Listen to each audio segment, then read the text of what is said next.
It's more than what you bargained for. Trust and believe in the process, hard work, you're forcing what you doing it for. You see the needle, keep pushing it forward. A lot more that you gotta endure. A lot more that you gotta endure. A lot more that you gotta endure. Got a lot more in store.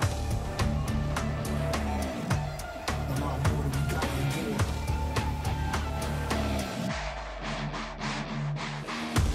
Alright, now let's set the record straight. Something to say it to my face. In the 90s we was catch your face. Everybody got a stick, now they want to spray. Say it with your chest, it's how we was raised. These kids don't know how to pray. These kids don't believe in faith. These kids don't know how to pave.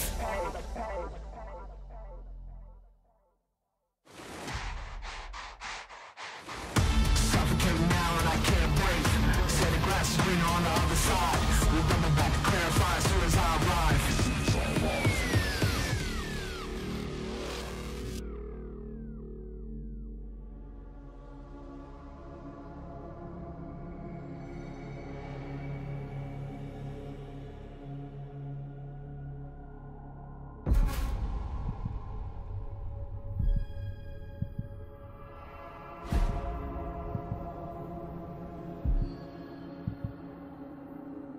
You got a pretty disguise, but you're still ugly inside. I see right through all your lies. I'm not like one of your kind. I'm a misfit, I'm a rebel, don't fit your description. I never said I'll fight back with resistance, pedal to the metal. We're setting fire to the system.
walking out the country club. Yeah, please stop messing me up. Just cover it up. But I just stole her from my dad. Now she ain't getting the bands. Like, do your dance, where your man's, do your dance. I'm a sad shit cancer. Yeah, do your dance, put some bands up. I'm never going to the country club. Yeah, no one pouring out and get the boy a hug. Three gone beauties walking out the country club. Yeah, please stop messing me up. Just cover it up. But I just stole her from my dad. Now she ain't getting the bands. Do your dance, where your man's, do your dance. I'm a sad shit cancer. Yeah, do your dance, put some bands up.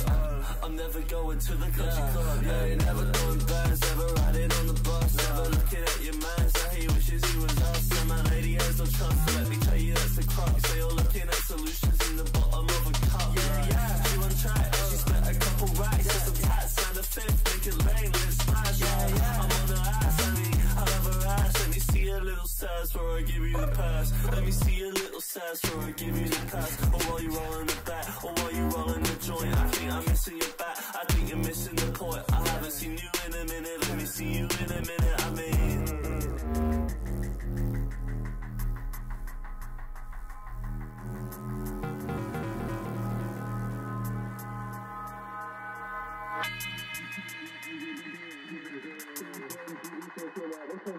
Yeah, please stop messing me up. Just cover it up. But I just stole her from my dad. Now she ain't getting the bands. Do your dance, where your man's, do your dance. I'm a sad shit cancer. Yeah, do your dance, put some bands up.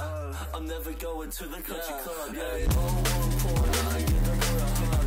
Three gone beauties walking out the country club. Yeah, please stop messing me up. Just cover it up. But I just stole her from my dad. Now she ain't getting the bands. Do your dance, where your man's, do your dance. I'm a sad shit cancer. Yeah, do your dance, put some bands up. I'm never going to the country club. Yeah, no one pouring out and get the boy a hug. Three gone beauties walking out the country club. Yeah, please stop messing me up. Just cover it up. But I just stole her from my dad. Now she ain't getting the bands. Do your dance, where your man's, do your dance. I'm a sad shit cancer. Yeah, do your dance, put some bands up. I'm never going to the country club, right? I'm never going to the country club, right? I'm never going to the country club, like. And your man's, yeah, he wishes he was us, so I'm never going to the country club, yeah.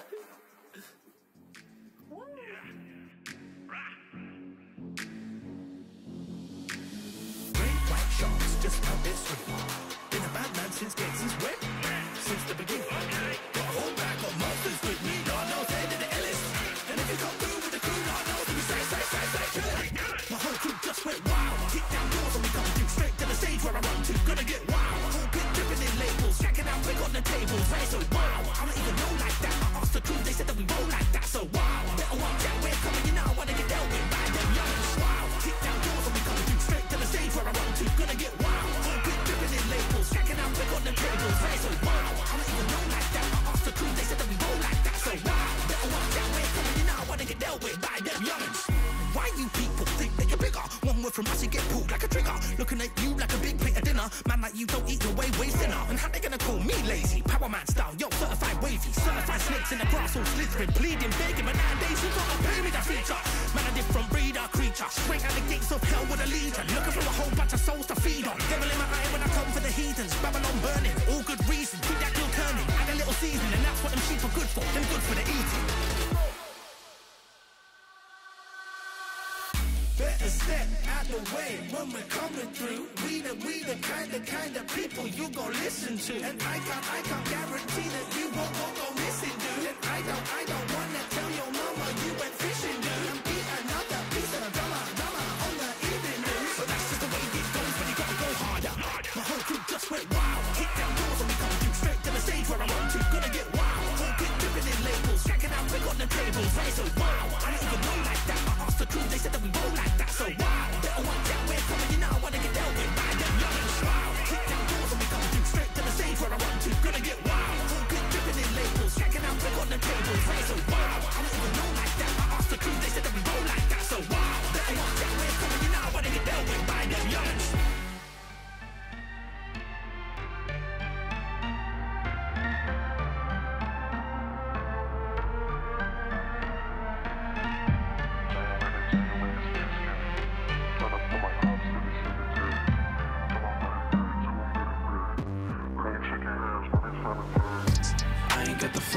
sicko. I spent your rent up on my fit though. I got lil' shawty doing splits though. Talking to my money like I'm schizo. January to January is very scary. Tryna put my ops in the cemetery. Till I'm dead and buried, till I'm dead and buried. I ain't shaking hands, that ain't sanitary. I ain't gon' front, she can throw it back, yeah. I like the stunt, oh you notice that. Count up the bands, hold up on it back, yeah. Okay, that was fun, but now I'm done with that, yeah. Getting dicey, I'm in psycho mode. They like the ice, cause the ice so cold. Wrap up the bands, cause they tight won't fold. Taking every shot like I might grow old. Going under every single night though, yeah. Had to get it in before the flight though. Hope I don't get blinded by the lights though. Hope nobody tryna read my rights though. Hope I got somebody in my corner. Hope she realized that this ain't for her. Going overseas and over borders. Going in and tell 'em out of order. I ain't got the flow, just say sicko. I spent your rent up on my fit though, yeah. I got lil' shawty doing splits though. Talking to my money like I'm schizo. January to January is very scary. Tryna put my ops in the cemetery. Till I'm dead and buried, till I'm dead and buried. I ain't shaking hands, that ain't sanitary. And that's not like every single thing I know. She said she my boo, but I'm single though. I can't have just one like a Pringle though. I'm antisocial, but let's mingle though, yeah. Call up the Uber, yeah, let's go for a ride. Too drunk to drive, but I'm parked outside. Too up to fall, yeah, I like this height. If I'm going out right, yeah. And it's 5-star, but let me fitting kinda cozy on the dime. Yeah, I just need my racks and then I'm gone. Yeah, you can go and do whatever you want. I'ma go infinity and beyond. Doing the Birdman finger rub, cause they itch. And I've been kinda distracted, but now it's back to the mission. Hey, I ain't got the floor, just say sicko. I spent your rent up on my fit though. I got lil' shawty doing splits though. Talking to my money like I'm schizo. January to January is very scary. Tryna put my ops in the cemetery. Till I'm dead and buried, till I'm dead and buried. I ain't shaking hands, that ain't sanitary.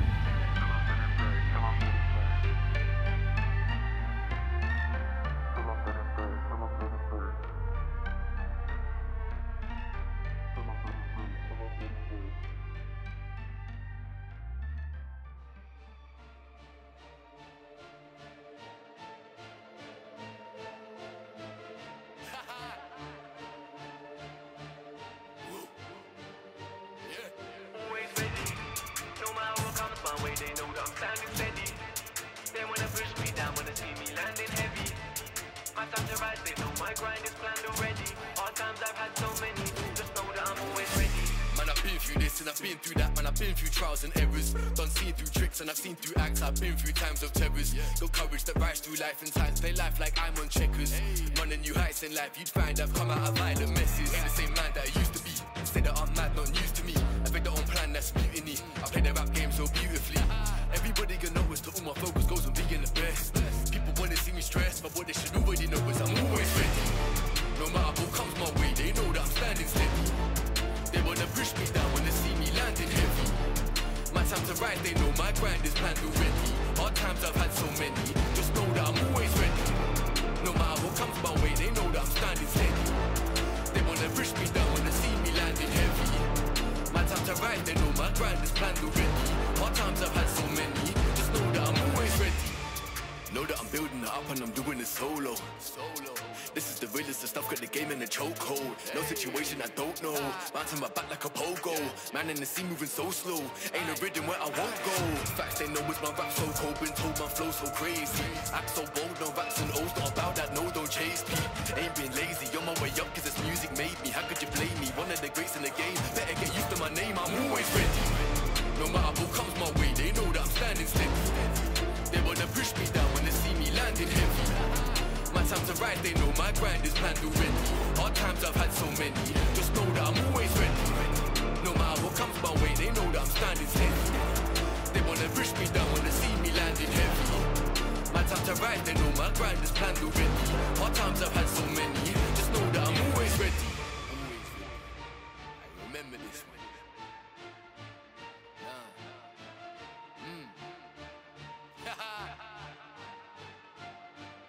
Best.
get right back up just like I did the radio.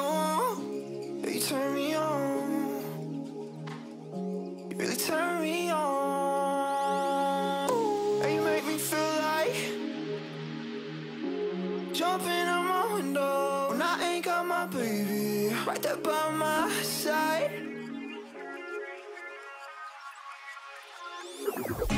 You knock me on cold. What's that perfume that you wear, girl? You smell like home. Can I take you home? All the way home.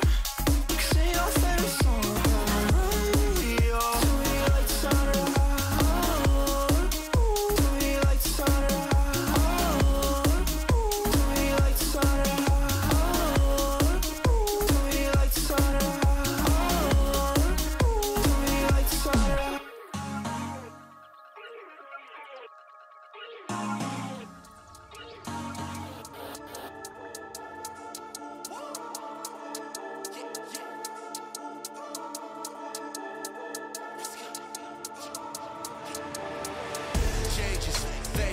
Life and it goes in stages. Patient, dedicated. Write these poems and pages. Phases, stages. Backtrack, go back to the basics. Don't stop till we get to the top like ooh, what? Take that shot, I'm blessed and I'm all with ease. All these men when they talk that breeze. Did that big chat, did that scene, but I won't go back. Now I switch that theme. Let's get that P. Now I got that team. Now I hit that pump, that get that clean. No rest in peace till I set my piece. Now we gotta run with a different league. Changes, phases. Life and it goes in stages. Patient, dedicated. Write these poems and pages. Phases, stages. Backtrack, go back to the basics. Don't stop till we get to the top like ooh, what? Take that shot. Been through phases, hit 'em with a flow and it's so contagious. Bet I'm a vet and I roll with the greatest. Shoulda, woulda, coulda, got me running my paces. Getting my space and you're gonna feel mad cause I can't sit still like I'm running around tracks. And I ain't gonna stop till I go to the max. I can't stop, don't stop, won't stop. Back big moves, take notes. Could've been huge but I say no. Me and you ain't in the same boat. Been around and about but I lay low. Stay so gonna break ground when it ain't seen. Not the best, no stress cause I'm better than I been. One shot, level up to the top, no cheat. Putting in work, this life ain't free, no. That's changes, life in the blink of an eye through phases. Been around the world, big tours, big stages. Hitting with a source and I don't stop pacing. Don't stop making, won't stop chasing. Got a big dream, won't stop till I make it. Take it, this one here's for the haters. Face it, can't stop, won't stop blazing. Changes, phases, life and it goes in stages.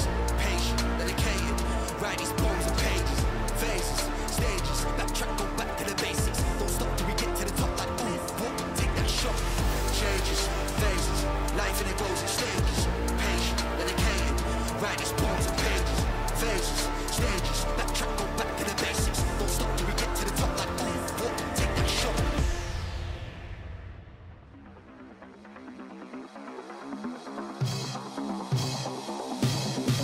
Let's go. Ain't no other like we.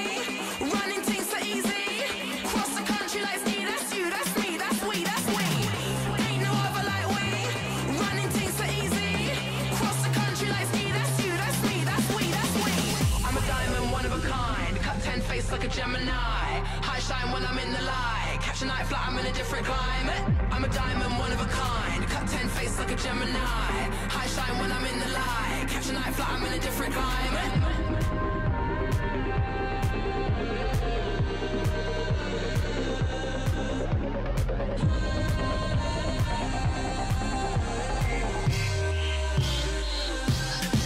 Let's go. Ain't no other like we. Running things so easy. Cross the country like ski. That's you, that's me, that's we, that's we. Ain't no other like we. Running things so easy.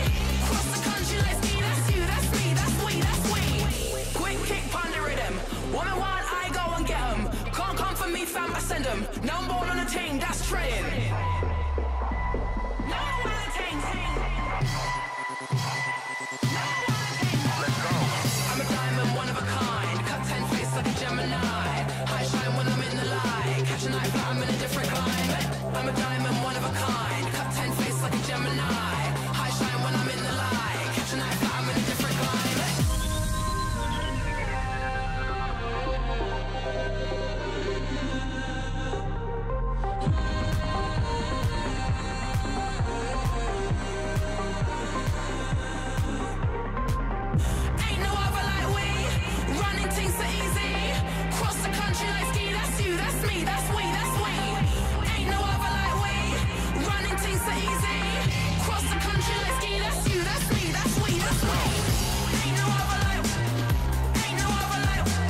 run away, run away, run away. I'm a renegade, renegade, renegade. Better run away, run away, run away. I'm a renegade, renegade, renegade, renegade. You better run away. I'm a renegade, renegade, renegade. Better run away, run away, run away. I'm a renegade, renegade, renegade. Better run away, run away. Yeah, yeah. I threw away the halo, never gonna be an angel. I'm more keen and able. I've been a since a cradle. Built different, homie. You could go and check the label. I'm 100% raw, underrated. I'm related, I'm the greatest. I'm the hero and the villain. You could pick a favorite. I'm the one that everybody said he couldn't make it. Now I'm on a mission. I'm trying to win my enemies and they gon' hate. Hate is just the love when it's intensive. Dark is just the light without the sense. And loneliness is you without the friends. Click, giving up for me is too expensive. Renegade. I'm a renegade, renegade, renegade. Better run away, run away, run away. I'm a renegade, renegade, renegade. Better run away, run away, run away. I'm a renegade, renegade, renegade, renegade.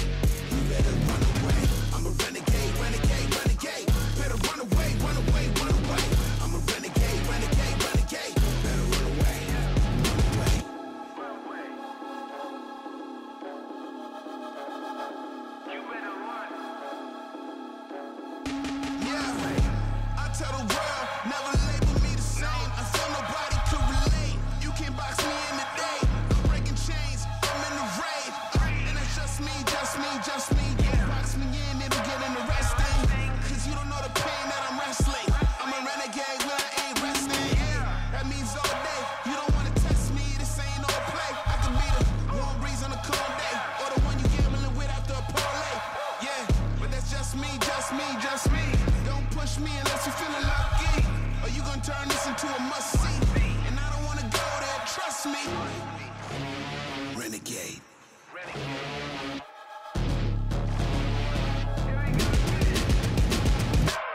I'm a renegade, renegade, renegade. Better run away, run away, run away. I'm a renegade, renegade, renegade, renegade. You better run away. I'm a renegade, renegade, renegade. Better run away, run away, run away. I'm a renegade, renegade, renegade. Better run away, run away. Yeah. You better run.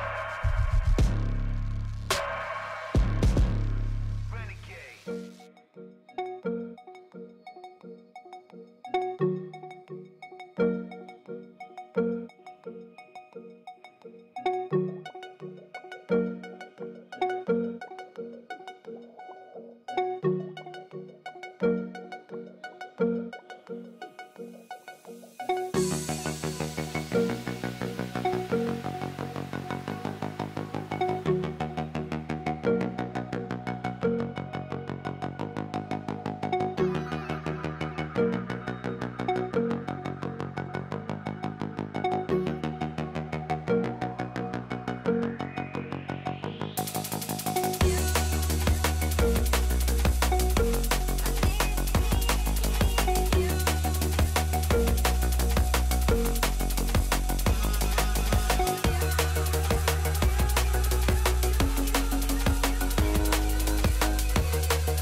crown, I'm on gold.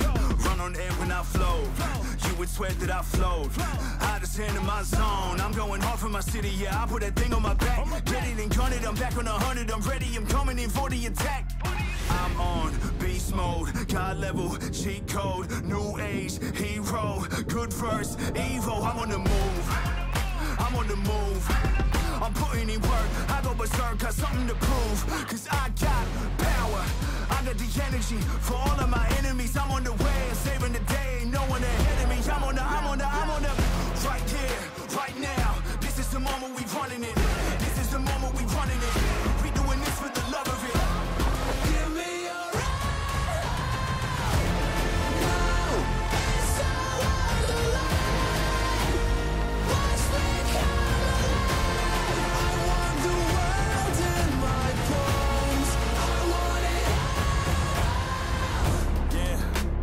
fire lives in my soul.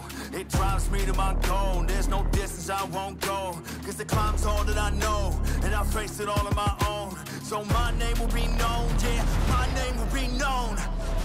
Right here, right now. This is the moment we running it. This is the moment we running it. We doing this for the love of it. Give me your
yeah. I've been on a mission, I've been tunnel vision. You can't stop the vision that I'm on. Been in competition with my opposition for the top position on the rung. I just got ignition, now the clock is ticking, and I got it ringing the alarm. I'm in top condition, in the top division. This is dominance, pressure is on. If I'm ever second, it's second to none. I'll never quit while there's breath in my lungs. I am relentless, I'll rest when I'm done. Hunger inside of me, I'm on the hunt. I'm on that boss level energy. I'm in my villain mode, eyes on my enemy. Hand on my weaponry, I put in work like there's 10 of me. I put in work like there's 10 of me. I am a god. I am a god. I am omnipotent. My powers are limited. I am a god. I am a god. My energy's infinite. I feel like I'm limitless. I am a god. I am a god. I am omnipotent. My powers are limited. I am a god. I am a god. My energy's infinite. I feel like I'm limitless. I am a god. I'm ready to go. One in the chamber, I'm in the zone. Focus like laser, I want the throne. It's in my nature, I roll alone. I like the danger. I go renegade, I won't ever break. I don't play around, I don't hesitate. I just level up, I just elevate. I'm underrated, but I'm undefeated. I'm imitating.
won. I won.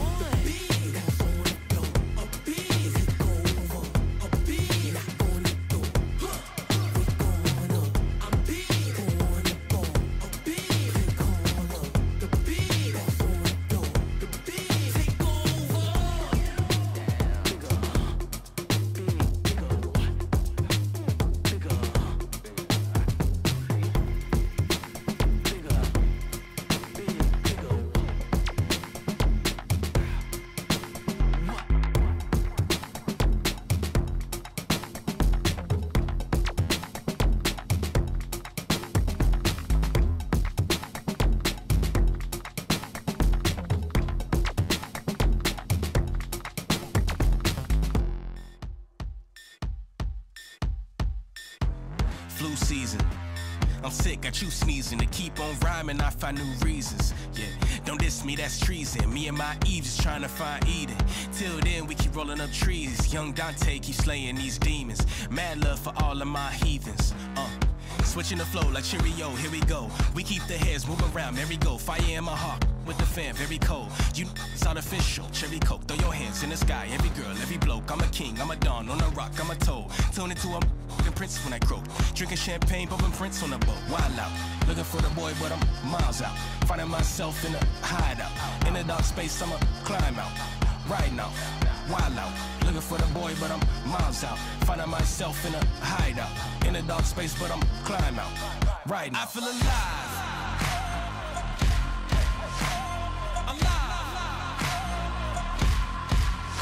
I have arrived. Hey, I feel alive. I feel alive. I feel alive. Keep coming alive. Keep coming alive. Keep coming alive. Keep doing right. Tonight is night. Come alive. Tonight is night. Come alive. Come alive. A new season. I'm through pleasing. Yeah. Can't see I transformed and try to hit me with that Louis Stevens. I'm about to get mean and new meaning. Mouth shut, he freezing. He Mr. Bean. And then for that screen, I've been scheming. Need it in all black when you see him. This is that. Wake up and get to that bag today. Y'all better not be playing with my cash today. I pop up like dynamite. I won't apologize. If you ain't got much yet, well then run to say. You don't wanna see me wild out. Looking for the boy, but I'm miles out. Finding myself in a hideout. In a dark space, I'ma climb out. Right now, wild out. Looking for the boy, but I'm miles out. Finding myself in a hideout. In a dark space, but I'm climb out. Right now. I feel alive. Alive. I have arrived. Hey, yeah. I feel alive. I feel alive. Hey, I feel alive. Keep coming alive. Keep coming alive. Hey, keep coming alive. Keep doing right. Yeah. I feel alive. I feel alive. Come alive. I feel alive. Wild out. Looking for the boy, but I'm miles out. Finding myself in a hideout. In a dark space, I'ma climb out. Right now, wild out. Looking for the boy, but I'm miles out. Finding myself in a hideout. In a dark space, but I'm climb out. Right now. I feel alive. Right now, right now. Hey, come alive. Sweating. I feel alive. I feel alive. I feel alive. Keep coming alive. Keep coming alive. Keep coming alive. Keep doing right. Tonight is night. Come alive. Tonight is night. Come alive. I feel alive.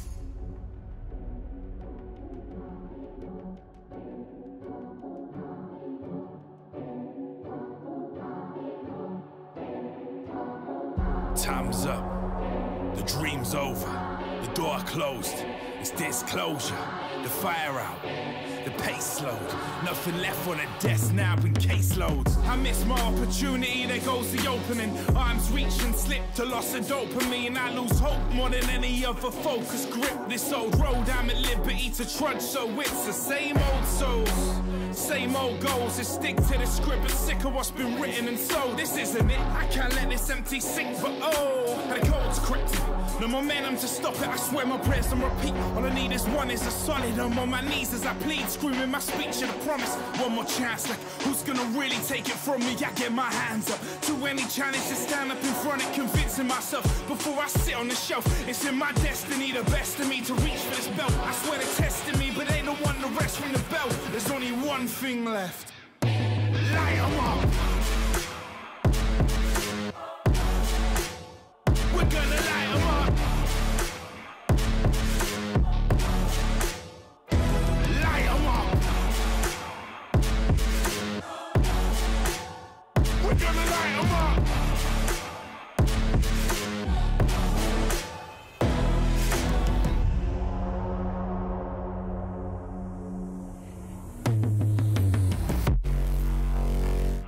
Time's up. The dream's over. The door closed. The stairs closed. And that's it. No more doubts, it's over for 'em. I'm promoting it with no more routes. We all in, debt collector about to snatch it out the hands. This been written like the past, but somehow still about the now future. I'm indebted to my roots, made me shook for more well-conditioned. I've been leveled to the floor and bounced back, so it's breaking off, shackles off before Mother Nature is at work, and we cooking up a storm. I'm coming, my feet gon' take me there. Ain't no feet to get the victory, the vision's clear. I'm skipping the days I let myself get riddled up with fears. Winding back the clock, I guess we button in the years. Now we light 'em up. We're gonna light 'em up. Light 'em up. We're gonna light 'em up. Light 'em up.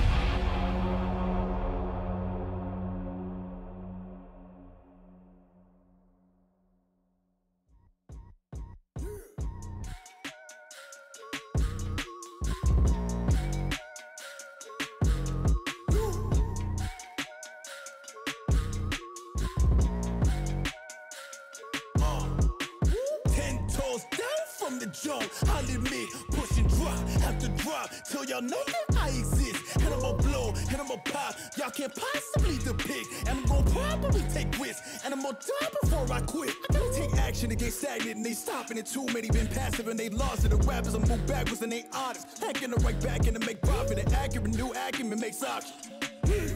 Meaning the accountant can be rounded when you call it a place. Everything amounted in my cost. Moving with $2 in my pocket. Proving the pace you looking exhausted. Truth is Greg Newman, they can't copy. Do what I must do so they can't stop. Trying to keep cool while they keep talking. Do what I must do, switches up often. I pivot, meaning I'm a tactician when I'm in it. Circling the cul-de-sac, I'm drifting. And I got all night down to fishing. Meaning I'm different. Meaning when they talk, they pay attention. Meaning they gon' pay for every cent. And I'm going 2 commas, 2 cancers. And I'm going worldwide when they all mention. Black boy with a book dream and a lesson. A black man with a sharp mind is a weapon. Yeah.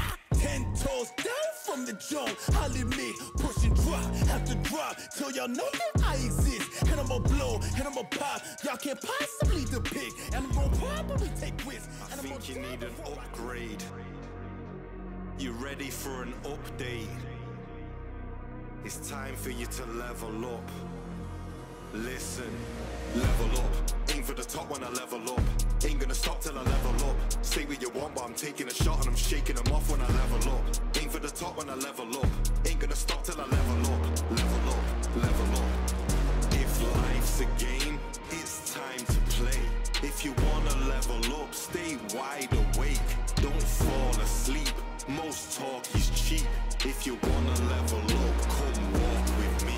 When I put my pen to the page, it's like I just entered the game. So first I'm head to the range, then do some work on perfecting my aim. I'm spending hours to develop and train. You don't get a medal for setting the pace unless you're ahead at the end of the race. I wanna get better by stepping my level. Attackers up until I'm dead in a grave, yeah. I never said I was brave, nah, but these other men are afraid. And they're only here for the rep and the fame. So don't be thinking me and them are the same. I step on a stage where legends are made. Forget that your claim is weapons ablaze. I'm ready to spray and let out my pain. Tell everybody not to get in my way. Level up, aim for the top when I level up. Ain't gonna stop till I level up. Say what you want, but I'm taking a shot and I'm shaking them off when I level up. Aim for the top when I level up. Ain't gonna stop till I level up. Level up, level up. If life's a game, wide awake, don't fall asleep. Most talk is cheap. If you wanna level up, come walk with me. To be a master of anything, you've got to put masses of effort in. So if your mentality's negative, then you might never be classed as a veteran. But don't turn your back on your enemy, cause they wanna capture your territory. You can't let them damage your health. If your energy's loading, you have to replenish it. You might need to balance your regimen, but life's like a battle, you never win. So what really matters is legacy, passing knowing that you had your integrity. Cause your credit's in a negative, developing a deficit. But when you're dead and buried, every penny is irrelevant. Instead of getting treasure, and it's better to be generous. And then when you're in heaven, you'll be ready for the benefits. Level up, aim for the top when I level up. Ain't gonna stop till I level up. Say what you want, but I'm taking a shot and I'm shaking them off when I level up. Aim for the top when I level up. Ain't gonna stop till I level up. Level up, level up, level up, level up. Aim for the top when I level up. Ain't gonna stop till I level up. Say what you want, but I'm taking a shot and I'm shaking them off when I level up. Aim for the top when I level up. Ain't gonna stop till I level up. Level up, level up, level up, level up.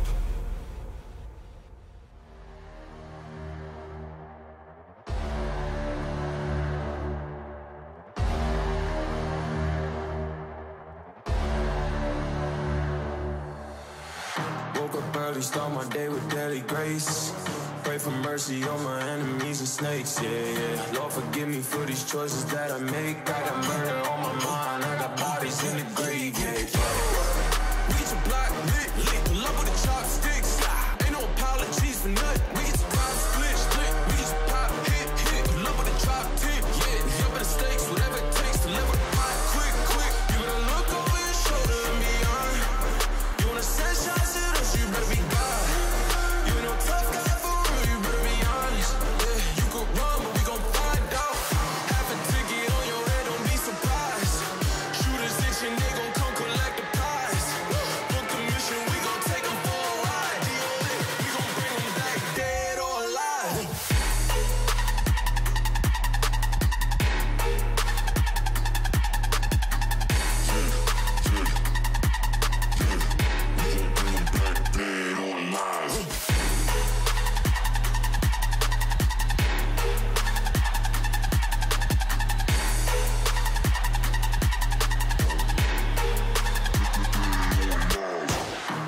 Plague by the worst one. Voice in my head get me undone. Eyes in the sky can't be outrun. Wolves waiting on the midnight sun, yeah. Half a ticket on your head, don't be surprised. Shooters itching, they gon' come collect the prize. Book the mission, we gon' take them for a ride. D.O.A., we gon' bring them back dead or alive.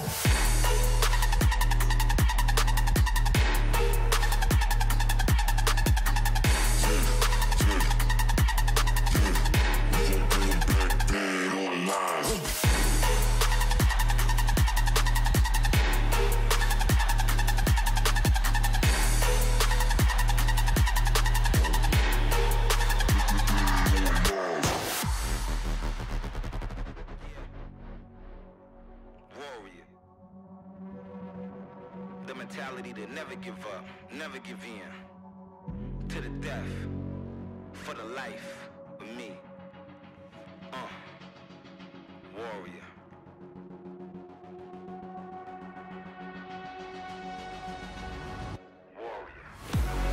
I'm a warrior.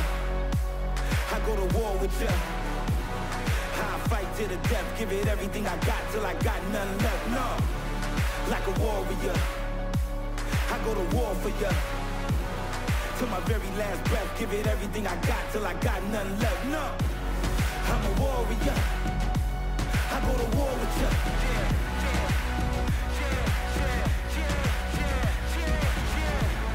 Like a warrior. I go to war for ya.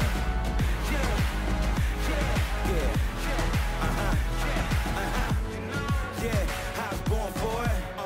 Now I'm ready for the war. Ain't no turning back now, no, I can't back down.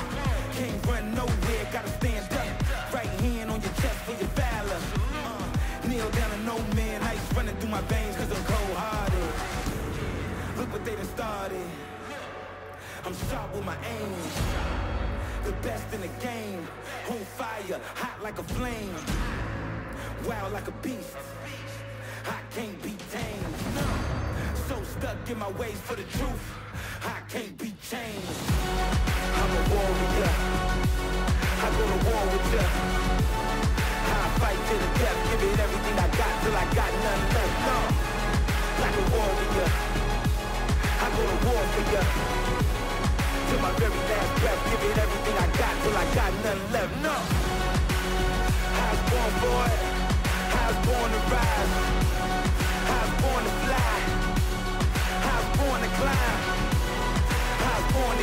I was born to shine, I was born to live it. Like a warrior, like a warrior, like a warrior. I go to war with ya. I fight to the death, give it everything I got till I got none left. No, I'm a warrior. I go to war for ya. To my very last breath, give it everything I got till I got none left. No. Yeah, easy.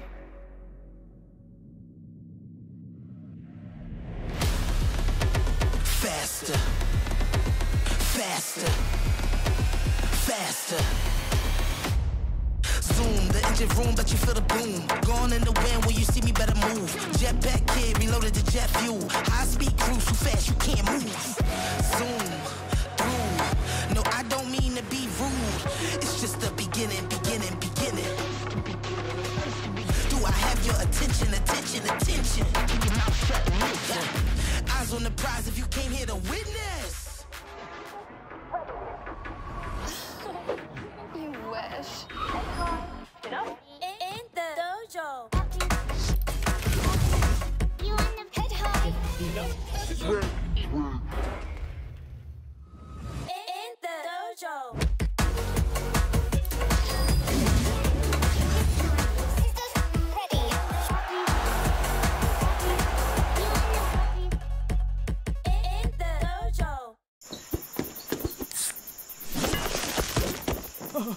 Red Bull gives you wings.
One knock at the door and then we both know how the story ends. You can't win if your white flag's out when the war begins. Aiming so high but swinging so low, trying to catch fire but feeling so cold. Hold it inside and hope it won't show. I'm saying it's not, but inside I know today's gonna be the day you notice. Cause I'm tired of explaining what the joke is. This is what you asked for. Heavy is the crowd. Fire in the sunrise. Ashes raining down. Try to hold it in, but it keeps bleeding out. This is what you asked for. Heavy is the crowd. Turn to run, now look what it's become. Outnumbered 10 to 1. Back then should've bit your tongue, cause there's no turning back. This path once it's begun, you're already on that list. Say you don't want what you can't resist. Waving that sword when the pen won't miss. Watch it all falling apart like this. This is what you asked for. Heavy is the crowd. Fire in the sunrise. Ashes raining down. Try to hold it in, but it keeps bleeding out. This is what you asked for. Heavy is the crowd.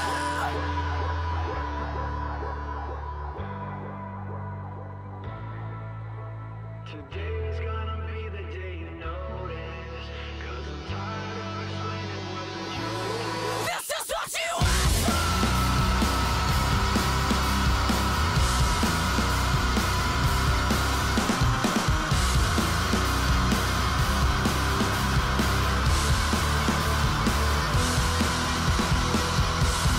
This is what you asked for. Heavy is the crowd. Fire in the sunrise. Ashes raining down. Try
and welcome back to Swiss Day 4 live from the Riot Games Arena in Berlin, Germany. Yesterday, we already sent 2 teams to Paris stage, but a very different journey awaits today's 8 teams. We're back to best of 1, 4 games on the menu, and these teams are still chasing greatness. Fans are here, I'm here with Jad and Raz. How are you guys doing?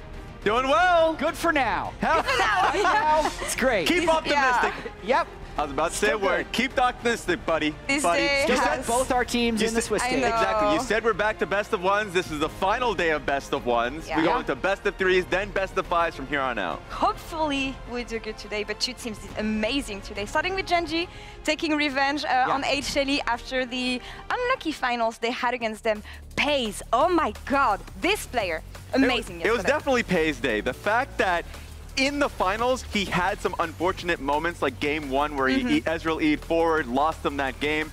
He paid it back in full yesterday where he went wild. Incredibly high quality League of Legends. You could see Genji had the same overall idea of how the top side of their team comps were going to work. Aurora, Nocturne, Ahri in so many of these games. The pick for Pays did alternate though, and the Twitch surprised everybody in this final game, and my goodness did it pay off. Yes, it was incredible, and I know as much as people really harp on lane swaps, including myself, this was the benefit of it. In the actual post-series interview, he talked about it a little bit, saying, of course it's a bad lane. It worked because he lane swapped, and as you see from the coaching staff, they were excited about it too. This was payback. They finally got to prove to the LCK community, the world's community, that they are the best Korean team. Excited with the happy ending of this series, let's say, because that was a stressful day for Genji coaching staff. Yeah, of course, here we see. Yeah.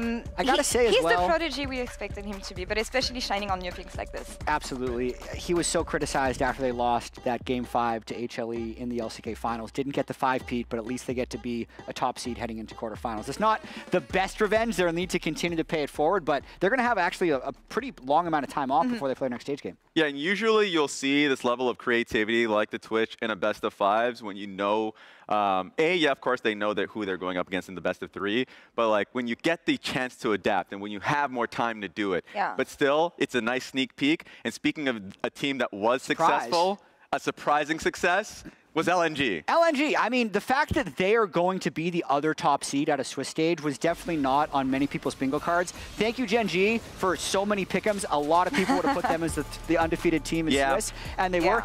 So few people would have put LNG is the undefeated team into Swiss, and I think Scout is the big surprise. It was such a question mark of whether or not it was going to be him or Yagao that was even here, and then he shows up, they immediately find success, and personally, I thought their drafts have actually stood out to be exceptional, as well as Scout's play. I feel like the meta suits them really, really well here. So well. Scout can come in and come off, like, with the Yone, the Silas pick was exciting. Galio was a fun one, but that was just DK having 0 damage in their composition. I hated the Ahri and Ziggs. It made it so much easier to play the LPL special historically, the Galio Camille, like that kind of a combo.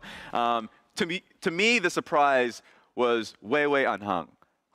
This tournament has been such a big surprise. We came into this thinking that those 2 players would be the weakest kind of support jungle from the like the LCK and LPL teams, but they came out really good, and that's a thumbs up, honestly, if you're an LNG fan going into the best of. Super excited to see them in quarterfinals. They have a lot of time to prep, rest, and we'll see them in Paris, but that's not the case of all the teams that we're going to see today, because middle of the pack fighting still to find themselves, Jad, I feel, for a lot of teams that we're going to have today. Yeah, absolutely. I mean, the middle of the bracket, this is today. We get 4 best of 1s, and it will be the last 4 best of 1s that we see at Worlds, because tomorrow we're going to have these elimination games, and essentially the winners of today move into this pool, and the losers of today move into this pool. Losers have to win back-to-back best of 3s to get out. Winners just have to win one of their next 2 best of 3s to get out. Who advanced, Jack? Can you point and show us who advanced? Who advanced? Yeah. Yay! Yep. And, bam! Oh, you got hops. Never mind. I thought you wouldn't be able to do it. Actually, all right, go Raz. I cannot jump that high. Okay. Right, good job. Okay, you guys feel like playing? We're gonna play a game here. Actually, we've taken comments from social media, interviews and everything that's happened at World so far. And our lovely analyst and myself actually are gonna fill in the blanks. Thank you so much. There we go.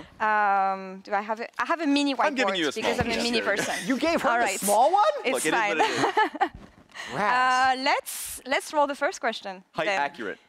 Yeah, so we're guessing. We're guessing, we're gonna have quotes from social media and interviews. We're gonna have to fill in the blank and find which player this is about. Yeah, either a player or a moment. blank. Yeah. Exactly. So just fill in the blank. Two.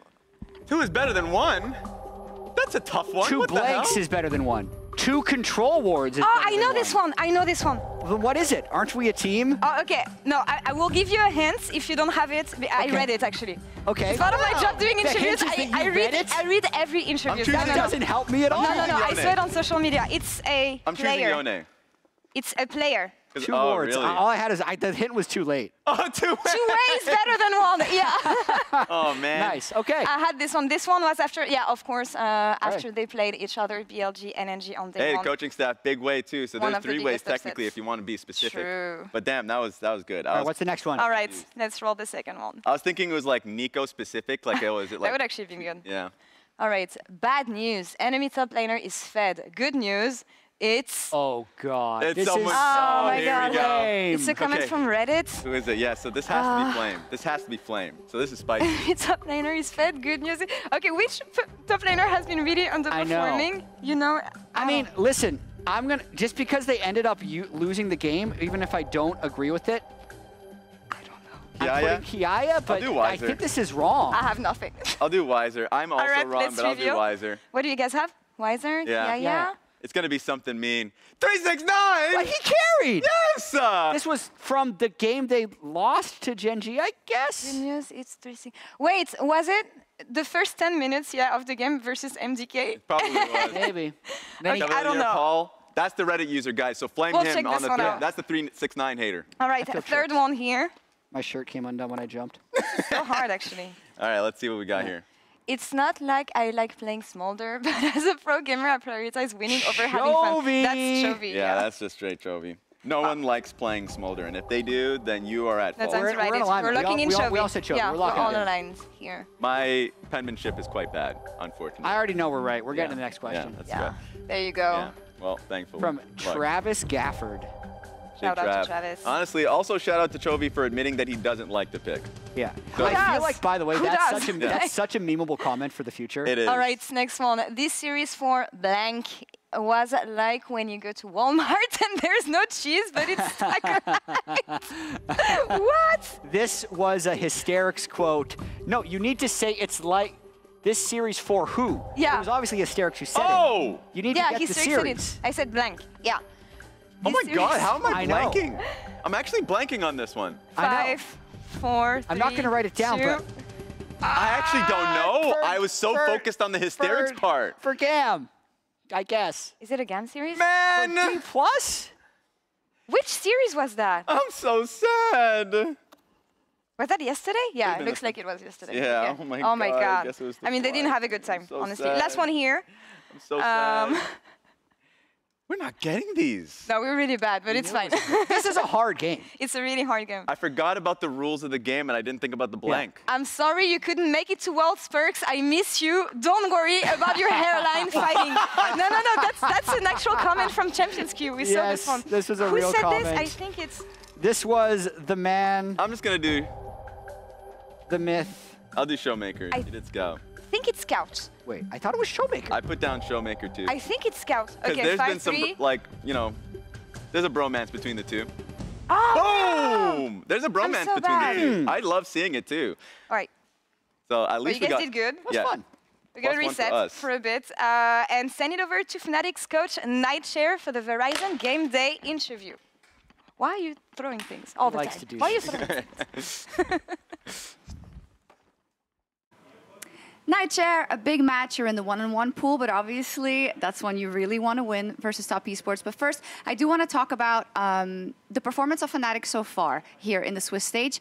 I feel like if you look across the games versus D+ and GAM, there were positives, but also different issues that propped up. So I'd love to know from you which are the main takeaways in order what really has to go better for Fnatic today? Well, honestly, if you look at the first game against DK, right, I think the biggest issue for us was that we were kind of scared. We kind of played like with nameplates on. So whenever there were like situations where a Braum just walks up alone on mid wave and then we are like running away, you know. So then we kind of covered that. And I feel like we did pretty well going into game, where we were kind of on the other hand of, we kind of body languaged the enemy team and they were a bit scared, so we were gaining a lot of space and it was easier to play. Regardless, though, the mid game did get a little tricky as well. Do you feel like you've been able to iron out these things? Because versus top esports, it could be a case where one fight could change the entire game, is something that we've seen from Western teams classically versus Eastern teams. Well, honestly, as of now, I feel like on the level that we are, we will commit mistakes, and that's completely normal. But I agree with you, right? And against the best teams, and mainly the Asian teams, in later stage of the game, if you commit like one mistake, it can cost you the game. So we still have to get better at that, and hopefully today we will. It is, of course, a rematch for MSI. It was a best of 3 there, and you won one game of the best of 3. So, hey, it's only a best of 1. But is that still relevant? And did you look back at that tape specifically? Or because the situation has changed, you have identified new things that you should focus on to get this win specifically versus TES? We've honestly not looked back at that series at all. We kind of look on how the meta and the game is being played now and what we need to focus on. And I feel like, honestly, TS is a good matchup against for us.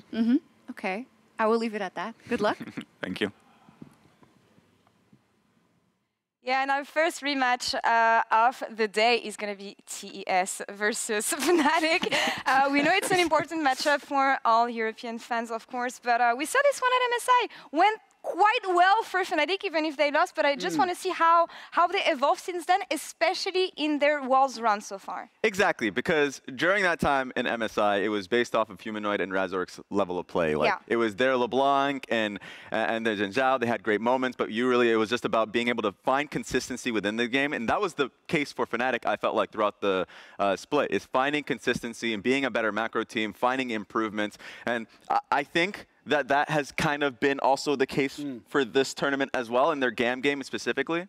Yeah, I think it's really always very difficult to try and gauge team strengths based off a best of 1, especially because the opponents can vary so wildly. Because for Fnatic, I'd say they actually had a pretty solid showing against D+, but it's hard to take too much from their victory against GAM, whereas TES, they beat T1 on day 1, and then lost to Gen G in, I think, what was a pretty close game. So they've definitely had stronger opponents, and they're going to be the favorites for me coming into this one. But this Fnatic team is so interesting because they get so dumped on by the community. But I feel like the potential and the ceiling of this team is so high because their individual players, when they're playing at their peak, can compete with absolutely anyone. Absolutely. And in that sense, if I look at Fnatic, I'm a bit worried on the side of the top lane for Oscar. He hasn't been performing well. Yeah, like specifically, there are times where, I mean, to be honest, in the GAM game, the level 1 was quite rough. Like the dive was really tough. Being able to recover that from that was really hard. So like that has been the case. That's very true. But if I just look at the story for this team, Noah has been exceptional. I was actually really happy with that Ziggs game because even though the look at the top lane is very stark and very clearly in favor of 369, I think the story for Fnatic is just being a better team and setting up Oscar better. Because you're right. They have been a team that hopefully, like the fans want the improvement, and I think we're seeing that bit by bit. And we know how much it means for them, right? We know the history around them in top esports. We know that they need to show up now. That you're not going to get a lot of second chances in Swiss stage. What are you doing here? Oh hi, no, sorry. I think we're forgetting something really important. And it's what is it? We need to be talking about something in relation to this rivalry. And I can't remember. Can you remember? TES Fnatic. TES Fnatic. And it was here. It was right here. I was supposed to do it right here. I was supposed to walk here and then. Maybe someone can there was help something you. here as well. No, and 2020. It's about the rivalry, and it's about the history, and it's about... Yes, that was it! I remember now. Wait a minute. You gotta let me make up for my sins. It's gonna work this time, I swear. You gotta let me fix it. It starts... No, it starts with you out of here, please. Oh my God, there's a lot on the line for the teams we have today, and they have to show more than what we've seen from them so far and prove that they have what it takes to push their run further. It's time for day 4 of the World's 2024 Swiss stage. Are we really kicking Shox out? Absolutely! Let her in! No way! Shox, what were you saying? You gotta let me fix it. No! 在中国有句古话，叫胜不骄，败不馁。我认为在一开始就碰到强队的话，确实是对我们有帮助的，因为这样会让我们意识到自己的问题吧。I think after the loss, there's a lot of emotions. I've learned how to deal with them. I'm able to draw conclusions that can be helpful for me without letting the emotions get in the way. 去年的话，就每一项比赛都很想赢，所以我的心态上有点很着急的吧。然后今年的话，就学到东西打比赛，就自己好的做好自己的。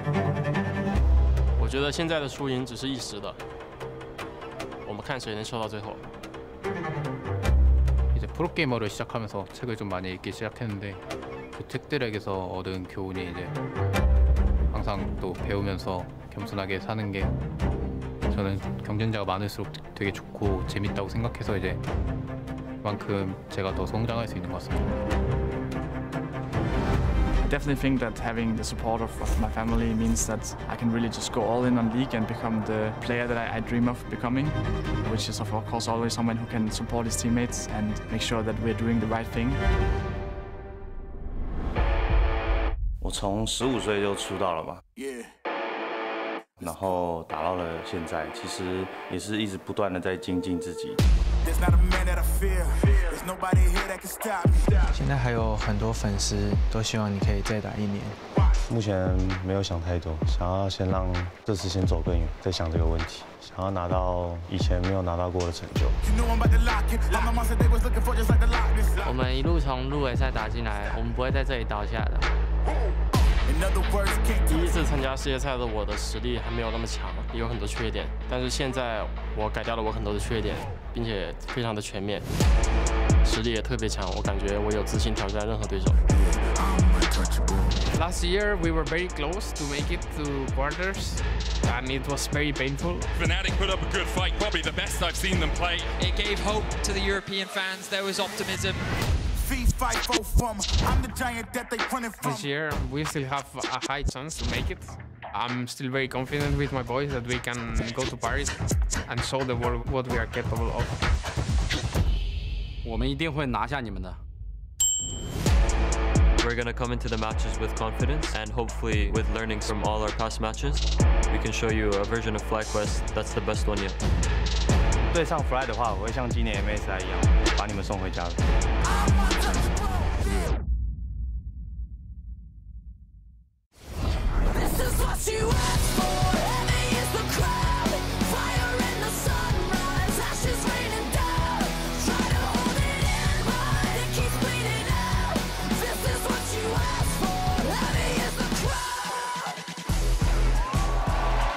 Welcome everyone back to the Swiss stage here at Worlds 2024. Today we'll be looking at all of the 1-1 teams. 4 incredible matchups coming your way. The final 4 best of ones of Worlds 2024, and already TES and Fnatic taking to the stage.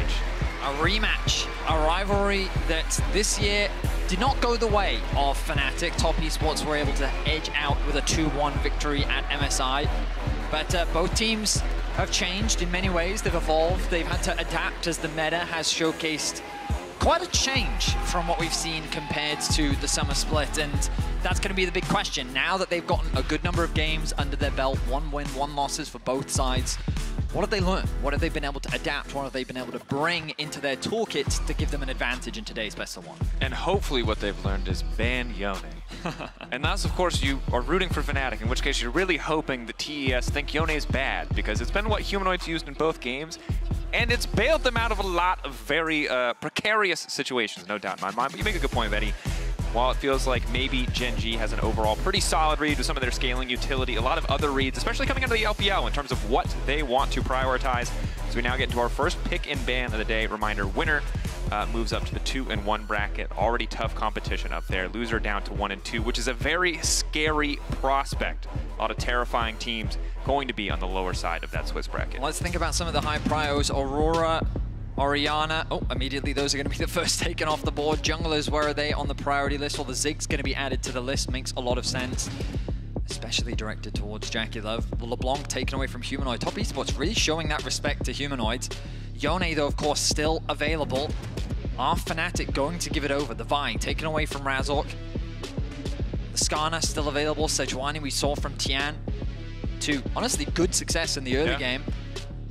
But Fnatic still pondering over their final ban. Will it be the Yone? Will they allow it to go through? Because I promise you, Cream is going to lock it in. Oh, there's the Zyra ban. Well, here we go. The test now for Top Esports.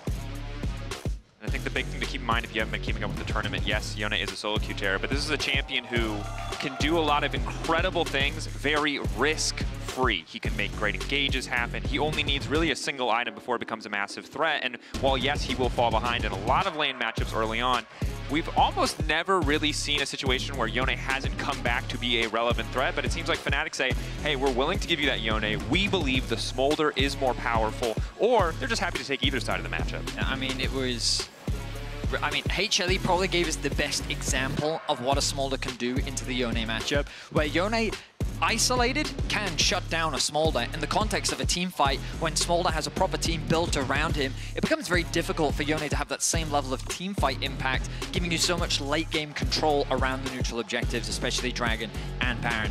Now, 369, we saw his Rumble yesterday, and I thought it was, well, it wasn't yesterday, the day before yesterday, sorry. Of course, against Gen G. But it was, honestly, it was incredible. We saw Tian playing through 369, which is something we don't typically see. Usually it's a bot side focused team, but they got him off to a very early lead, but they couldn't really convert those later game team fights into successes. But we've seen that Rumble is still very impactful in the meta, and with Yone being so important in the mid lane, I love this combination that we're seeing. The Sejuani plus the Rumble plus the Yone, it's a trifecta with the Sejuani combination alongside the Yone, Rumble providing that great AP damage later into the game. If you look back, right, on LNG and their big upset over BLG, a huge portion of that is the power of that duo that you're highlighting there. It is the Yone Rumble. Jhin was a great pairing with it as well. You could see TS debating if they needed to pick it this early in draft, but obviously the utility Jhin brings to the table is only further amplified when you have such great dive potential, such long-range threat that both the Rumble and Yone can bring in. That said, Cassante, a safe, more conservative option from the side of Fnatic as we now look to the AD carry bans, Ashe, the Kai'Sa as well. Wouldn't be surprised to see an Ezreal taken off the board here too, as Noah's used it to pretty good effect in the past. Surprised to actually see Top Esports banning the Kai'Sa away. I guess when you look at Fnatic's composition, they don't have a lot of AP, and Kai'Sa can bring some of that extra AP damage. It's something that we often see in this Yone Rumble composition. If you do want a little bit more AP, Kai'Sa is the go-to. So perhaps Top Esports is saying, you guys are very much lacking in the AP department. We'll remove one of those AP AD carries and limit your mixed damage profile. The pool has now been pinched significantly, likely leading towards the Jhin, and that is what Fnatic is going to lock in. Jhin and Smolder, obviously decent carry potential. They work well together. You have a lot of long-range poke with a little snap bubble from Smolder or the Mom to set up for the Jhin. Not ideal when you don't have range anywhere else in the draft so far, but you highlighted, Vedi, really no magic damage to speak of, which could leave them vulnerable to some of the defensive itemization choices, especially for Tian on the Sejuani. If Top go for a Rel now, just look at this engage. I mean, MF, Sejuani, Rumble, Yone, that is a wombo combo I've ever seen. They sat there and said, okay, so you want to scale, you want a team fight? Sure, we'll team fight you. Let's see how things pan out. And the thing that makes it so terrifying, to bring it back to that duo we talked about earlier, is you can just throw your Yone in or your Rumble in, see if something hits, and then use all your big cooldowns, right? That's what makes it scary. Normally when you have these shotgun-style compositions, it's pray for the group up, throw it all in, Malphite ult style, but they have a little bit of flexibility here about picking those angles. The Rel, as you highlighted, Fnatic now looking for that option. It's tough, though, at this stage of the draft to really stop TES from getting anything powerful here. Rel does beat out Alistar in a lot of the early lane phase. Maybe we are in a situation with Cassante already locked in that Fnatic really feel like they can out-pressure in a swap, but Jhin, you know, notoriously pretty bad at getting any tower plays down and punishing teams for swapping. Well, I am a little concerned with Fnatic's damage profile. They have 2 main damage threats, in contrast to Top Esports, who have a lot of team fighting power. In terms of their early game, I expect them to be able to get pushed on the top side of the map. They're going to concede some of that pressure in the mid lane, potentially opening up Humanoid for a few ganks when you think about Sejuani and Yone as a combo. But the bot side of the map, I expect a lot of back and forth, a lot of trading. We'll see who's able to get that early prio, because I think it's going to be important. But then the question comes back to, are we actually going to see a swap come through? Is this something that Fnatic actually want to try and put some pressure onto the Rumble early on? But remember that Jin not that fast when it comes to taking turret plates, but then Fnatic might be the ones to initiate that swap to, again, try and put some pressure on the Rumble. That will be the big thing to track, at least in the level 1. In the first few levels of the game is how the lane assignments are going to shake up. But Fnatic, I think it's safe to say, a narrower composition in terms of what it can accomplish through the stages of the game. Smolder, obviously, in the simplest terms, is that late game scaling, kind of get out of jail free card, but getting there, always tricky against the Yone. Even if you put this champion behind, we've seen it in the hands of Humanoid, in the hands of just about every other mid laner at this tournament, it will always find those big team fight moments to come back. Will that be the story for TES today? When I was looking at the stats last night, Yone is 9-2 at Worlds so far. And bear in mind, one of those losses was Caps against HLE. They're incredibly close, where he did end up losing to a Smolder. And Yone was the only reason, well, a large part of the reason, I should say, that game ended up being as close as it was. Just all I'll say is, because I don't want to discredit everyone for playing this champion. It's very powerful, and the best pro players in the world clearly are leveraging it to its most extreme. But I think every single game Yone is involved in, around level 13, 1 to 1.5 items, there is an insane team fight where Yone kills like 4 people. Like clockwork. We'll see if it happens this game too, if this will be a different story. But this is probably one of the most consistent team fighting champions we have seen on the world stage thus far. Certainly safe as well.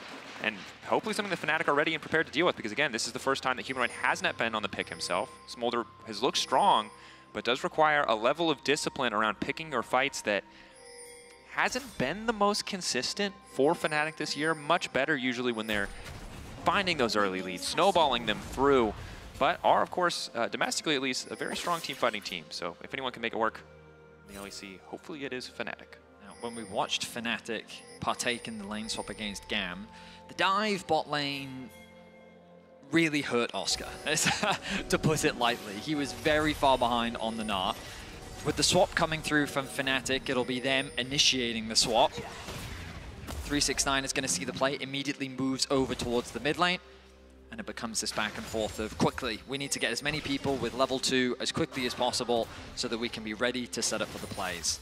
Now, as 369 makes his way towards bot, his primary goal, along with the supports being in mid, again, is to get that level 2 so they can try and catch the wave that's going to be stacking on the bot side of the map. Oscar doing the same thing on the top side, ready to TP towards the bot lane. So nothing too crazy. The map is going to be split, very much as we expect. Vision going to spot out Tian moving into the bottom side of the map, along with Jun heading up towards the top lane. So everything kind of going as expected. It feels like that this version of the lane swap, I'd say it's one of the easier iterations compared to many of the variant lane swaps that we've seen throughout the years. Here comes the TP through. Are we playing tic-tac-toe, or is that just a very small bingo board? That's what was not clear to me about that. Well, see, now this is a situation where you'd normally see the dive set up. But, I mean, given the state of the waves weren't massively stacked. There's no 4-man dive on the bot side of the map. Oscar's going to tick over to level 3. And it looks like Rumble's in a similar position where I think, given the state of the waves, they weren't too concerned. As I say, that Razzle gets hovering around. 369, forced to flash out. Paying that respect over the side of Fnatic. You talked about it on the bottom side, they'd opt not to go with the draft. Maybe this is the reason that Fnatic did offer the lane swap in the first place. Cassante generally much more comfortable in those dive situations than a Rumble ever will be, at least for the first few levels. I mean, he was able to get that level 3. This wave still isn't massive. He should expect Tian to try and force the dive from happening. Here we go. Bit of poke. It's all about the W. The sooner they get it out, the easier the dive is. 4 stacks still marked up. Tian not able to get close enough to proc it quite yet. Permafrost falling away is big for Oscar. Ignite now ticking. Mako trying to take that aggro, excuse me. They do force the flash. Good survive from Oscar. A bit awkward overall from the side of TES. Clearly trying to weigh out the W cooldown on Cassante to get the permafrost, but angle and positioning just wasn't quite right. I mean, Oscar navigated that about as well as he could have, right? He saved his skills to the right moments. He didn't burn his flash too quickly.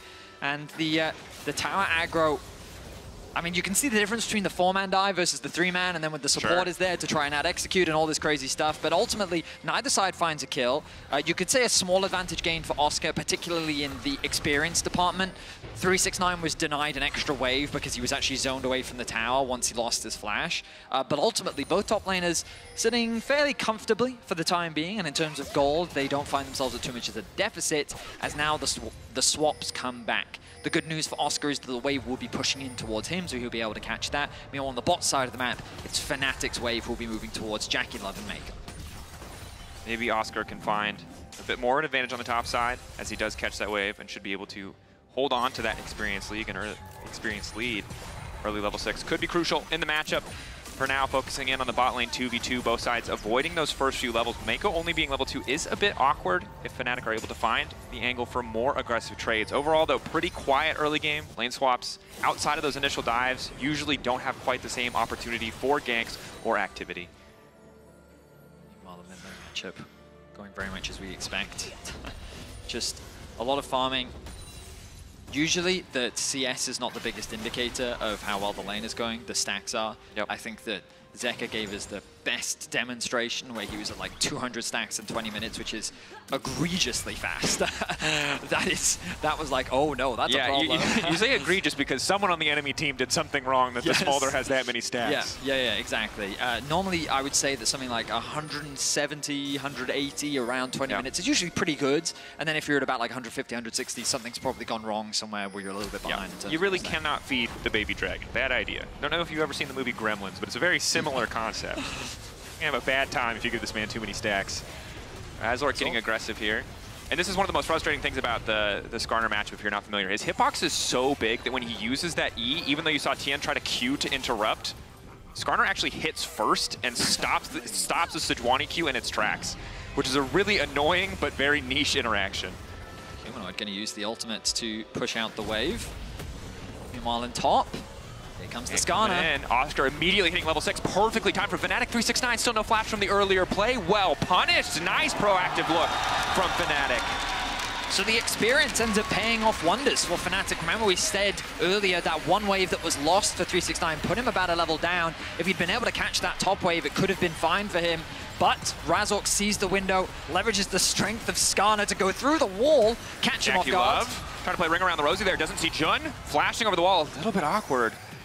As Jun does commit his flash over, but JackeyLove will be able to walk away at the very least.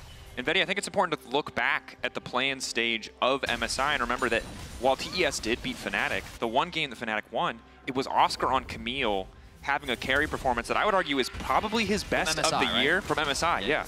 And so that's something that I'm wondering if Fnatic can try and replicate. You know, Cassante is not Camille in terms of target access, etc., but still a powerful pick, and with a lead like this, you really can make a difference on the map. I mean, Fnatic, with a composition like this with Smolder, the important thing is restraint, right? And I think what's really crucial is that any advantages you find in the early game, you don't try and go over the board, over force. You just leverage them to give you a comfortable weak side and then play towards your strong side. You constantly look to trade objectives. You look to continue to funnel resources and gold into Humanoid.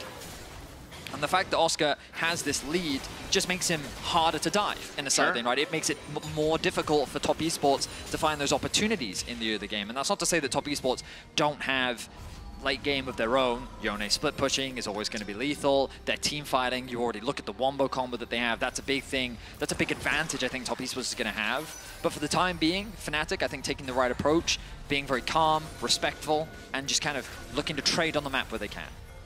Definitely makes a lot of sense. Noah setting up with the curtain call. Bit of poke onto JackeyLove. Razork on the way, but he will be a little bit late. Jun only level 4. Razork now spotted. Maybe they're going to be able to turn this play around. Immediate ultimate coming in the Impale. A bit of work there, but the follow-up not. JackeyLove over the wall. Huge damage and a massive punish onto Fnatic, who thought they had the angle on the bot lane play. Bit of a misplay there from Fnatic, and JackeyLove comfortably punishes it. A fantastic MF ultimate from across the wall. Is way more damage than Fnatic is prepared for. They thought that they'd caught Mako out, but crucially, Noah misses his W thinking that Mako's going to get hit into the wall, but then that's not actually what happens. Razork actually brings him past the wall, the CC doesn't connect, and that's 2 early game objectives now for Top Esports. That person's a very big fan of JackeyLove, and you can understand why. sitting on the other side of the wall, pushing R. He's a hero we can all get behind. And of course, the early BF sword makes this matchup very difficult because while Noah is fast with those Swifties, he is not winning any trades. Keep an eye here, see. So the sun comes through, but then the ultimate from Razork drags him out of range of the wall, so the W doesn't connect from Noah, which means that chain CC doesn't follow through. Mako gets the knock-up. The combination with the MF ultimate as well means that they absolutely decimate the Fnatic trio. Well played there by Top Esports to equalize the kills.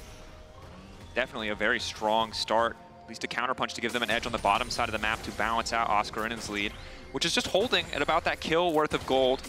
Obviously, some early MR will make the matchup much easier, but to your point earlier, Fnatic, I think, happy to trade even as long as it gets more time and more space for Humanoid to continue to stack up.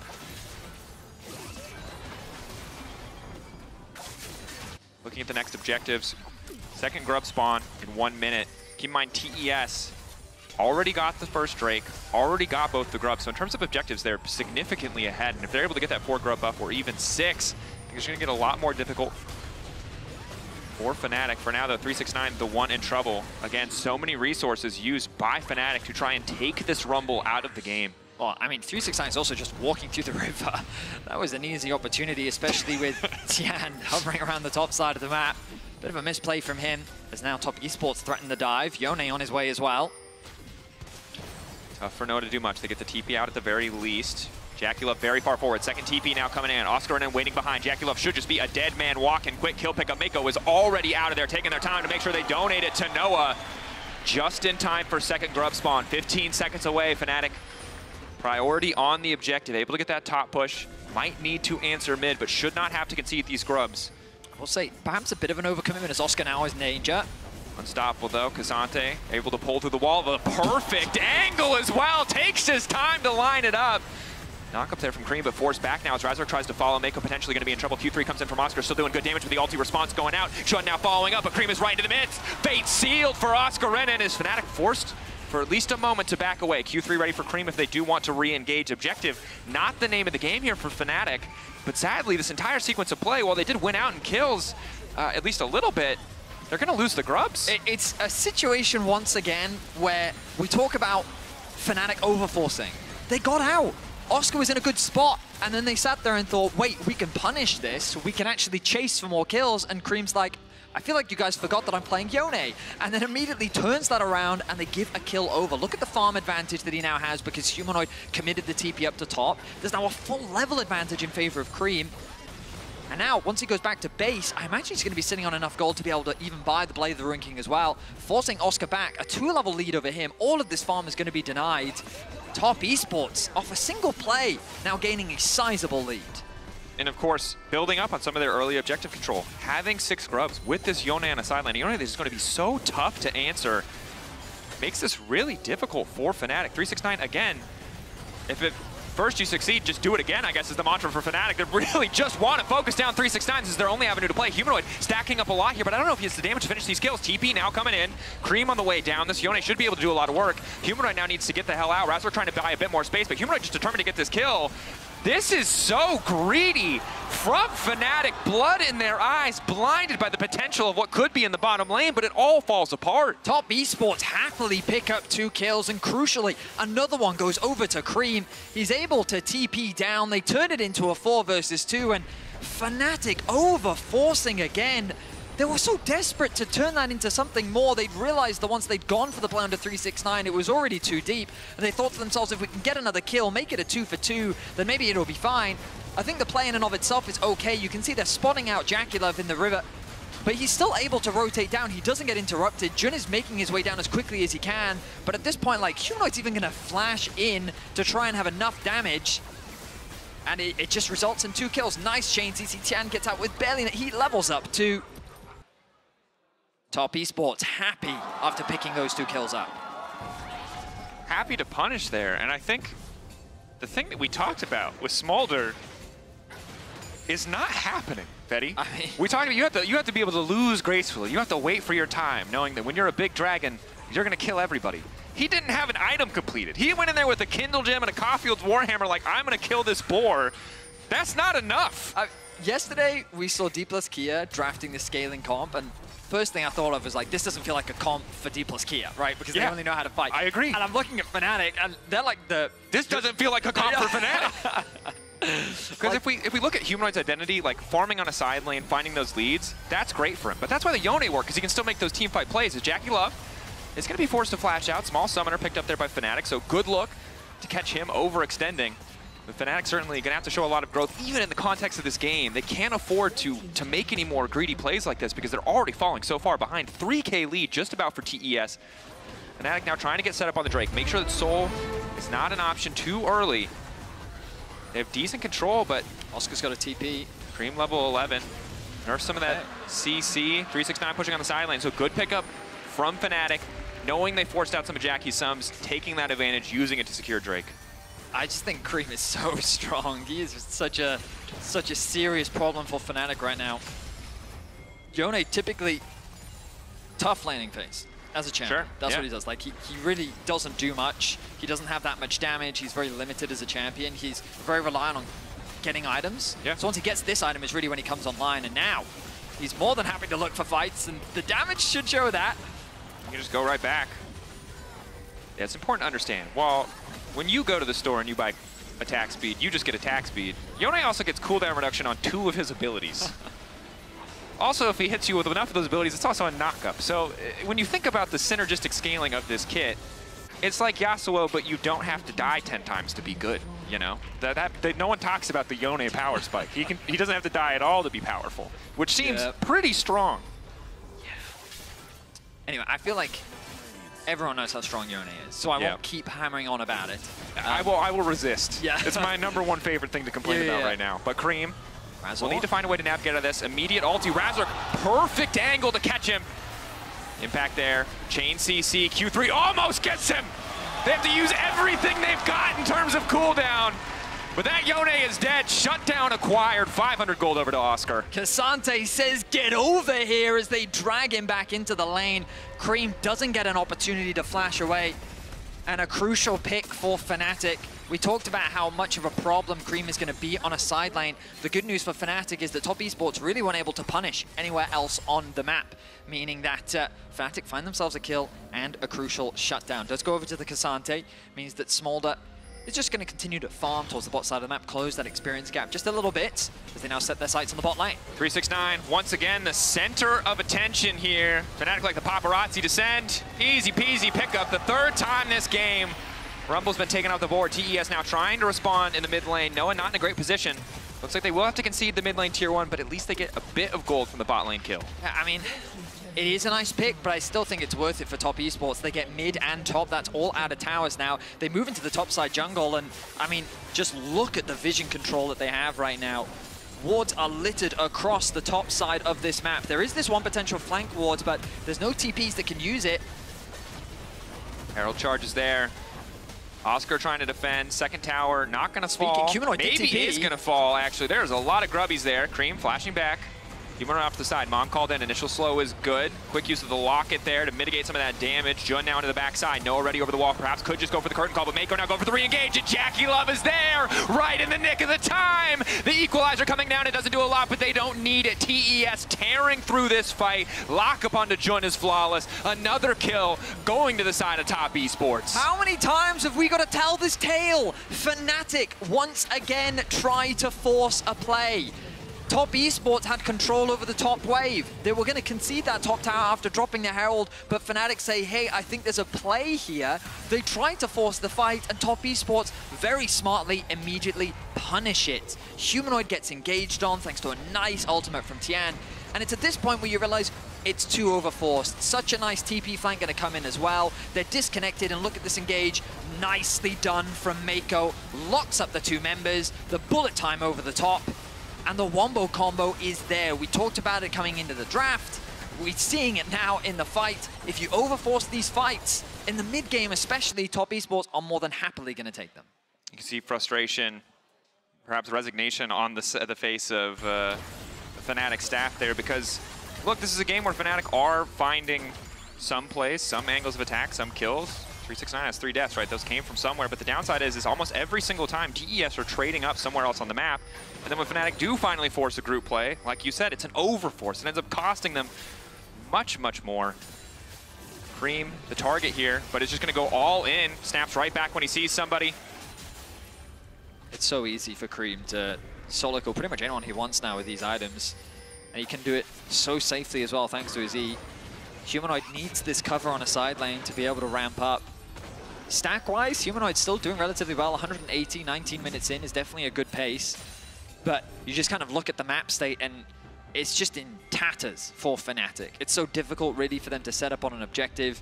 They don't have their TPs available. They should just look to concede this dragon. Top Esports have done a great job of, if we think about the punishes that we've been seeing, every time Fnatic overstep, Top Esports is there to punish. Yeah. Every single time. And even though Fnatic have been able to find these picks, Top Esports have been making smart cross maps on the map. And they've just been slowly, methodically been picking apart of these weaknesses from Fnatic and converting it into bigger and bigger gold leads. Now, both JackeyLove and Cream with basically a 2K lead between the both of them, well, independently, giving them a full item advantage over their lane counterparts. Which is completely massive. As we get closer and closer to Baron, spawning 3 seconds away, with Yone on your team as well as a Rumble, you can burn through it quite quickly. No reason for TES to risk cover.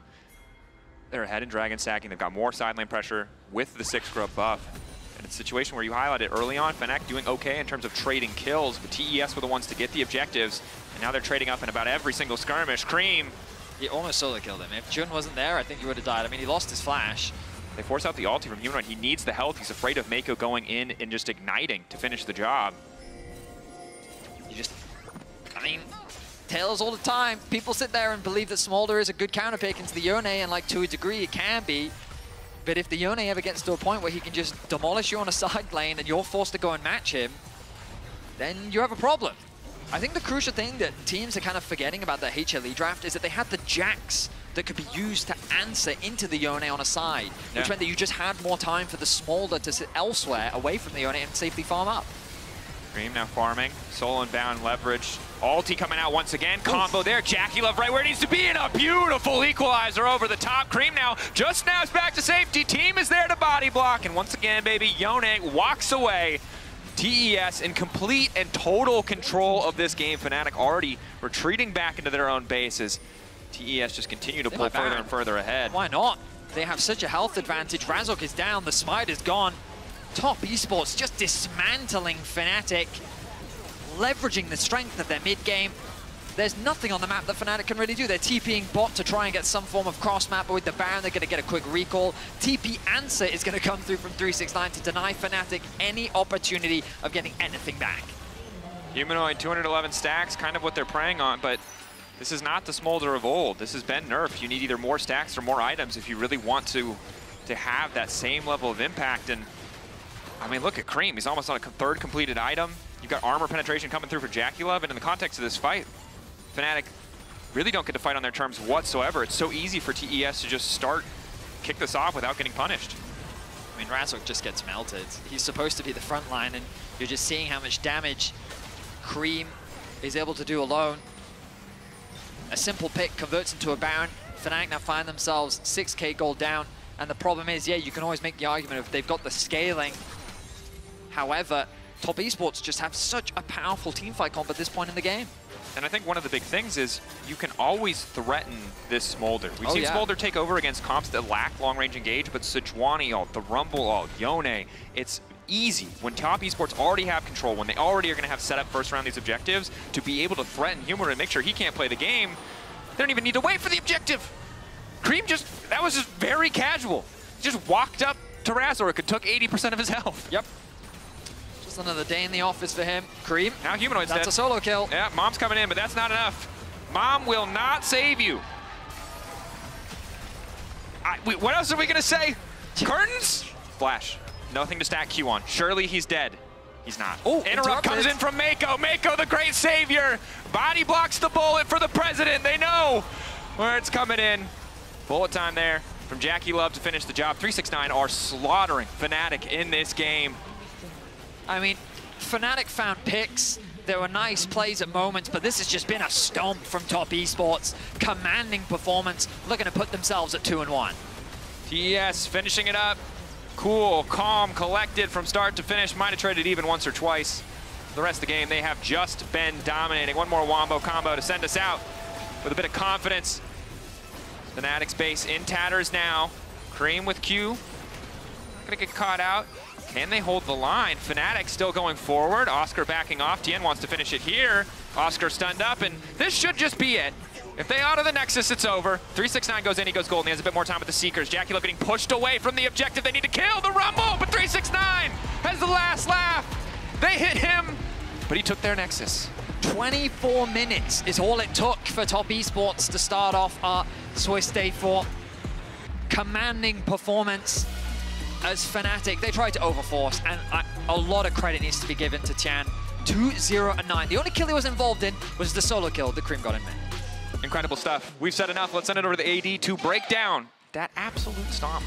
Speaking of breakdown, Lore, are you okay, Lore? With us? No. Okay. That was a tough one. That was rough. Yeah. That was rough. Yeah. Draco's like, hey, look. No, but I mean, you guys were talking about the draft, the approaches, and the power picks, and what can condition Yone here in the favor of Top Esports. I mean, we've seen that core see a lot of play and success, and I'm talking about Yone, Rumble, Rel. Yes. With other things that fly on top of it. The Sejuani enables the two solo laners extremely well, and the Misfortune can just add to the Wombo combo. It was a very aggressive comp. My biggest concern going into that game, and I said it right after the draft, is that Fnatic's comp was going to be a bit too slow.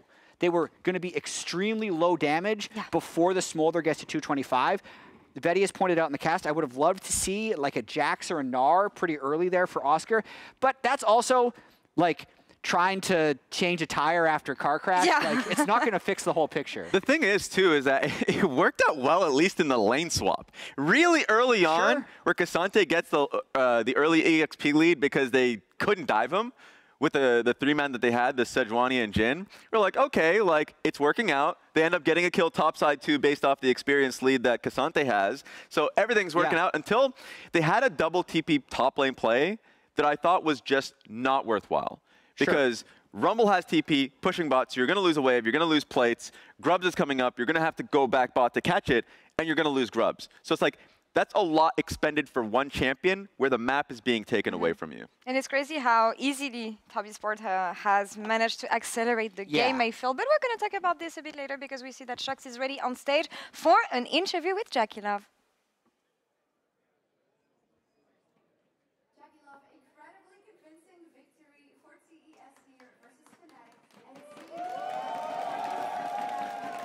You just had the counterpunch. How much did you feel?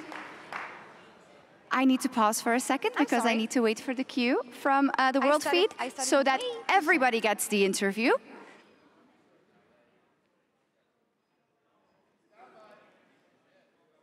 TS has been able to accelerate the game. Yes. I mean, that's the thing for me is they ended that game very quickly. Yes. Here's the interview. Jackie Love, congratulations on a very convincing victory versus Fnatic, where it seemed that whatever Fnatic tried, you had the counterpunch. How much did you feel like you were completely in Fnatic's heads and could predict their next moves? 那首先恭喜你们赢下了这场比赛，这一场对阵到 Fnatic 的比赛，队伍展现出了非常稳健的表现，感觉好像在峡谷内的每一个 Fnatic 的动向都被你们所掌握。所以呢，杰克觉得这局比赛你们是要怎么样做到的，可以几乎是预测到他们在地图上的动向，并且能够赢得这么稳健。这把我就觉得我们野辅的指挥非常的好吧，因为每个资源我们都 按照我们的想法拿到了，然后我们的阵容，我觉得就是发育到后面，我们打团就很好赢，然后我们小规模团战也打得非常好。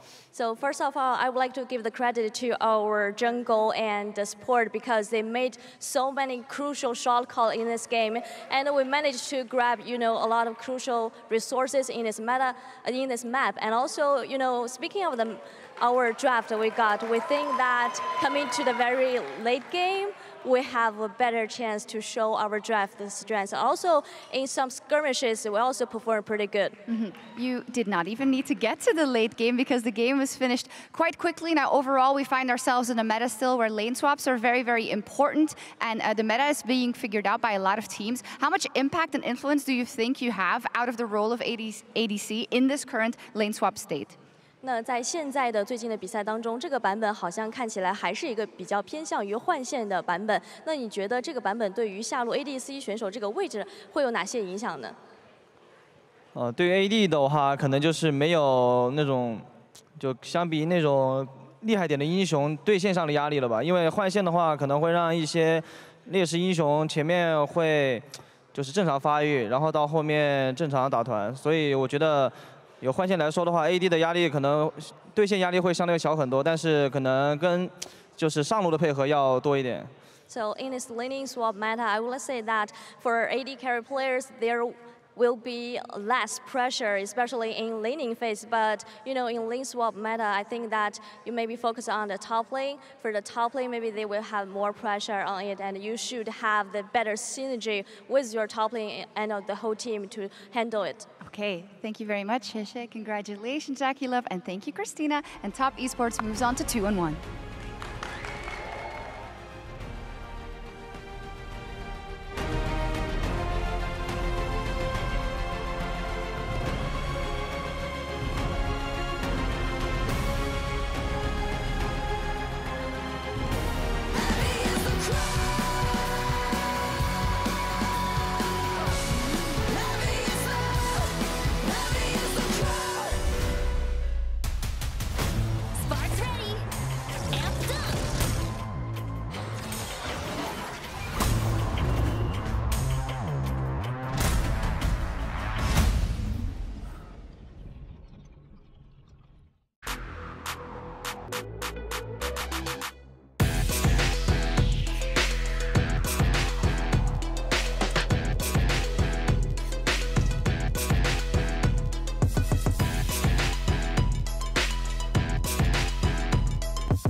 Red Bull gives you wings.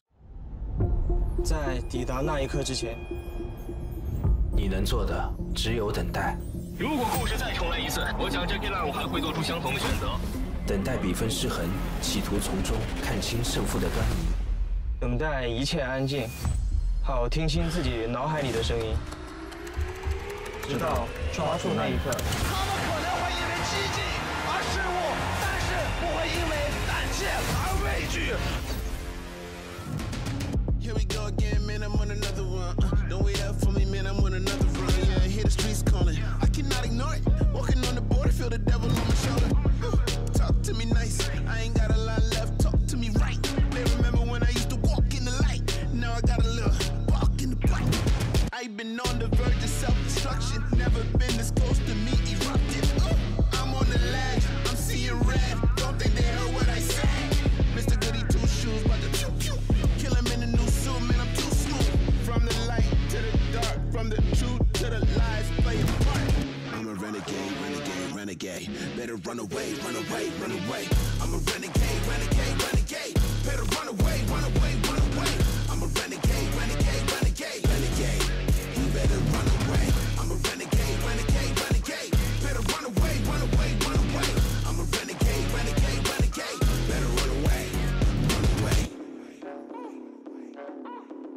Yeah, yeah. I threw away the halo, never gonna be an angel. I'm more keen and able. I've been a since cradle.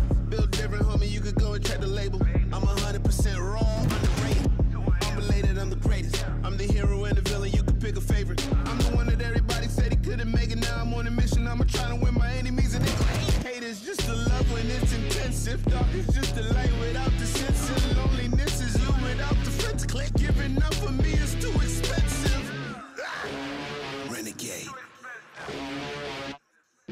renegade, renegade, renegade. Better run away, run away, run away. I'm a renegade, renegade, renegade. Better run away, run away, run away. I'm a renegade, renegade, renegade, renegade. You better run away. I'm a renegade, renegade, renegade. Better run away, run away, run away. I'm a renegade, renegade, renegade. Better run away, run away. You better run. Yeah, I tell the world, never label me the same. I feel nobody could relate. You can't box me in the day. I'm breaking chains, I'm in the raid. And that's just me, just me, just me. Don't box me in, it'll get interesting. Cause you don't know the pain that I'm wrestling. I'm a renegade when I ain't resting. That means all day. You don't wanna test me, this ain't no play. I could be the one reason to calm day. Or the one you gambling with after a parlay. Yeah, but that's just me, just me, just me.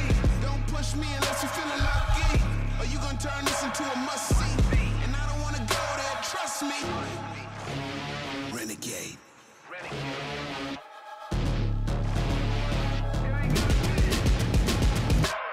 I'm a renegade, renegade, renegade. Better run away, run away, run away. I'm a renegade, renegade, renegade, renegade. You better run away.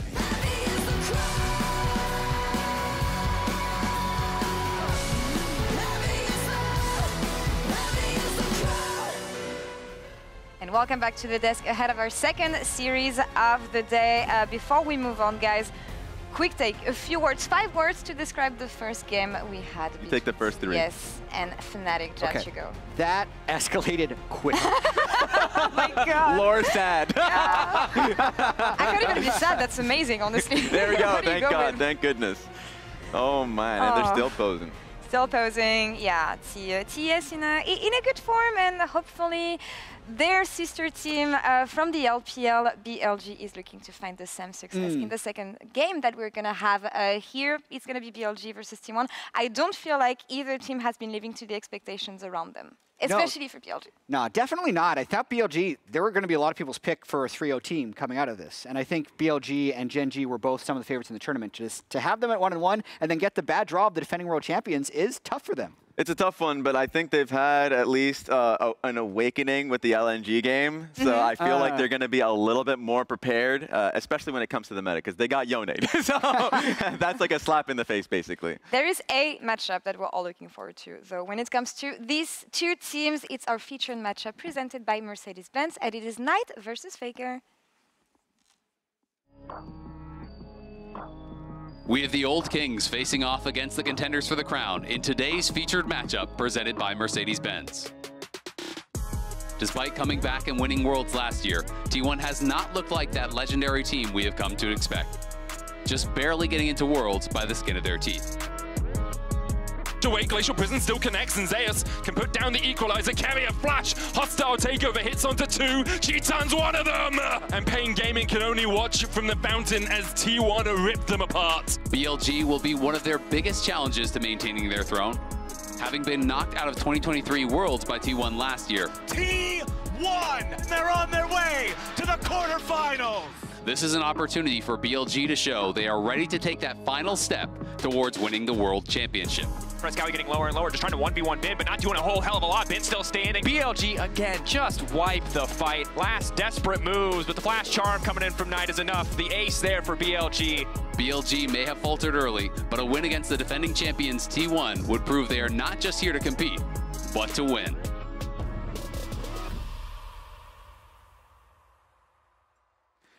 And I'm so excited about this matchup because we just think about the accolades that these two players have stocked up. From Faker's side, he's got 4 World Championships, 2 MSI Championships, 10 LCK Championships. That guy has medals, by the way. He's got a lot on his for himself. But for Knight, by the way, 5 LPL Championships tied with Clearlove, the GOAT, and Xiaohu as well. And a lot of it has been super recently. 6 finals back to back in the LPL. The LPL has been Knight's show. So like for both of these players to be going up against each other, while also I can't forget about the fact that he has the MSI Championship from last year, Knight. So they both are stacking accolades, and now they're going up against each other. They're in each other's way, and it's going to be fun to see these two players go up against each other. What is it going to come down to? Because the expectation around this matchup is always high, but what do we think of the form of both teams? BLG, for me, they could have won the first game they played against LNG. It came down to silly little micro mistakes, actually, that came down to fights on their side.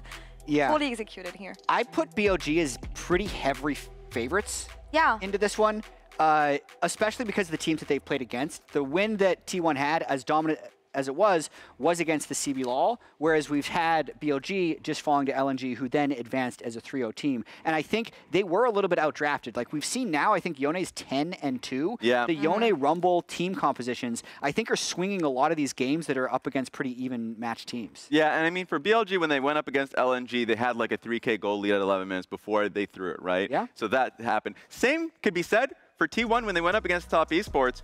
They had a 3K goal lead before the Jin quadra-kill incident. So they'll be pretty upset that the matchup that they were looking forward to, the biggest one that they, like both respective teams had, they had control at a certain moment until they lost at a key point in team fight. Yeah, I would also just say though, these teams are too good at pulling off Rumble Yone combos with any setup CC they have, whether it's the darkness from the Nocturne or an engage like the Rel. So I think they're going to learn that lesson pretty fast, and the coordination from all of these teams is extremely high. So I do actually have BLG as a pretty big favorite. Same. Draft dependent. All right, Sam, casters think take it away for this one. I guess the analysts think the same. What do you guys think for this one?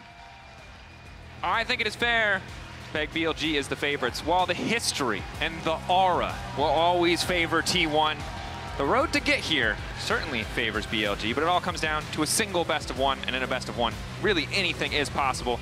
So we're just going to have to see how the draft shapes up. I mean, let's not forget, it was only at MSI not that long ago where BLG didn't beat T1 once, but twice. And people saw T1 at a higher level going into that tournament. This one, right now, T1, they struggled their way into here. And I feel like it's tough to judge the level of T1 right now, because we saw some promising things where they kind of got out-team fought by Top Esports. There was, as Ryan said, the unfortunate quadra-kill situation from Jackie Love, and then against Pain Gaming, they were extremely dominant. So honestly, it's really hard to tell what level T1 is at right now. One, I think it's a bit of a reset for both teams, potentially, right? We saw, obviously, LNG mount a pretty impressive comeback. We saw T1, I think, get caught off guard a little bit by what Aurora could bring to the table in some of those fights. Certainly, both teams probably have a better sense of what they want to prioritize in this meta, but with T1, tons of leads early on. It was a similar story for BLG against LNG, and we'll have to see if either team can take that strong early game and leverage it again against their opposition today. And what I will say is that, historically, T1 is a team that don't start Worlds off incredibly strong, right? They have this incredible record, right? Where their worst group stage record was 5-1. They've only ever lost one, and this was true last year as well. Well, they lost to they beat TL, they lost to Gen G, and they beat Cloud9, and then to start their BLG. Yeah, and then to start their great run where they beat literally every LPL representative, they beat BLG, and you know it had to feel good. It had to feel sweet at MSI for BLG to get their revenge, but Worlds is a different beast. And all I'm saying is that, on the one hand, totally makes sense to have BLG as the favorites. On the other hand, T1 has already lost a game. And, you know, there's no more losses left. Yeah, they've already given that one up. So, until best of fives. Yeah, so it's a scary thing, because that pedigree really does follow them. It's always mind-blowing when people ask me, like, why is Faker so popular? Well, most people have one World Championship, maybe two at best. He's got 4. Yeah, but then you zoom out and you're like, actually, most people don't have a World Championship. And it's just, it's really crazy to realize that, like, regardless of their form, T1 have a way of performing. And so that's why we're excited for this matchup. Many people believe it's too early in the tournament, and I totally understand that sentiment. But the good news is that there's still room for both of them to be able to make it out still. Just shout out to EasyHoon there on the support staff on the side of BLG. Legendary SKT Azir back in the day, 2015 run, now supporting BLG. I think they're too far away in years for me to be like, he's got all the secrets. I can't imagine that a lot of 2015 transfers over, but you never know. Now, I was looking back at their best of 5s when they met at MSI, there was a lot of focus on Faker back then. It was Azir Orianna every game. Yeah. The idea was to try and pinch his pool and put him on something that he couldn't have the same level of impact on. Back then as well, Senna was a very high value champion in terms of both sides were actually really looking to contest it. And I'm curious as to what the priority is going to be in this match, because if it hasn't been obvious enough, Yone is clearly important. My opinion, I think we share this opinion, is it should just be a permanent red side ban. Because we were cooking, well, I say we were cooking. I was throwing randoms. I was like, Rammus and Lissandra, probably two champions that I think you could throw into Yone. All I'm saying is, but I don't think they're going to do it. If you walk into a draft meeting with any pro player ever and you say the words Rammus or Lissandra, you're getting fired. So, you know, let's just, it's banned. Yay! Yone banned. Okay, Love watching it. It's just a little too strong. Shout out to T1 for that one.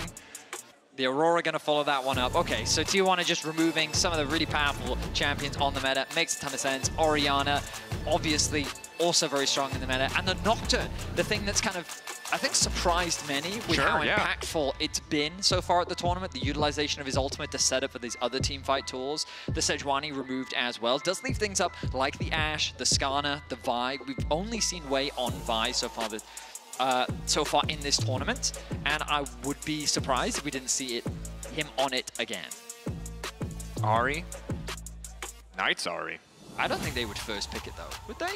I mean, probably easier to first pick the Vi, as you suggested. I can't imagine the immediate response would be a blind pick Ahri, but with Smolder and Yone off the board, as well as Orianna, obviously the mid lane pool, and technically Aurora as well, the mid lane pool is pretty heavily pinched. I mean, obviously, Knight's Ahri is world-renowned. It's one of his best champions. He has an unbelievable win rate on it. And so, with the confidence, and as you said, with the pool being narrowed down, Knight is saying, this is a champion that I want to play. Makes complete sense for him. So now with the Vi and Gnar being taken away on the side of T1, what's the pairing going to be? Oh, they're pairing up Skarner. A little bit surprising. Typically, you'd expect something like a Jarvan or a Viego, something with a little bit more damage and setup, because if an Ahri charm connects, you want to make sure that you have good follow-up. But it looks like the Silent... Oh, Faker's Silas! Also, Silas with the Skarner on the other side of it is not something I've seen yet, and I'm really curious to see how impactful that can be. But Silas, a champion who's just really come back to the meta. He's been changed repeatedly. People have talked about him in solo queue for a very long time, but only at this tournament has he really come back to the forefront of professional play.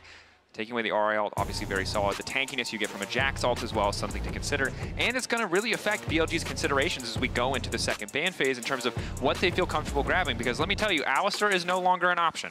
It's a really fun skill matchup too, because the charm determines everything, right? Yeah. Charm can use to interrupt some of the dashes of the Silas trying to get to you. On top of that, like if the charm is ever gone, Silas just always wins a trade, just because of the additional healing they'll get on his W. So, super interesting. Right now, I would say that he doesn't have the best ultimates to steal. Yeah. And like BLG's like, maybe we don't play Alistar. But we'll see how the rest of the draft pans out, as the Kai'Sa and the Ziggs going to be removed from the bot side of BLG. The Renata going to be taken away from Carrier, and the Ashe to follow. Will be interesting to see, of course, if we do see an early Kalista, swap here. That's what I was thinking. With Kalista putting a little bit of pressure on BLG, certainly.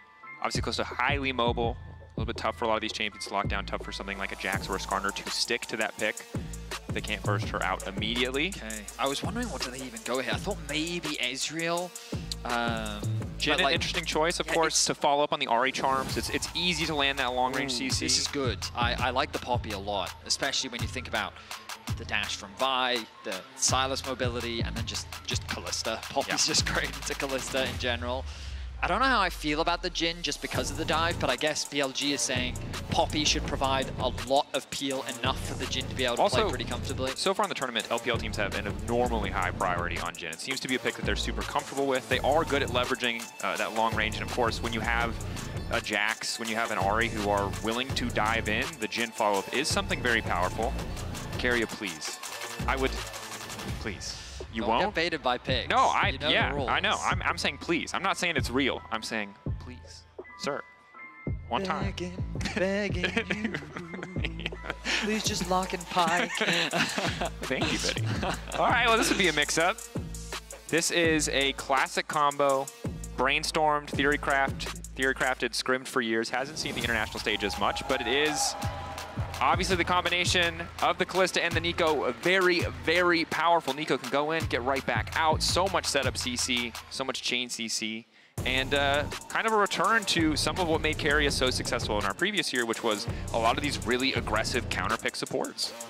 What I like about this, the comps, is that there's just a lot of comfort across the board. You've got Bin on Jax. Like, obviously he's known well for his Camille, but his Jax, like, is just as terrifying on the top side. And that's paired along Knight's Ahri, one of his all-time greatest champions, an unbelievable win rate on it. I think this year alone, he's only lost, like, 1 game. Career long, I got 58 games, courtesy of our friends at Games of Legends, 86.2% win rate. I'm not going to do the quick math there, but it's very much in favor of the win column. And in contrast, Zeus, one of his best champions throughout his career, has been his Gnar. And then you contrast that, like, it's hard to say for Faker specifically because he's played for so long. Yeah. He has so many champions. But I always think back to that 2019 when Faker, he stole the Gnar. Yeah, and like... destroyed an entire region in a moment. Jensen 1v1 matchup he had, like, he's just, yeah, he's a good Sylas player, and it's going to be a fun one. These solo lane matchups are going to be exciting. I'm hopeful we'll get standard lanes, but I'm not going to promise anything as we jump in for our best of 1 matchup between BLG and T1. Neither team will be eliminated, but obviously both teams hungry for that 2-1 bracket, looking to get out of Swiss as quick as possible. Don't want to risk a single thing. Remember, it was last year, T1 beat BLG to make it out, to qualify for top 8 in the bracket stage of Worlds. So Keria sneaking his way in, pretending to be owner. A bit of mind games here. And the second game that we've seen T1 really go for one of these compositions that's very heavily focused around some of these team fighting ultimates, right? We saw a similar thing when Faker was playing Nico mid in their first matchup. Ultimately didn't quite work out. The Aurora disrupted it, but there's no Aurora this time. Able to find a few more effective engages. We're seeing the Grasp Ahri again, by the way. Like, we've just been seeing... Flash out from Keria. Do they know it's Keria? Otherwise, they might not have tracked the flash. If they do, his lane phase is going to get a little bit tougher against this Poppy. So the problem with Knight starting E is you do concede a lot of control in the mid lane. Yeah. W gives you just a lot of trading power just because it's a short cooldown, easy to last hit, helps you control the wave. E, long cooldown, single target, doesn't offer a lot. Now, we talked about the possibility of a lane swap. It looks like BLG is going to be the ones to initiate it. And T1 naturally ready as the split map has begun. Makes a lot of sense in the context of T1's bot lane. Obviously, you really do not want to be against Kalista Nico for the first few levels. That's a picture of Faker. You throw that up on your phone, we're putting it up every time. I don't know if you've noticed, but there's a theme to how we promote Worlds, and it always involves cut the music, Faker. Doesn't matter what he's doing. He can play piano, he can sit on a throne, he could take your order at a fast food restaurant. We would all love it. It's what keeps us going. And I think it's a big part of the reason why we're always giving T1 the benefit of the doubt here. Of course, in the 2v2 lane swap, though, LCK team's a little bit more experienced, popularized in that league initially as Knight doing a pretty good job, getting a lot of grass procs. Of course, you highlighted it takes away from some of that burst damage, but does offer a bit of sustain, a bit of additional damage, and does give you that permanent health stacking, 4 per proc. I mean, yeah, it makes sense to me. Well, it doesn't really. It's more. That's an Ahri enthusiast. You hate it because you want to do damage. Yeah. It's understandable in the context of melee matchups, right? Because it's very easy to generate the grass procs. You can just keep hitting your opponent. Gives you a bit of extra sustain.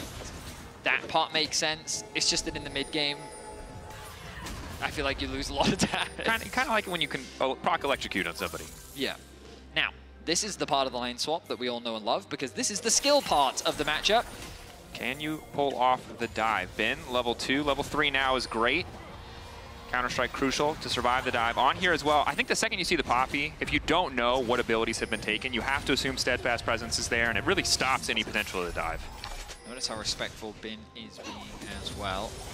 But definitely the winner of this situation. Zeus will be able to catch this last part of the wave, but Bin having access to that nice stacked wave on the bot side is going to be more than happy to pick this one up. Overall, though, nothing too crazy happening either side. The initiation of the swap is now concluded as both laners will now look to return to their respective lanes. Of course, pretty calm, all things considered. We talked about it in the previous game, but once the initial dives kind of fade away, might see the reset to standard lanes now that the first few levels have been kind of survived, now that both bot lanes have been able to get a little bit more experience. But remember, in the context of this year, BLG have certainly had T1's number. Last year, T1, well, they had all of the LPL locked down, but this year at MSI, of course, we saw across 2 best-of-5s, BLG were able to come out in both of them, knocking T1 down to the losers bracket, meeting them there, beating them again to face Gen G in the finals. So history right now, at least, favoring BLG as we head into this best-of-1. It was at Worlds last year where they met in the qualification stage. It would have been in the 2-1 bracket, if I remember correctly, where T1 actually got a 2-0 to the surprise of many. And were able to qualify there for the quarterfinals, where they then, in fact, made their miracle run all the way through to the finals. And coming into this one, again, understandable that BLG are expected to be the heavy favorites. They're a team that, ever since Wei has joined the roster in summer, they've become very complete, very well-rounded. Their ability to generate early game leads is off the back of they'll leverage their prio, and then Wei is hovering. And just as I say it, the observers highlight it for us. They're pushing mid, pushing bot, and they're working now together. Wei sets his sights on the bot side of the map, doesn't want to get spotted out by that little phantom. And they're all just kind of coordinating, providing that safety. He can look for a bit of a gank hit, and here it comes. Wei coming in. On can go in as well and try to interrupt some of the escape tools, but they're just hitting the clone. Keria able to shapeshifter out to safety. Crucial to get away from that gank, but well highlighted, Betty. Good use of the line pressure from BLG to Fish, and you can see, meanwhile, T1 not really able to make a play of their own anywhere else. So this is exactly what has made BLG so effective in the early games. And sometimes we've seen some of their inconsistencies in the early games at times, one of the things that they were criticized for early on in summer. But Wei has just kind of allowed that, to kind of allow these very talented laners to thrive in the way in which he enables them. And he doesn't tend to showcase a preference. We've seen him play through top lane as well. Ooh, nice route. On getting chunked out here in the 2v2. You know Flashing. T1 are stronger, forcing the flash out from Elk 2.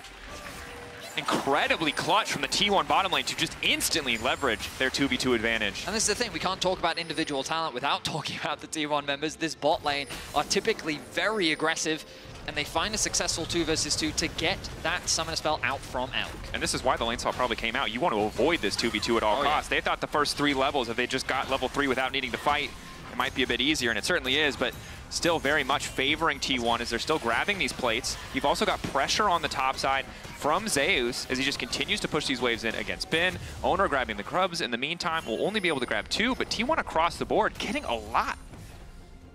They do have a 1k gold lead now, just off the back of the lanes kind of returning to normal.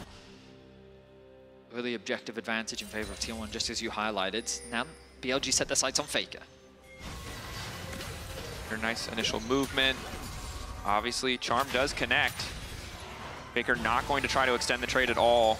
Uncertain where On is. Good presence of mind, good awareness. If he commits anything there, very likely we'll have to burn Flash to escape.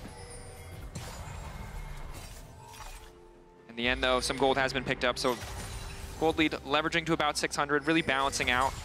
Grubs will feel good on the next spawn, though. T1, they can get 2. We'll be able to grab the 4 grub buff with pressure Zeus is putting down right now. Will make it that much easier for him to take some of these early plates.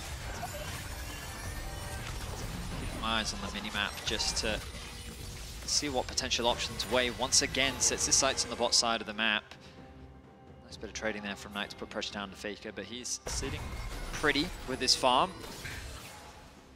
I like how Wei consistently plays around the fact that, like, oh, his bot lane has push, he's there to leverage. Maybe they can go for an objective, maybe they can set up for a dive or a kill.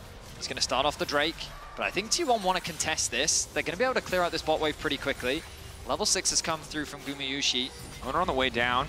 On with a knockback into the wall, but there's no immediate fall. If they just now spot Owner, Knight is going to get the first move, however. This could be disastrous. Perfect CC layering. Owner can't even push the ult. He barely manages to get it all in time. Faker has stolen away the ultimate. What else can he get with the dashes? Can he chase down Knight? One more now coming through. Has stolen the ult, now using it. Wants to chase, Wei ready to go over the wall. T1 zoning him off. Faker goes in again anyway. Flash away from the charm. It's perfect. The pop on the Q2 coming through. Faker gets another dash. Should be fine to escape. Bin coming in. He should go down. Knight gets the kill in return. Faker doesn't quite have the mana or the damage to be able to get another, but it ends up being a 2 for 2. Knight with the quicker collapse, but T1 with their bot lane having more damage to be able to convert the kill. The Dragon stays alive, and as Owner makes his way back out onto the map, he's already pinging the objective. And great CC, frankly, from the side of BLG to recognize they had the opportunity to kill Owner. Could have been a massive threat in the fight, and certainly could have made Knight vulnerable. They weren't able to spot him out first. Messy back and forth. T1 still ahead in gold. Now T1 first on the objective. They're spotted. BLG, a lot of pressure mid. Currently denying some creeps away from Faker, so there is a gold price that T1 are paying to take this objective. Have to respect on the flank, but BLG clearly willing to give it up, and well played to T1, coming ahead in objectives across the board. While all that was happening, we'll get to that in a second, but notice here, it's Owner that's isolated because Knight gets the rotation first, connects the charm, they have the damage. Owner does what he can to get what damage down he can, but then the fight becomes split as Wei has to flash away to avoid the CC from T1's bot lane. On is just kind of awkward in this position, left isolated as the Jhin ultimate doesn't really offer much, while Faker finds himself in a 2 versus 1, gets that initial pick, gets the reset on the Ahri ult as well, allowing him to create some space, and then here he thinks, oh, maybe I have the damage if I can get the passive off, but the 4th shot from Elk is enough to shut Faker down. A very close affair. And the thing I wanted to highlight before we went into the replay was Bin actually moved from top into mid to push that wave underneath the tower because Zeus had set up a bit of a mini freeze. Then though, as the freeze was unbroken, Zeus was forced to push out that wave top and Bin could catch all of it. So you look at that CS discrepancy that had developed in the top lane, but Bin actually fixed it by being able to get this big wave in mid, move up to top, then catch that wave as well, and ultimately kind of equalizing what was a bit of a deficit at the start. Important to put him in that beneficial position. Wei gets a little aggressive on the top side. But obviously in that previous fight, just a reminder why our featured matchup presented by Mercedes-Benz is the mid lane. Faker and Knight both in a position to make so many plays for their teams. They're legends in any draft, but in the context of this draft, 2 huge catalysts to find kills, to set up plays on the map. And right now, BLG using Knight, they gain a bit of control around the grubs. However, top wave needs answering. They don't quite know where Zeus is, so they don't feel confident to initially force the objective as T1 showing up in force, ready to fight for this. Ideally, Zeus wants to catch this bot wave before he's in a position to TP. Bin is already making the rotation up though, so it's BLG that have Purges on the objective. Bin is collapsing very quickly. I'm expecting a big fight. Bin first move is big. Zeus does have TP and he has Mini-Gnar stacked. Are they willing to commit Zeus's TP? Looks like they don't want to. Instead, they'll just say, you know what, we'll concede the grubs. We'll give Zeus first access onto the tower. Bin was able to catch that wave in mid lane, but ultimately just a lot of time spent wandering around the map. But ultimately, it did pay off for BLG. But Zeus getting some good work done on this bot tower. Definitely. Unlikely he'll be able to grab that last plate, at least on this wave, as Faker and Owner trying to defend on. Well placed, well positioned. Ulti from Skarner is about to be traded here. It looks like as T1 are being caught out by the curtain call. Lockup coming in from Owner, but he might just have to give his life. Flashing out to safety. Where's the last bullet going to go? One more shot from Elk. Will not finish the job. Quick kill pickup underway from T1 on the top side. In the 3v3, it's T1 that come out ahead once more on not level 6, meaning he can't remove one of those T1 members from the equation. BLG don't have the damage. And it means the T1 find themselves another kill. Elk with the push, has the 4th shot, looking to get that tower plate, will secure it as resets start to come through. Meanwhile, Gumayusi, sitting in mid, takes the mid wave, actually rotates now down towards bots to try and help secure that tower. They're gonna secure it. Nice map movements there coming out from the T1 AD carry. It's Elk spending a lot of time to push in this wave. Yeah. Resetting makes a lot of sense. And a bit frustrating, right? Because you just get that 4-grub buff. You would love to be able to get some pressure down on top side. But Faker and the rest of T1 in the area means the play kind of fizzles. Elk doesn't have any mana or any biscuits, so this is a little bit This is crucial, because notice Zeus, the reason why this is crucial is Faker still has TP available to him, but notice Zeus already back out onto the map. He's been able to go back to base, spend that money. He can now go top, catch that wave. Gumayusi continues to push in mid. He can now reset, get his itemization, and now Jin's recall is delayed. So the rest of BLG are already back out on the map, while Elk needs to commit that reset. And this means they're in a position to contest vision, to get pressure top, to get pressure mid, and start to set up for that Herald. They do not want to give this away when BLG have hit that 4-grub threshold. But on hovering, maybe hoping to catch Zeus out if he overcommits here. Malignus completed for Knight. Will make the ult more accessible, but not necessarily the biggest damage spike. A lot of members hovering around the top side for BLG. Way there to cover once more. Faker bot has the TP. Not sure how he fares in the 1v1 matchup, but with a completed item, he should be all right. Way looking to make the dive happen. Owner here as well. Bounce in from Zeus, trying to get away from the Skarner, knowing that CC is lethal. Impale is there, but the knockback is close! They push him away, but Zeus is still holding on. It's a 3v1, and Zeus is happy to take it. The power of Mega-Gnar keeping him standing. Beautiful from T1, and now here comes Keria. It looks like Faker. They're uncertain the charm going to hit. Now they realize it's an eco. I love your response there, because I'm like, Faker's coming, Faker's coming. Like, it's not Faker, it's Carrier. I'll be honest. Design team, I have one request. Please, for us, make it the correct picture. Because if that was Faker, people start dying, for sure. Carrier does not have the engage range. Oh, okay. So ultimately, nothing comes off the back of that. BLG, they tried to set up a dive onto Zeus. I love the idea with Knight there right behind them. I felt like that they would have enough damage, but the arrival of Ona really kind of ruined the play setup, bought enough time for Zeus to get the Mega Gnar, and then he was able to make a mega play to buy enough time to force BLG to then disengage. And when you burn those resources, you don't have enough left to take the fight. As Faker gets aggressive on the bottom side, not sure if they have enough here to make this happen. Poppy all stolen away. T1, this is both. They already got one objective. They want to go for two. They forced the flash out from On. T1 pulling incredibly far ahead. That beautiful play on the top side has won them so much. Bin is just now getting that wave into top side, and Zeus here for the play and right back to top to defend. Now Faker TPing as well. They're nervous. They don't want to risk the dive. I think maybe a bit over-eager from the side of T1. But still, they get the Drake, they get the Herald, they get the kills on top side, or the play on top side. Beautiful stuff. So T1 walk away with the second dragon of the game. The bot wave left completely unattended, because once the TP had come through top, Faker, wanting to be a homie for his top laner, matched the TP and was ready to fight, ready to skirmish, had that Poppy ultimate stolen away to turn it into a 2 versus 1. Now though, because those TPs were invested from the mid laners, they've said, well, we've got to catch this wave now. So both of them stay in the top side of the map. Knight does have a bit of an experience lead, I think largely because Faker has been moving a lot around the map. As Zeus now makes his way towards bot lane. Bin with the TP advantage for now, but there's not really an objective for them, for BLG I should say, to find any real advantage with. No, 4 minutes on both the Baron and the Cloud Drake. T1 obviously 2 Drakes thus far.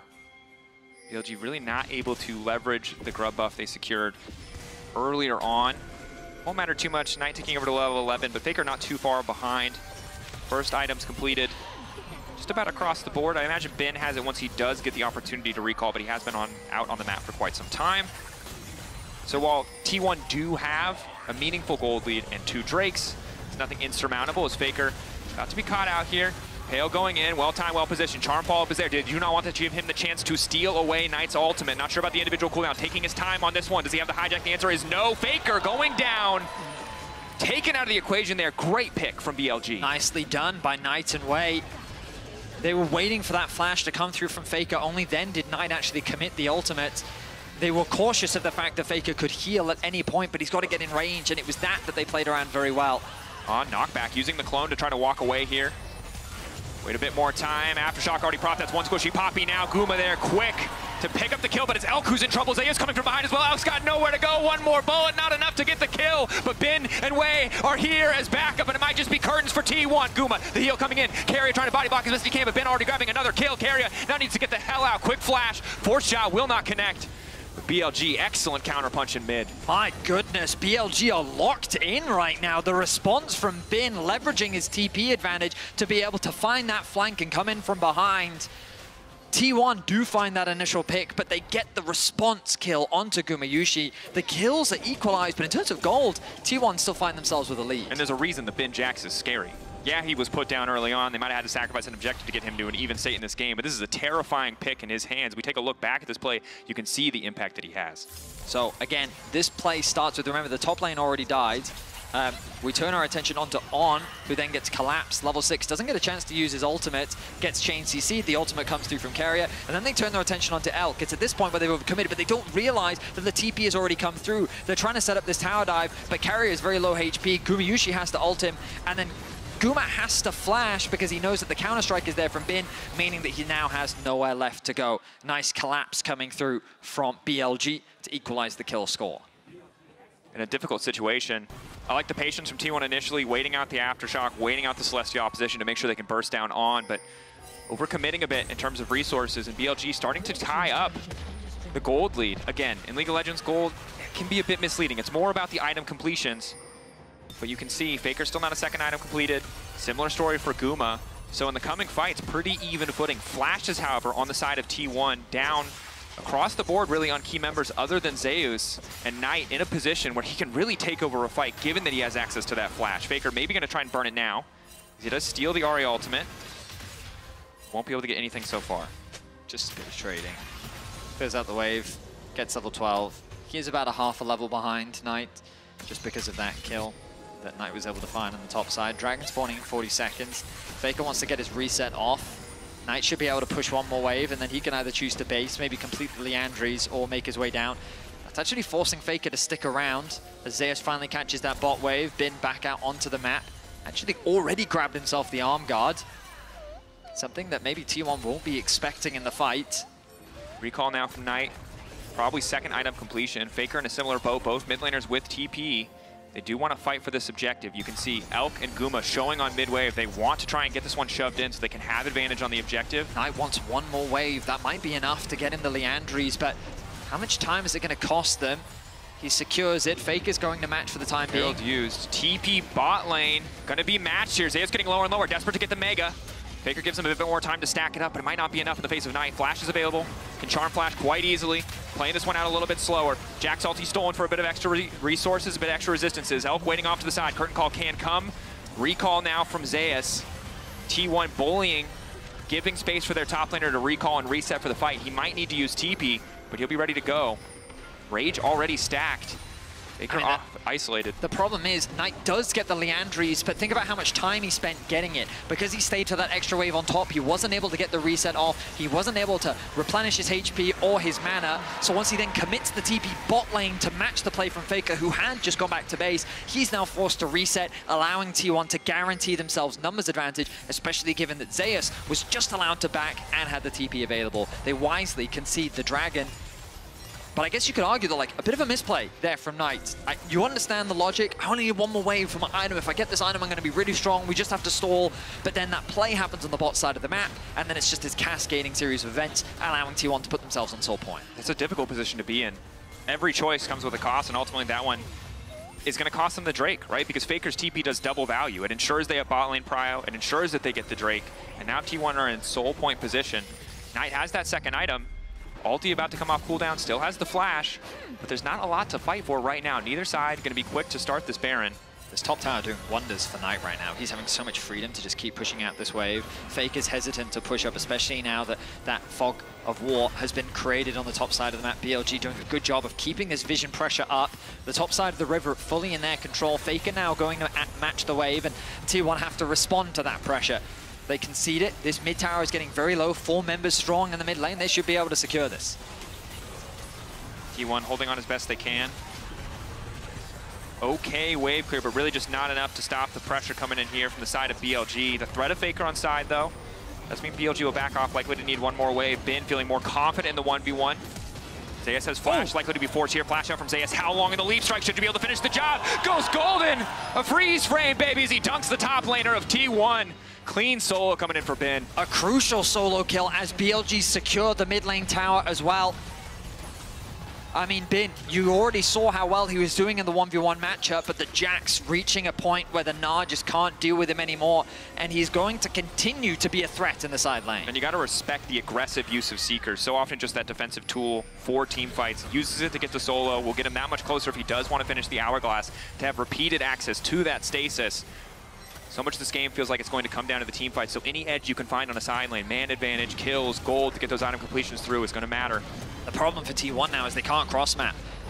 Bin is able to secure this bot tower completely uncontested, and notice as T1 is shifting their control to the top side of the map, BLG is there to match. They don't need to cross map or anything. They can actually just sit there and say, T1, try and take this tower in front of us. I dare you to, because if you do, Bin is just going to continue to push in bot. Obviously, he needs to get his reset off, does have gold to spend. But BLG now with a much firmer foot in this game. They've finally been able to equalize the gold. We're going to need to see how well T1 can set up for objectives and find fights. Bin completing the Hourglass is big. Again, another access to stasis. We saw in the previous game, Aurora disrupted what T1 could do. It stopped them from leveraging so many of their team fighting strengths. There's no Aurora this time around, but with BLG getting stronger and stronger, they absorbed that initial blow. You saw in mid lane. If Elk is left standing, very easy for this lineup to start cleaning up on the counter engage. I mean, if nothing else, I think it's fair to say that T1 definitely showcasing a stronger performance so far at Worlds than compared to what we saw them in the regional gauntlet. Yeah, absolutely. Definitely much more of a return to form, but BLG are locked in after the upset against LNG. You can see their adaptations that they've made, making sure that they have comfort of their own, and they're finding success with it right now. Wei has found an angle. Zeus in trouble once again. Faker can TP to try and save him, but it doesn't seem like the right call. Zeus sleeping out. Knockback with the Impale is so crucial. Now forcing the TP, immediately forcing the response, but the man advantage will be decided BLG. Wall up there to initially break the fight. Impale to try to dissuade a little bit more, but now it's going to be Faker in trouble. Zeus getting lower. Bin finding the initial kill. Goes golden once again, buys a brief moment. Curtain call now coming out in the extended fight. It's BLG taking control. Carrier ready to disengage if they need it. Knight finding the angle. BLG with a beautiful play. BLG set their sights on the Baron. A massive pickup onto both solo laners as BLG is quicker to collapse. They keep their pressure on the mid wave. The TP comes through from Bin. They set their sights on the Baron. Pressure on Owner. Now pressure on Guma. He steals enough. Will they be able to stop this play? Carrier cannot overstep. They don't have the damage to win a fight. The most they can hope for is a steal. But it's so difficult with On. It's so difficult with the pick tools that BLG can bring to bear. 8K getting lower. T1 are here, maybe just hoping for exit kills. Respawn from Zeus. He does have the TP. He will use it. 5K getting lower. Off on the side is the Poppy. On. Ulti, 15-second cooldown. Looking to lock up Elk. Where's the follow-up going to go? Carrier trying to dissuade. Guma knocked back to the wall. The flash forward. Going to try to finish on the first AD carry. Now he's on the hunt for Knight. Guma! Popping off in the clutch moment, but Bin ready to turn it right back. That's the ultimate. Counter-strike is there, but it's Bin versus all of T1, baby, and that is not enough. In the 4 versus 5, T1 are able to turn the fight around. Incredible target selection from Ona to set up for the team to shut down the bot lane. Wei has an angle to steal. Clone will spot him. 5K, is he willing to give his life? It'll put them behind on the Soul. He can't afford to die here. Zeus now chasing. Baron gonna fall, Carrier getting lower. Oh, T1 securing the first Baron of the game, cementing the lead. Soul point as well. If BLG cannot take this Drake, they're going to be in dire straits. But look at the target selection. You can see how T1 is kind of funneled into the blue buff area of BLG's jungle, but that then gives them avenue onto Knight and Elk. Knight doesn't have the ultimate available. Guma smartly flashes in to lock them down alongside Ona. And then with the backline gone, it's really all up to Bin to be able to clean up the fight. He does what he can, but at this point, they're at a numbers disadvantage. And while he does take down Guma, Zeus is able to find a double. And this was all while Faker wasn't even there. Excellent team fight from T1, gets them the Baron, and just like that, they flip the game once more. And you see frustration on the face of Elk, right? And when you're Jhin in that situation, it's so hard to do anything. You need space to work. You need space in the team fights. T1 now setting up for Soul Point. BLG happy to keep them here. The longer they keep T1 interested, even if they don't start the objective, the more of the Baron buff they are burning. But it looks like it might just be the flip. Remember, you've got the Kalista as well. Knockback from On will be big, trying to zone out. Gets the jungler out of the picture. They instantly get the objective. Can they take the fight? Faker now locked up. He's not even going to have the chance to use the Poppy ult that he so graciously stole. Finally, we'll get it back, trying to burn it through. At least On, carry off on the side. A massive ulti, but now Elk is ready to open up. The curtain's called. One shot, 2. Health bar's too high for him to do anything yet. They have to retreat. They have to get out. The lockup on the carrier is good. They're trying to take down Guma. Guma locked up for a brief moment, but Zeus is there to body block Elk. Just fast enough to get away, but there's too much. See, now it is Knight. Can he make the difference? Last dash used. Way likely to fall here. The chase down from Owner and Zeus. Top and jungle together, salvaging the fight. Flash forward from Zeus. They're not done. They want more. On trying to body block. Knight with the red buff. How many cooldowns has he got left? Owner locked up. On running, splitting their attention, but he will fall. The Soul is denied from T1, but it's a massive team fight win once more. These team fights are absolutely crazy. They're an absolute nail biter. As we turn our attention once more, On with a huge ulti on to the jungle top combo. Faker then goes in. The chain CC is ruthless, but even then he gets the Poppy ultimate. He knocks him up, he gets On incredibly low, and BLG are turning their attention onto him. But on the cross map, on the other side of the fight, I should say, Bin gets locked down. He, just like Faker, doesn't really get an opportunity to impact the fight that much. Carrier gets incredibly low. Guma gets CC'd, which means that Carrier then drops. Knight sees an angle to shut down Guma Yushi. But then again, it's that top jungle combo to clean up the fight. They're not focused down. Their consistent damage is enough. I think Wei even messed up going through the wall at the very end there. And a frustrating, such a close fight overall. Almost enough damage to kill Faker before he could get that Poppy ult, that extra burst. And you can see Knight, he's so damn powerful in those extended plays. But eventually he just runs out of resources. You only have so many dashes if you're not going to be able to find the kill. I mean, he needs his dive buddy of Bin there with him, and Bin was just shut out. He tried to make the TP flank happen, but Zeus would not give him the space. Wow, crazy game. I really think a lot of credit needs to be given to Oner this game. His target selection has been on point in these fights. 2-1-8 scoreline. He's been involved in 10 of the team's 12 kills. And you can see how close all of these fights are. I feel like if BLG just had a little bit more upfront burst damage, Wei playing team fights well, locking up Guma for moments, consistently forcing his cleanse out early. They have so much CC, but again, the damage not quite enough. So much sustain coming in from the Kalista, now armor as well. Oner on track to securing the GA. Oh, he actually just got it. GA, Faker's now got Cosmic. It's going to be impossible to get away from him. But it's really important to understand T1 is the LCK 4th seed, and they're that for a reason, right? For them to get a win here, even though it's just a best of one, in the context of the World Championship, when BLG are considered tournament favorites, alongside that of Gen G and HLE, for them to get a win here would be massive in terms of upsets. I mean, to be in the 1-2 bracket for either of these organizations, whether it's current expectations or all-time expectations, it would have been unthinkable coming into this tournament 100%. Short of a truly disastrous draw for T1, which has not been the case. And I think so many T1 fans are happy to see this team reignited, playing at the 100%. Level that they're expected to play at. Obviously, as an organization and for these players, World Championship is where you often see them turn on. But normally it's that man in the mid lane who is struggling to have impact in this game as Knight continues to flourish on his Ahri, but the rest of his team is stepping up to help provide him the space to still be a threat in these fights. Definitely. And again, really, across the board, T1 doing great in these fights. Credit to Zeus as well, who died in the solo bot play, has been found at solo kill, but has now rebuilt that gold lead in a decent position. Now, BLG not out of this game just yet. At all, no. Bin now completed his 3rd major item, going to have a lot more damage off the back of that Wit's End. He's going to be that much more of a threat on the side lane, but really I feel like this game is going to come down to the team fights. Baron spawning in 45 seconds, the Dragon in about a minute, 3 items fully completed for Knight. The death cap as well is so much damage for this Ahri. Knight's target focus is going to be crucial. A single charm onto Gumayushi could be the game changer that BLG need. Luckily for him, he has the cleanse. But it might not be enough, given the sheer amount of CC, the potential follow-up from Elk. We saw the bot side play where BLG were able to set up fine picks, leverage the range advantage they can have with the Ahri Dashin and Charms, with the Jhin Curtain Call. But in the straight 5v5s, it's been T1 coming out on top. Maybe BLG can continue to find those picks. You highlighted it. Knight has to be the center of attention here with death cap completed. He needs to be doing the damage, he needs to be setting up the plays. It's a big burden to put on a single player in a game, but he has the tools to do so. We take a second. Obviously both teams have just been farming for the last few minutes, but 5 seconds, the Dragon will be alive. It's Zeus that enters the river first, clearing out the control wards. Bot wave. Well, the mid wave is what's being contested right now. Oner quickly makes his way over on, maybe looking for a flank, but will be spotted out on the control ward. Has to be careful. I like what Bin's doing. Keep the pressure on bot lane.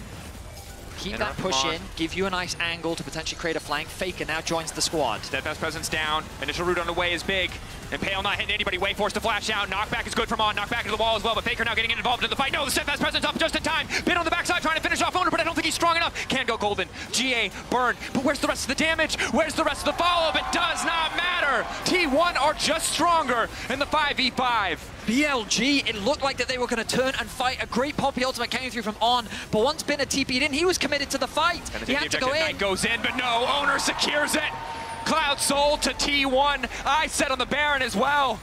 I mean, there's no reason not to. T1 must feel so strong right now. Ahri's just used the ultimate. Oner on cooldown, but it's going to be up relatively soon. They still have Fakers and Zeus' ulti ready to go. And Observer's beautifully highlighting. They're going in blind. They'll just now see the health bar. Faker off on the side, looking to lock up Elk, forcing the flash. Protobelt flash forward from Carrier. The lockup is there. Elk's got nowhere left to go. They don't quite catch Knight. Knight now versus the world, but there is Faker to finish the job alongside Zeus. T1 dominating in this mid to late game. The turn was so fast. BLG didn't see it coming. Faker came from one flank to then force the flash out from Elk, but the moment it was gone, Carrier struck. The team fighting from T1 coming online today as they're now looking to break the base. T1 at Worlds just continue to impress. Team that seems to never disappoint. Once again, finding a way to topple the LPL champion. It's not done yet. BLG have an angle for a fight. On has ultimate in 10 seconds. Great impale. Bin in the midst of 3, but is it going to be enough? He just cannot finish the kills. On now getting knocked back. The Nor is there, and T1 will not be denied. T1 1-2-1. On can knock them away, but he cannot knock them out of this game. T1 take down BLG. An incredible game with some fantastic team fights. Today will not be the day that T1's record is blemished. One loss to their name and they will not concede another. Incredible. And that's just the best of one. All right, AD, we had a great time with it. Yeah. What do you have to say about that? What I have to say is that I wish this was a series. Like, I want to have more games of this. I mean, we might if BLG can now make it through the lower bracket. They're a 1-2 team. T1 at Worlds is just a different, it's a different beast entirely. It's not the same as what's in the LCK. Oh my God. Even just saying that one more time, just the fact that BLG are 1-2 and are fighting for their lives, no one would have expected this at all. And we've talked about what had been going wrong for T1 in the first games that they had in BLG as well. And I feel like while T1 corrected their mistakes, especially in the early game, BLG keep on making the same mistakes. Yeah, the early game from T1 was so good. Even if you're just looking at and focusing at in the swap, specifically Zeus. Yeah. 2 plates top lane, shared 3 plates, but gets both plates, 2 plates solo bot lane, including first turret gold. He is rich as hell based off of the assignments they gave him. And there was one time where like Jax was roaming up for grubs early. He was like, free plates for me. Kalista also pushed mid just to help him out. So it's like, it was a team focus on getting gold on him. And look at the acceleration once they did have the lead. There was that mild moment before there was a really crucial Baron fight that they clutched up. But Zeus's Gnar for me, as well as Guma's Kalista, were such standouts in this game. Well, let's check out Guma's Kalista actually in the HyperX Reflex replay that we have, because Raz, it came down to a really, really small timing, turning the whole fight. Yeah, because BLG is the team that made the winning fight bot side, cross-mapped it to Baron, and T1 without Sylas, without Faker, says that they can take the fight. And so they, specifically Owner, ultied in to try and get Elk, and just track Gumayusi here. Because Poppy stuns him, but he cleanse flashes instantly to follow up and get the kill on both Jhin and Knight. So like, for him to be able to immediately follow up and get those kills, one man down on a winning play from BLG, crazy to see. Incredible. And we actually have Gumayusi on stage for the Verizon post-game interview with Shock, so let's hear what he has to say. T1 gets another win, and I've got Gumayusi here with me together with Ji-Sun to talk about it. And I've got to ask Gumayusi, last year, the journey of T1 at Worlds was all about beating the LPL, and now you already took down their first seed. Will we see a similar story this year? 승리 정말 축하드립니다. 작년 T1 월드 서사를 보면 LPL 팀을 모두 잡고 우승하셨잖아요. 그리고 오늘 또다시 한번 LPL 1번 시드를 잡으셨습니다. 작년과 비슷한 스토리 기대해봐도 될까요? 저희 지금 경기력이 꽤 괜찮다고 생각하고 다시 한번 최고가 될 준비가 되어 있는 것 같습니다. I feel like our performance is pretty good. We are ready to become the best of the world one more time. Now, when it came to your run also last year, a lot was about dictating the meta, especially from the bot lane. Do you feel like you have the same possibilities now, and are you ready to surprise some people? 또 작년 우승할 때를 돌아보면 T1은 정말 메타를 개척해 나갔고 지배해 나갔고 특히나 바텀 메타를 언제나 좀 창의적으로 지배해 나갔습니다. 올해도 이런 가능성이 있다고 보시는지, 올해 또 깜짝 놀랄 만한 그런 전략들 준비되었을까요? 올해도 약간 바텀이 좀 가능성이 무궁무진한 메타인 것 같아서 저희 바텀이 워낙 챔프 폭이 넓기 때문에 또 여러분들이 좋아할 만한 재밌는 카드들 많이 준비할 수 있을 것 같습니다. This year's Worlds meta opens up so much space for the bot lane champion pool, and our bottom duo has a champion ocean. So please stay tuned for our creativity. We will.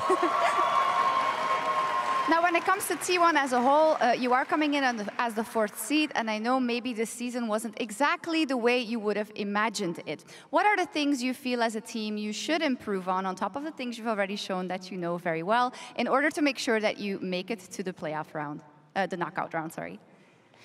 T1 사실은 이번 월즈는 4번 시드로 오기도 했고 서머 시즌 순탄하지는 않았습니다. 어느 점을 조금 더 개선해야 이번에도 노크아웃 스테이지까지 순탄하게 갈 수 있다고 보시나요? 일단은 썸머 끝나고 선발전 끝나고 저희끼리 좀 이야기하고 문제점 많이 개선해서 지금 월즈 Y는 상태는 좀 좋은 것 같고요. 그냥 집중력 잃지 않고 방심하지 않고 이대로 쭉 가면은 노크아웃 스테이지는 갈 수 있다고 생각합니다. After the summer season, after the regionals, we had a lot of communications and we talked about our issues. So I think we're right now on a very good stage. So I'm pretty confident as long as we can keep our focus and go with our role, I think we'll be able to easily make it to the knockout stage for sure. Okay, wonderful. Interview 감사합니다. Thank you so much, Kumayushi and Jisun. And that is T1 with another victory on the board.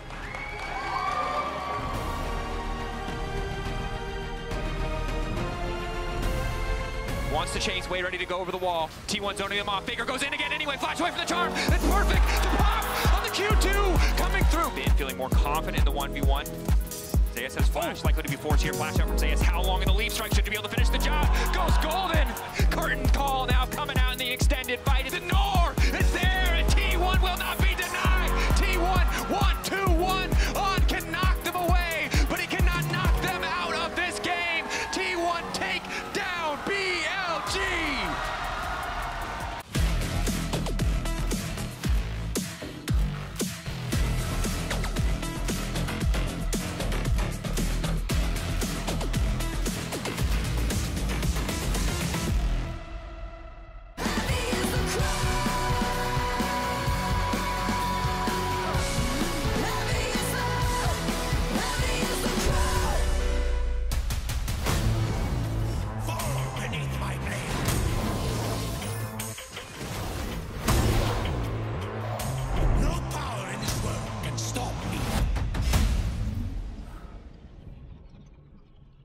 And if you're wondering why I move the way I do, I just feel so good, good, good. I just feel so good, good. I just feel so good. Red Bull gives you wings.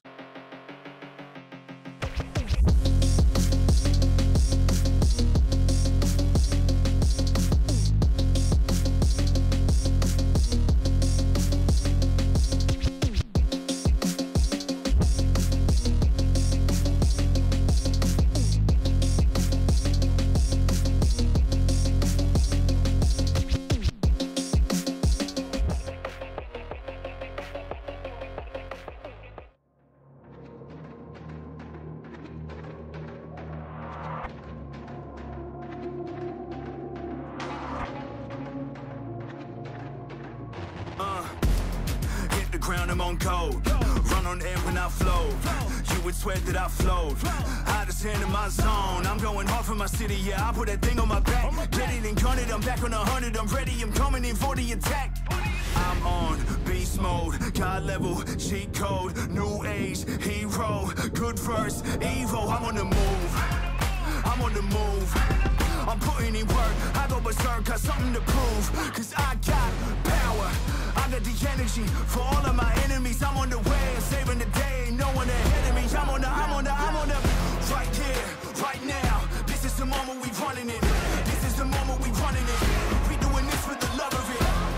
Give me a ride. No, it's so hard to lie. Watch me come alive. I want the world in my palms. I want it all. Yeah, this fire lives in my soul. It drives me to my goal. There's no distance I won't go. Cause the climb's all that I know. And I face it all on my own. So my name will be known, yeah, my name will be known. Right here, right now. This is the moment we running it. This is the moment we running it. We doing this for the love of it. Give me a ride.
luck. It's great to see you again in EU, I have to say. And congratulations on how Worlds has been going so far. It was a bit of a mixed bag, I guess, but you're in the 1-on-1 pool, so you have a lot of matches ahead of you, possibly. And I want to ask, from your coach's perspective, what do you feel like are the things that went well and that didn't go as well in those 2 games? Yeah, so against DK, we got a little too excited, I think, on stage, and I also think they're a bit of a tougher opponent to like draft against. They have more depth, so they like, you know, picked Silas later on as not something we're used to, and like Showmaker, he has like an X factor with Silas in a good game.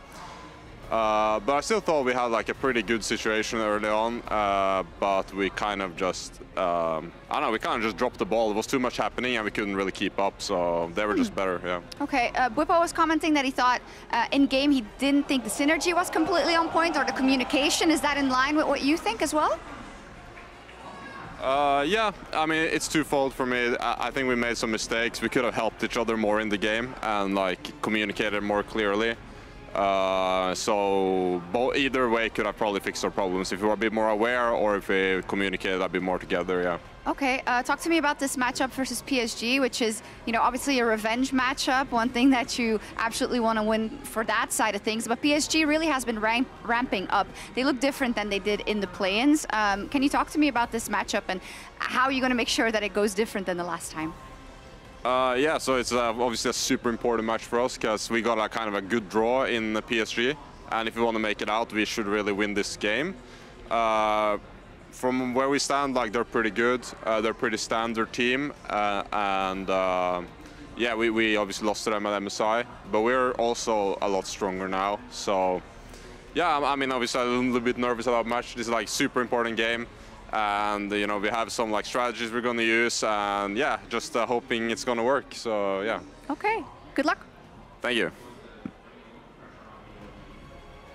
Nukeduck has a plan. Great also to hear him back in Europe. True. And I love that he says that it's a good draw versus PSG, because looking at the graphic that we have just here, it's a tight one. The West has something to settle against PSG. It may say 7-7, but it, like, even if you're saying round 1, this is the round that kicked us out. So like, this one's a little bit sadder. Yeah. And then of course this one's more recent, so this one burns more.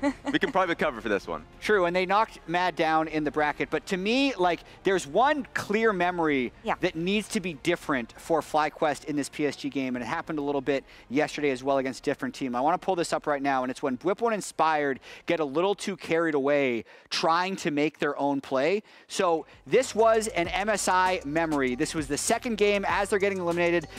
Bwipo and Inspired on Renekton and Viego just lose their minds chasing this Rumble for like 15 seconds. It leads to a Maple double kill, and then Maple ended up being a little bit too fed on the Asol.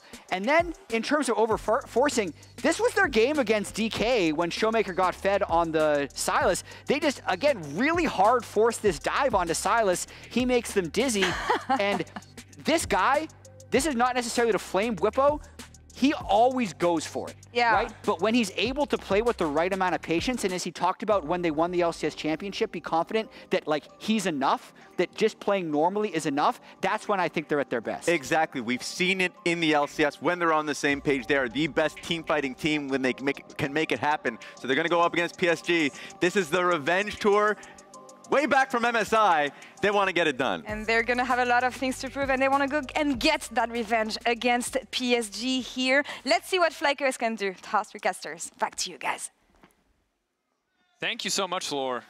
I feel big stakes not just for FlyQuest, but I guess for all of the West, given that it's 7-7, as was so wonderfully highlighted.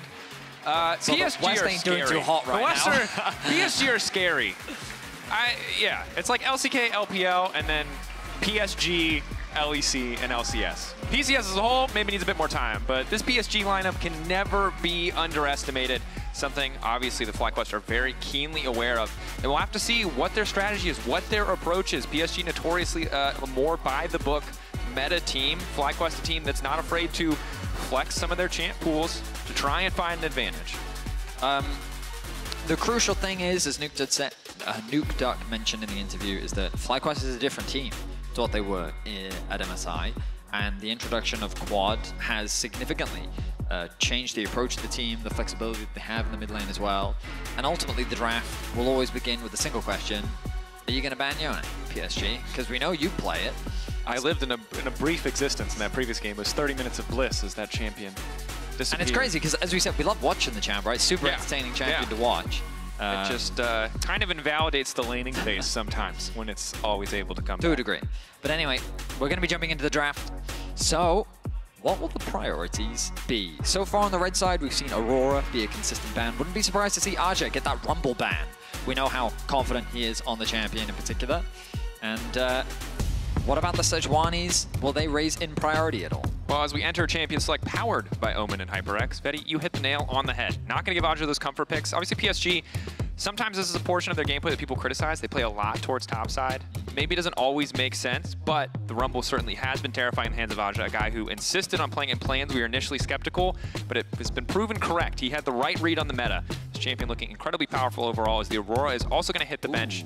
Orianna, that's telling. Taken away. The fact that FlyQuest ban Aurora on the blue side, because the fact that PSG ban Ori, it's like, we don't want you to have that power pick. There's the Yone alongside of it, which I'm imagining as Worlds continues, this is the trend that we'll continue to see on red side. But the Aurora should usually be the third ban on the red side, but FlyQuest saying we don't want to pick it, or we don't play it. Maybe they don't have the flexibility of being able to play at both top and it's in the interesting mid lane. because it puts them in a difficult position where very often we see champions like Ashe or Sejuani, either a jungler or an prime AD, taken off the board, and they really can't do that. Instead, we're really seeing triple bans essentially for top lane. Yeah, they're really targeted Ajay in this draft, and they want to set up Whippo for success. Of course, he is going to have to blind pick something. You imagine Cassante immediately rises in priority as that blind pickable top laner, but perhaps Renekton, something that he dominated domestically on and was something that in the LCS you had to respect or fear suffering on the top side of the map. Kalista going to be the final ban directed towards Marsu, who's honestly had a pretty solid tournament so far. His positioning in the fights has been pretty good. We'll see if he can maintain that performance today with so many first picks. Will it be something like the Vi? And Inspired has showcased a wealth of different champions throughout his career, both in EU and NA. So it looks like, as Renekton is locked, okay, ban set up to try to ensure that Bobo is in a position where he can safely blind pick top, kind of willing to more or less fall on the sword for the team there, give a bit more time, give a bit more information, as they didn't have another high priority blind pick. What will PSG reveal? Because the thing you highlighted, obviously Inspired, incredibly deep champion pool, but a lot of times it's going to be kind of contingent on what the enemy is going to pick. See if he has any options of the Vi that feel good, or if we'll end up in kind of a more conventional jungle matchup with something like the Sejuani. Ooh, bit of a throwback there. I mean, Maple Azir, iconic for a long time in the context of PSG. Yeah, we have seen mids be very high priority in the draft. We already saw the lock-in from Knight earlier, and we're going to see it from Maple as well. Okay, so that Vi-Ahri mid-jungle combo is a tried and true one. We've seen it for many years, just because they both set up each other. Land a charm, you get the Q connect or whatever. Usually it's the Vi to initiate, which then allows the Ahri to follow up. And because of the mobility of the two champions, they just synergize very effectively. They do. And additionally, we saw in the previous game, right, Ahri very good on her own, but when she has that additional follow, it makes it so much easier if you do want to play more for picks in the mid game. But Inspired going to opt for the Ivern.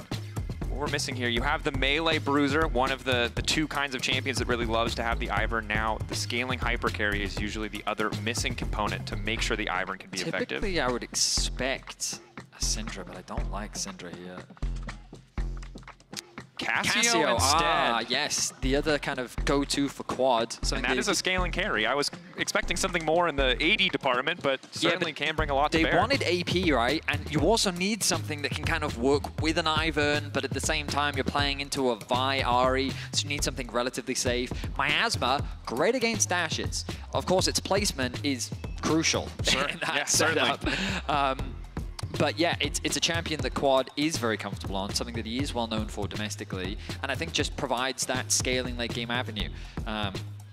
Very good in the front to back, especially. Definitely, and you're in a situation now where Fly, if you can weather the storm of a combo like a Gnar, the Ahri, and the Vi, your turn is so good. The Ivern shielding, if it can keep people healthy, Cassio immediately turns, she has so much sustain, the potential to run targets down. Of course, absorbing that initial gauge is always tricky, and PSG going to do what they can to take away any more kind of safe backline options, Ashe and Cassio together would make it essentially unplayable for any melee champion that finds themselves dashless. The AD carry bands coming through with the Ashe. And those are the two champions that Masu's played so far, the Kalista and the Ashe. So we'll need to show us something new. Of course, for Betty in the bottom lane, the Kai'Sa has been the go-to, and it does work very well with what PSG have put together thus far. Excuse me. I was thinking whether Varus is kind of where my gut is going. Yeah. But it depends. Like, I like Ezreal into Vi Ahri just because you have that extra bit of mobility. Don't think Ezreal plus Ivern is a great combo. No. I mean, it is a little bit awkward. Obviously, we saw a little bit of lethality, Varus. Zaya's a good ban. I like Zaya a lot. I think Zaya would have been actually a great pick for FlyQuest, so I like that ban coming through for PSG. When you have this much dive and backline threat, the ability to self-peel that Zaya's ultimate brings. Kai'Sa ban for Betty. Obviously doesn't leave you with the strongest 2v2, depending on the bond to box line. Instead, they're going to take away the Rakan. So seeing the potential of more or less the Wombo comp or the picks that PSG can bring to bear and saying, we don't want to give you any more reliable kind of instant engage tools. And this is the other option, right? When you have a comp that wants picks and dive, you can do the Kai'Sa and she'll follow him in, or the Jhin who will stay an arm's length away. Jhin has not been a very successful champion in the context of Worlds. Pretty low win rate overall, but has had one or two incredibly standout games. In the hands of Jackie Love, of course, against T1. That was how they found their first win. Kai'Sa's going to be locked in. Okay. My only concern with Kai'Sa is that I don't think you have like the best dive buddies to work with. No. Right now, I feel like FlyQuest has drafted a little bit more of a front to back. With Yeah, the Kai'Sa was really good with the Ahri and the Vi. It's less appealing with the Ivern Renekton, although it can still work, of course. Leona, I think, is fine. Rel can be a little trickier when there's so much mobility on the other side to set up that kind of wombo combo, especially if like you do connect the Rel ultimate and then Ahri can just kind of dash out of it. It, you know, can be a little bit awkward. So having that hard CC makes sense, provides a little bit more, especially follow-up when paired up with the Ivern too. The Rel, though, on the side of PSG makes a lot of sense, just really facilitating the dive. My expectations were that the AD carries were going to be swapped in this draft, but either way, going to go with the Jhin, having a little bit more range on the side of PSG. The pick potential definitely can follow up pretty effectively, but a lot of PSG's draft is going to be revolved around their mid-jungle duo. Wouldn't be surprised if we saw a swap come out from FlyQuest to not only get the Renekton out of the Gnar matchup, but also to then help the Kai'Sa weather the storm of the first few early levels. Ultimately, though, decent amount of scaling on the side of the FlyQuest, a lot off the back off of this Cassio, who I think is going to be one of the main damage threats, obviously. The one thing that's really interesting, Baron, Sneaks, Ivern, Cassio. Something you have to be really cautious about in the mid to late game just because of how quickly she can take that objective. She does need the blue, but once she's got it, that objective is easy pickings. It's a good call because Kai'Sa, also 2 items, right, is going to shred through the objective. And it's something that we don't see a lot in the context of compositions at Worlds. There are very few champions that give you that Baron shred capability. So haven't seen a lot of the cheeky 20-minute Baron steals thus far. Perhaps this game will be a little bit different as we get ready. Fly versus PSG. The Yuumi with a gun. That's a Yuumi with a gun. Was quite surprised. That was my favorite piece of art I've seen on broadcast so far. Well done, whoever you are in the audience. So, who wins? It's Yuumi on Jhin. That's the idea, No. right? Who wins, Yone or Yuumi with a gun? That's the question on my mind. Just saying. I don't want to ask. We could fix the balance team. Give her a gun. We might have solved the Yone problem. That's all I'm saying. Regardless, we get in the game now. Of course, remember that while this is 1-1, this is not an elimination game for either team. There's still a lot on the line in terms of pride. Fly were crushed when they had to leave MSI early as PSG kind of dismantled them. And for those of you at home, well, I'm going to wax on about narrative. Remember to log into your Riot account on LoLEsports.com and watch Worlds live to earn exclusive Worlds emotes, icons, and capsules. Get that stuff. Get the stuff. You're here anyway. Just get the stuff. Also, you can check in on how your pick'ems are doing. Yeah. Mine are not good. If you're a Hextech enthusiast, you'll be happy. If you're a Yone enthusiast in terms of highest presence, you will be happy. Yeah, true. I think I picked Nocturne as my highest win rate, which, to be honest, was going pretty well. Until Yone started winning it. That sounds like a meme, but it has worked out. Yeah, it's 80%, 75% win rate. It's like 3-1 right now, so it needs one more game, and if it wins it, then Nocturne's in a pretty No one's good ever spot. getting Yone again, so you have a chance. You just need really good Nocturnes to play Nocturne. Yeah, but I honestly need really bad Yones to play Yone. That's also... All I'll say is like we might have had a few of those moments, and it might not have mattered. Regardless, keeping track of how the lane assignments are shaping up, you've got the duo on the top side of the map, so FlyQuest will be initiating the lane swap. Of course, with the Ivern in the jungle, a lot of free time for Inspired once he finishes that initial clear, the first clear through. See if he wants to leverage that to go for a dive here. But Masu, not too concerned about how much damage Betty's going to do to the tower, so they shouldn't drop too much. Typically, we see a split map here, Dragos, but Inspired has started on his red, and I think he's relying on the fact that his clear speed will be fast enough that he should be able to secure this. So the lane swap is already in an interesting spot, because normally the split map means that the jungler is in a position to threaten the dive on bot lane. I mean, Ginger can still be there, but he's not going to have any camps to take, which means that as he's threatening that potential dive, he's going to be losing his whole top side. Very which true. means that Bwipo actually feels safe enough to come bot already because the risk of the dive is lower. And look at the positioning of Inspired. He is only level 2, but he's been able to clear out his bot side camps, and he's in a position to potentially defend in the event of a dive. Giving a little bit more support to Bwipo. Obviously, yesterday was a bit of a disaster. While Bwipo fell behind even really before the lane started, received no support, and I think it did really hurt when you have this TP-less Darius. So a bit more support coming from Inspired this time, and still can just move up to the top side. And the beauty of the Ivern, of course, just instantly delete those camps and be on even pace with Junja, despite the fact that he spent a bit of time on the bottom side just in case to cover. Yeah, I mean, that's the beauty of Ivern, right? Like, you spend so much time after your full clear just kind of wandering around anyway, that committing some time on the bot side is not that big of a deal.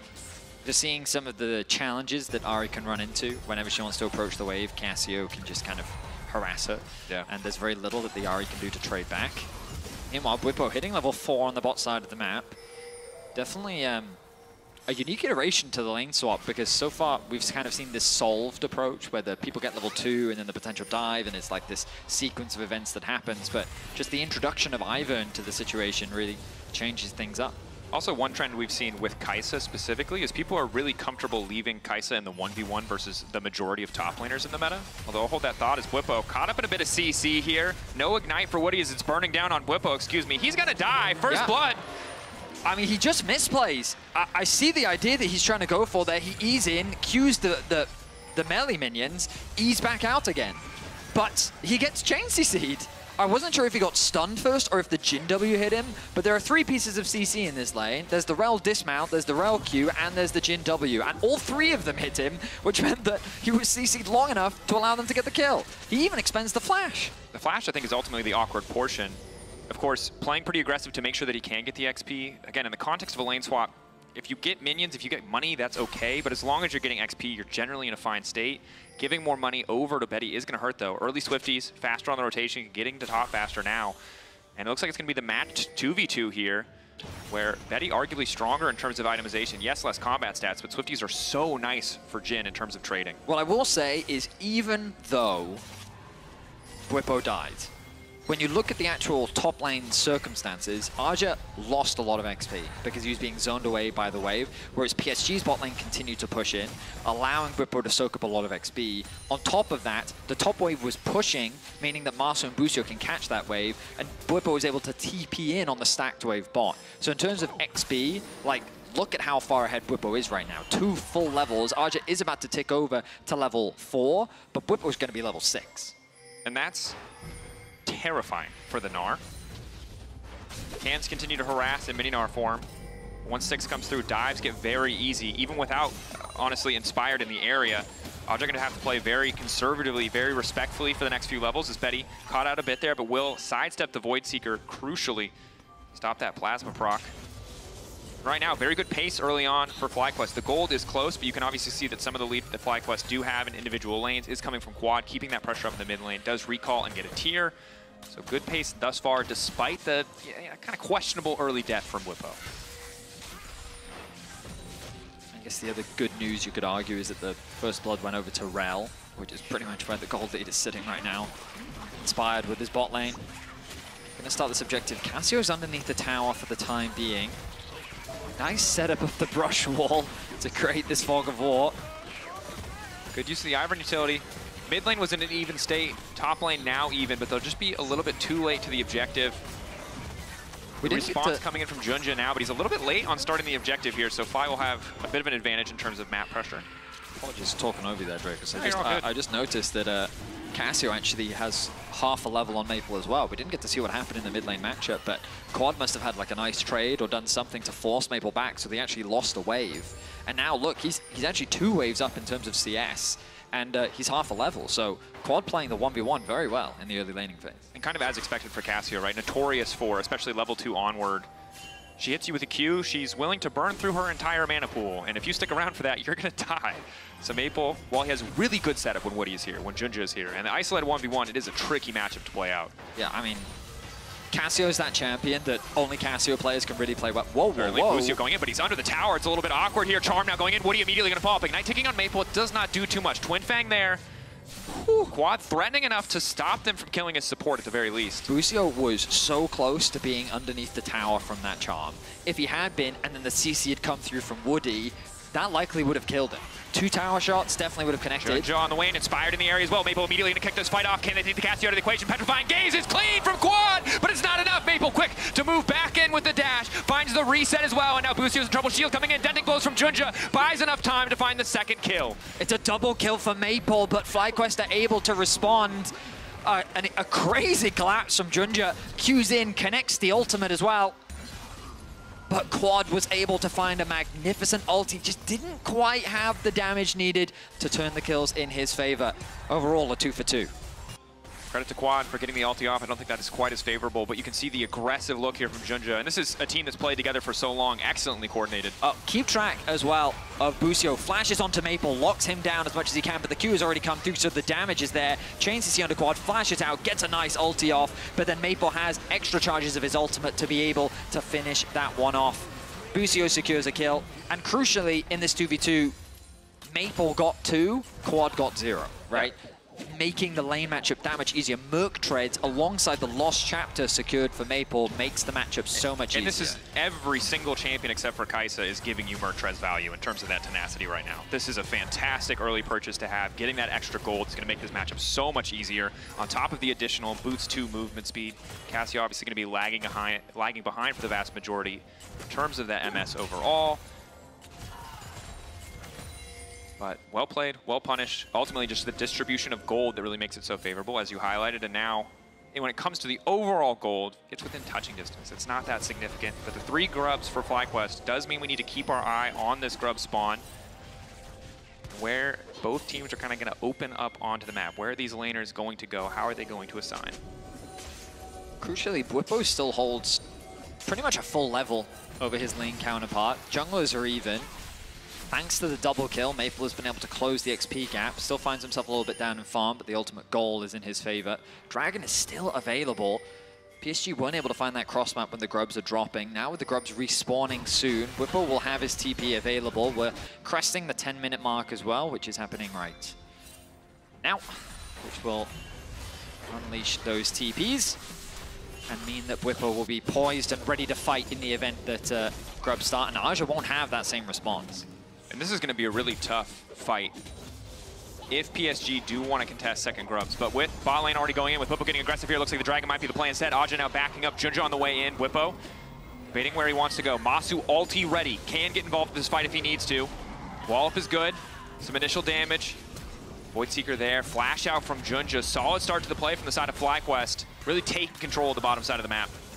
I'm kind of surprised to see the FlyQuest bottom lane rotate here with the grub spawning, but they've set their sights on the Dragon. It looks like Charm Good connects. Charm. Excellent route from Betty. Curtain call there now, 2. Redemption there, is it enough? Quad now healing up, nice sidestep, blinking health bar, nowhere left to go. Petrifying Gaze does nothing. Good patience from the side of PSG. I mean, they really used their range to perfection right there. Nicely done from Maple and Betty. Quad couldn't hit anyone. Yeah, and this is the problem, right? It's like Cassio is one of these more close-range mages. If you can keep her at arm's reach, very hard for her to get involved. If she doesn't hit the Noxious Blast, she doesn't have that movement speed. And it opens up the grubs as well for PSG. bit disastrous because if you looked at the item spike, static was completed for Masu. You had Redemption coming in for Inspired. He's forced to use that mid, and now a lot of the strength that they should have had in this fight no longer there. Didn't get the Dragon either. Didn't really get much bot, so played for the kill, played for that gold. But luckily for them, powerful enough.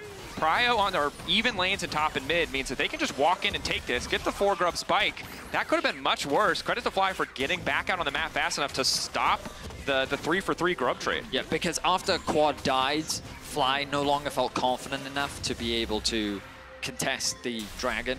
On top of that, there was a huge wave in mid that Quad ended up losing off the back of that, extending the gold lead even more in favor of Maple.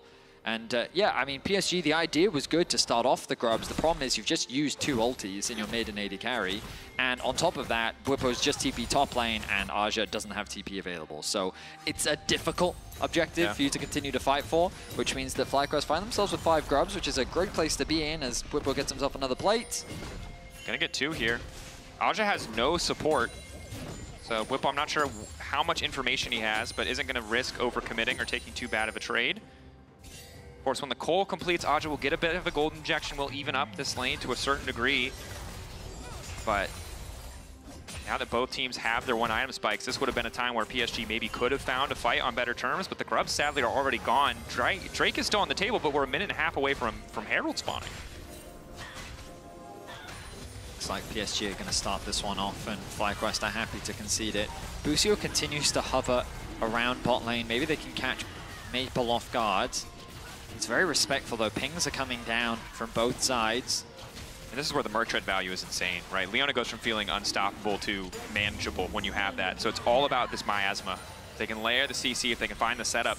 Unbeknownst to them, you've got 2 members waiting in the brush, ready to make the play happen. Bwipo and Aja trading on the top side. Bwipo still sustaining that lane. Prio is Inspired. Likely to lose the red buff here.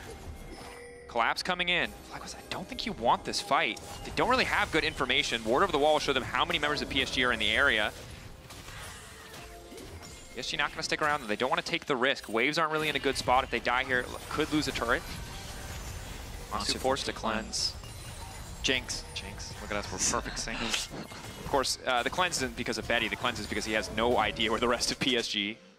I mean, it's one of those things where in solo queue, maybe you don't cleanse that, right? Because you're just like, there's do it, you won't. Yeah. In pro, you're like, I'm cleansing that. Right. I can either not have cleanse, or I can be dead and embarrassed for not having cleansed, right? So exactly. Makes sense. Yep. I mean, it's just, in all honesty, it's a good perspective to have, you know? Just burn the flash, better to live and not have the flash than to die and have it up, as you already said. Same principle. So awkward. Either way, we kind of take stock of the situation. The gold advantages that PSG find themselves with are on mid and AD carry. Betty has been picking up plates, finds himself a kill. Maple also securing that double early on means that they put themselves in a very good position. And as MasterCard Lane Economy Snapshot is highlighting for us, the advantages for FlyQuest are sitting on the top side. So right now, I think PSG is happier because the gold is in the right places. And so as we enter the mid game with these items completed, you have to give that advantage initially over to PSG. I think a lot of it is going to come down to that execution. We talked about it. So many good pick tools on the side of PSG. But when you're facing a Cassio alongside that Ivern, 5v5s can be really tricky if you don't have the proper setup. Tower for tower trade. But Fly with position on the top side of the map are going to be able to grab the Herald as well. So again, a situation where Fly are able to find the greater trade. Got the grubs earlier, now grabbing the Herald, in a position to start to really blow this gold lead open. We'll see where they want to use the Herald. Obviously, bot and mid tier 1 are both still up. But I think against a pick composition, just opening up mid lane gives you so much more access to the map. In terms of itemization, it's pretty even across the board. Stride Breaker, though, finished for Bwipo after securing that first Tower Blood. He was injected with a lot of gold. Now they can use this Herald to unlock mid. Masu has to showcase respect once again. Bwipo waiting over the wall. Daisy fading away, gives us a little wave goodbye. Masu has to be very careful, though. As long as he's the follow-up, he'll be fine, but if he gets caught out, he's deleted very quickly. Maple level 11, really trying to use his power. Forces the Dominus out from Bwipo, doesn't use the ult himself, so again, these small cooldown advantages don't look to be too important initially, but if they can follow up on them, may be able to build a greater advantage. You are seeing, I would say subtly, one of the problems of FlyQuest composition being range, right? We saw it earlier with Quad in the mid lane, where Quad just couldn't hit the Ahri or the Jhin. Yeah. And in that situation there, Bwipo, he wanted to ult, build Fury, then get a longer stun off. But again, he just wasn't quite in range. Now, this may not matter depending on the outcome of the team fight, but it is something to keep track of, that like Ahri and Jhin, these champions that just get bonus movement speed from things in their kit, as well as the things like the fleet footwork, like it can be really annoying for champions like Renekton, for champions like Cassia, for Kai'Sa, who really wants to be within range of you, right? And so we'll see if it ends up being a problem. But yeah, again, it's very subtle because like outside of that one kill that we saw in mid, it's not really resulting in a huge amount of advantages for PSG so far. But you can also see why this game has been a lot more about moving around the map than it has been about these big full-on 5v5s. It's tough for FlyQuest to really press their advantage. I mean, I'll also say it's nice to see, you know, a Western team recognizing they've got good scaling and just being patient in the early game, not trying to overforce fights. No, I don't know. I really love the fact that every game either starts with Western teams doing good and then immediately throwing, or finding a way back in the mid game. As Bwipo's now in trouble. Good healing coming in. The Ignite already there, though, means he's likely to fall. Flashback to safety is clutch. Masu free, hitting on Woody. Taking a decent amount of damage for stepping forward. Daisy's first knockup looking good. Second knockup coming in. How many can they hit? Go, Daisy, go. Not able to get anything else. Walking away now as Maple gets a bit of a chunk there. So Bwipo ambitiously tries to contest the Scuttle Crab in the mid lane, and you could argue that it was a success because his team did secure the objective and it ends up being a trade of flashes. But Quad investing the TP, ready for a fight. Which Drake one in 3 seconds. Manifest?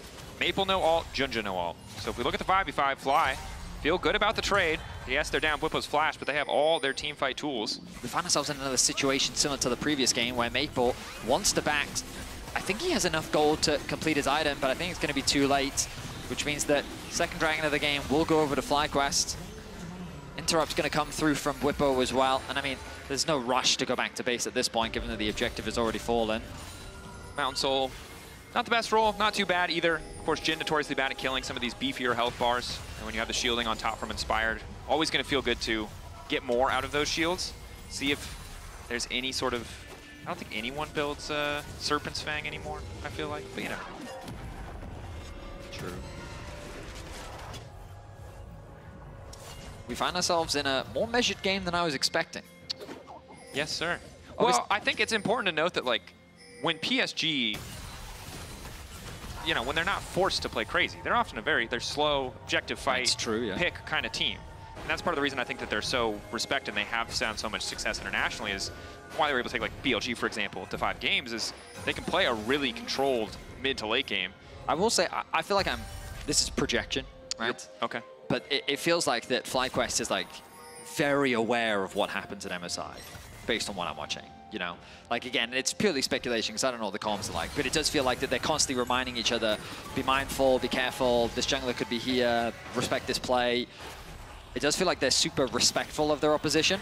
Well, you can't afford to lose. They certainly do not want to. Nice poke onto Bwipo. Maple did, unfortunately, charm a minion earlier. Bwipo would have sidestepped the charm, but now he's getting aggressive, trying to delete the wave, knowing his team is getting something else on the map. E going to be immediately interrupted. So PSG find a quick kill topside, but the wave getting deleted by Aja is crucial. Now in the mid lane, they're already using their Herald, but Maple is here to defend.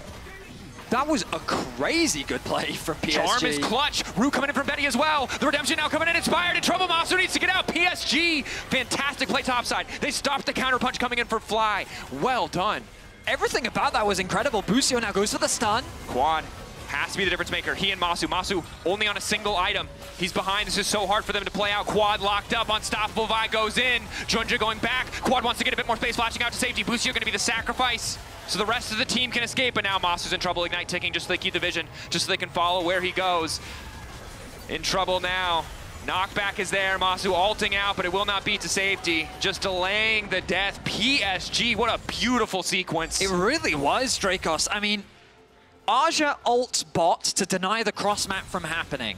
Bwipo wisely realizes, I'm dead, there's nothing I can do in this situation. He even tried to disengage from the tower, knowing that the dive was coming, but they cut off his escape route, so he just cuts off the wave so they can't get the tower. However, PSG, they TP into mid lane here from Maple, and then he connects the charm onto Inspired, catching him off guard, setting up for the pick follow-up from Betty, and then the TP flank to come in from Aja, who'd been zoned away from the bot tower. But FlyQuest can't play for the bot tower because now they have to defend for this fight. And honestly, Busio, he overstays here. I think that they should have used Busio, sacrificed him to help Quad and Masu get away.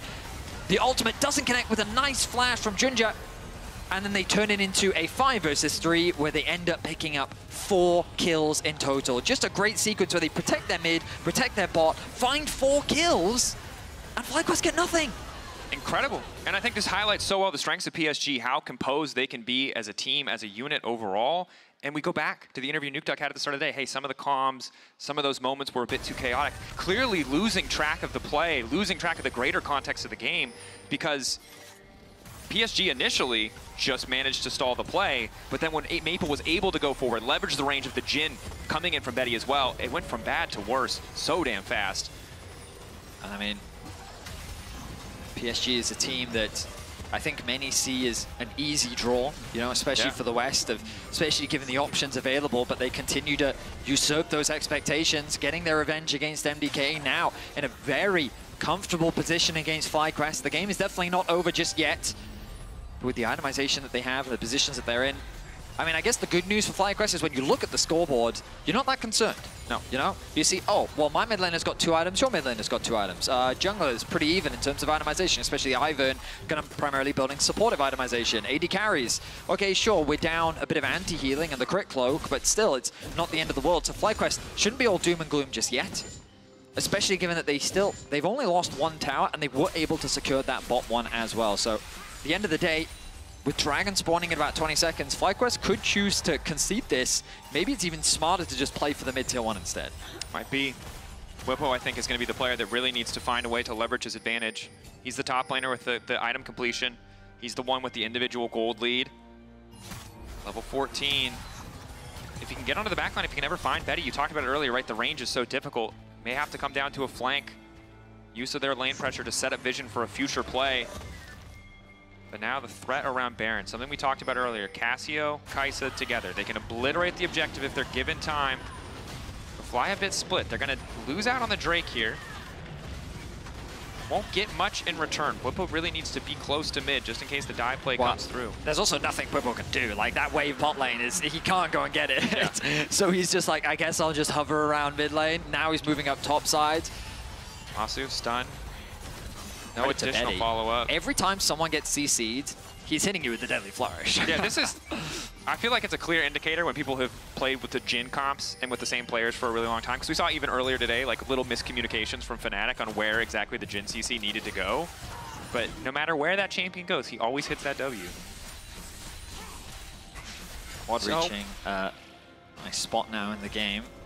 I feel like we're running into one of the League of Legends classic, ladies and gentlemen, which is the team who's winning but not super crazy far ahead versus the team who has better scaling, but like there's some context. Yep. But the simplification is they're going to do more sustained damage if we go late. The more complex version is it's still really hard for them to get in a position to do that damage.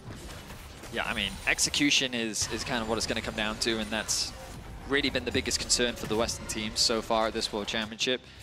Opportunities have been presented to a bunch of different Western teams, and they haven't been able to capitalize on them. So we'll see if they can find those opportunities in this game. The mid towers are kind of the easy objectives to look at. I would say one of the areas where PSG could probably be indexing more is that top tower is an easy one to take. If they overstack, invest their vision, get the prio and mid, which they're pretty consistent at doing, and then play towards that top, they could probably easily secure it. And you can start to see that happening now. They've been able to push in that top wave now. They move into the river, they get the mid push, and then they turn their attention towards the top tower. So I think they could have made this play earlier. Ultimately, though, they still get the objective. And there's not really much to cross-map on the side of FlyQuest. This tower was kind of destined to fall eventually. Certainly. Dawn Core now completed for Inspired, so a lot of additional healing and shielding power might be enough to block that initial burst of damage that comes in from the PSG composition. Masu going for the AP itemization, I think makes a lot of sense. The range disadvantage you highlighted earlier, somewhat mitigated when you have Kai'Sa who could just unleash that poke. See, how the goal differences continually grown in the favor of PSG. A large portion of it off the back of those 4 kills they were able to find around mid. Betty's sitting on a 400 gold bounty right now. Target that FlyQuest would love to secure. PSG overstacking in mid, but looking for a potential flank, not going to overstack it. Look at all these Jhin traps, though, hovering around the mid lane, making things a little bit more awkward. A little bit of disruption, especially when you don't have that much range. Can be so frustrating. Quad finishing Rylai's. So really, between Inspired and Quad, if they ever get on top of anyone, they will die. There's no getting away from this composition. But it is very easy to just keep them at arm's reach. If they ever get in arm's reach, you're not escaping. This tower is just being slowly chipped away at. I mean, PSG, they're not overcomplicating the game. It's nice to see. I mean, you can see bot wave going to demand a response, but top wave in an even spot, you can really take your time. You can spend as much time mid as you want, as long as the enemy doesn't send anyone up there. And PSG taking advantage of that fact to break this tower. And when you're the person playing the Ahri Vi composition, every bit of space you get is so incredibly valuable. My question is that, like, what is the moment that FlyQuest is kind of waiting for? Because PSG, you know, like, all of their moves have kind of been predictable, right? Oh, we're going to play for top tower, and then we're going to play for mid tower. And a lot of that is Betty is able to guarantee mid prio because Masu's largely left isolated in the mid lane, right? FlyQuest, on the meanwhile, are just kind of farming. They just keep catching waves. They're not really playing for anything. And you could make the argument, well, it doesn't really make sense for them to try and force it. We say as they TP in to force it. Wow, they are forcing it. So, okay, so Maple completes his item, and they sit there and go, Jhin as well, and they're saying, we're strong enough, let's fight. Yep. Starting this one off, Fly want to get in the area. Quad has to be careful. He cannot be the one to face check that. Luckily, the brush vision coming in from Inspired does allow them to step forward. They don't get a lot out of FlyQuest to start that objective. It costs them the TP. If they can't find the fight here, it's a bit difficult. Whippo looking to get a little bit more on the stride breaker. Nice initial damage, but he gets knocked back to the wall. Pretty easy initial kill pickup. Nice counter engage coming in. Redemption. Whippo still standing. That's going to be big. FlyQuest finding the initial angle. Junja running out to safety. Curtain call coming across the backside, but there's no blinking health bars yet. Maple trying to make the difference, but Busio is there with the CC to lock him down. Charm goes the wrong way. Maple ticking down. Poison in his veins. He's going to drop. Shutdown coming through for Quad. FlyQuest beautifully played. I was worried about that engage from Whippo because it felt like that he'd overextended. He was going to get turned on, but the support from the Ivan at this point in the game, FlyQuest finally found the confidence to make the play that they needed. Betty chipping away at Whippo. He doesn't do enough damage to finish that kill. And again, they obliterate this objective. Do they turn for Aja? Rage stacking, 7 seconds on the Meganar. It's not enough. FlyQuest getting the objective. They were getting bled out across the map, but PSG overcommit on that Baron. And Fly are quick to punish. Yeah, it was, I understand the idea. Like, we've just gone back to base, we've hit our power spikes, let's force before FlyQuest can spend gold of their own. But then it ends up in this situation. This is what concerned me for Whippo. It felt like that he was the one overforcing at this point, but the amount of utility that he gets in combination with the Sterix and the Ivan, look at this massive shield. He's able to soak up so much. Quad's ultimate comes through, they take out Woody, they turn their attention onto Junja as Aja is forced to back away, and Maple just can't really lock a target down. So he's the one that then gets locked down. And basically, Whippo just acts as a tank. He is the one soaking up all the damage. He's the one drawing all that pressure. And PSG crumble under that pressure. They can't find the targets that they're looking for. And FlyQuest get the front to back that they're looking for. And kind of the success I feel like they had in previous plays, making them forget how powerful FlyQuest are from a compositional perspective. The item advantage is not enough to balance out when Cassio is able to get into range so easily. Whippo really the bait, and this is something Inspired talked about in his interview with Travis Gafford. Hey, there are so many teams when we're winning, when we're finding wins domestically, where we just offer them a little crumb, they come in and we take everything for them, and that's exactly what happened with Whippo. Stun coming in, not going to burn anything else. Baron there, and this is where the Ivern gets so frustrating. No real long-range siege potential, but a lot of tools to make PSG's life difficult. Yeah, I mean, so this is the other problem with FlyQuest comp is hitting the towers can be a little bit stressful, but if they keep leveraging the Baron empowered minions, Whippo going in again. Sterix is a very good item, and Ivern backing him up means he's gonna live. He should be dead. I can't believe that he lived that, but you're really seeing the value of this Ivern. The utility, the redemption, the shielding. They get the tower. I mean, it's like the perfect combo. Bwipo can be unleashed as he wants, and Inspired will always be there to protect him. It's like they baby-proofed the Renekton. It's like they covered him in styrofoam. So he can't hurt himself. Like Inspired's like a mom coming in like, oh, nope, not there. Yeah. Here's a redemption. Here's a shield. Let's back that one up. And to be fair to Bwipo, like some of these plays look very aggressive, but the reality is the second he goes in there and he lives, they have enough space to take that tier 2. So while it's volatile and under certain circumstances, you'll look at that as crazy. In the context of this game, it generates enough space for Fly to actually get some money value out of the Baron. FlyQuest haven't been able to build a huge lead, but remember that they were at a 3K gold deficit. Yep. And now you have Seekers coming in for Masu. He's got enough AP to empower the Void Seeker, so you kind of weathered the storm of what was a pretty commanding lead for PSG in terms of power in the game. For sure. And the Serpent's Fang gonna offer a lot of value. I didn't think we'd see it, but there it is. Healing, I mean, you feel for Betty though. He's the carry and he has to buy the shield reduction item and the heal reduction item. Jhin not having Infinity Edge does feel bad. Yeah, I'll say Mortal Reminder is very comparable to Lord Dominic's these days because they obviously nerfed the armor pen on it. So that heal cut doesn't feel bad. Yes. Serpent's Fang obviously will feel good if you're getting value out of the shielding cut. In any other situation, it's gonna feel quite bad. Gale's Crucible now finished for Inspired as well. That is like a mega fed Ivern. Hey, bubble wrap this Renekton, man. He is not gonna die. There's nothing they can do. Yeah. They put the baby in Kevlar, Betty. He is safe. Yep. I mean, I just think that it enables his aggression perfectly. Now, PSG have set their sights on the tier 2 in bot lane. They've got a nice push in mid. They're looking for picks. They won't find one. Busio here to defend for now, but Quad is on his way. They've got to be careful of a potential dive. They don't really have the members here. The cross map coming through from Bwipo on the top lane. It's taking a bit of time. Yeah, the TP response can happen as well.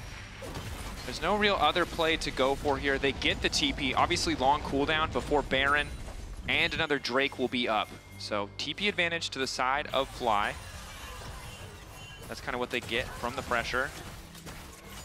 FlyQuest in a pretty damn good spot, all things considered, right? Yeah, we talked about their comp outscaling. They are now in a strong enough position that they can fight for lane prio, that they can set up on these objectives. And again, really that one play bringing them back in this game is Bwipo. Getting a little aggressive here, but he's safe. He has the shields, he's charmed, but he's still alive. Curtain call coming out. Follow from Maple, not enough.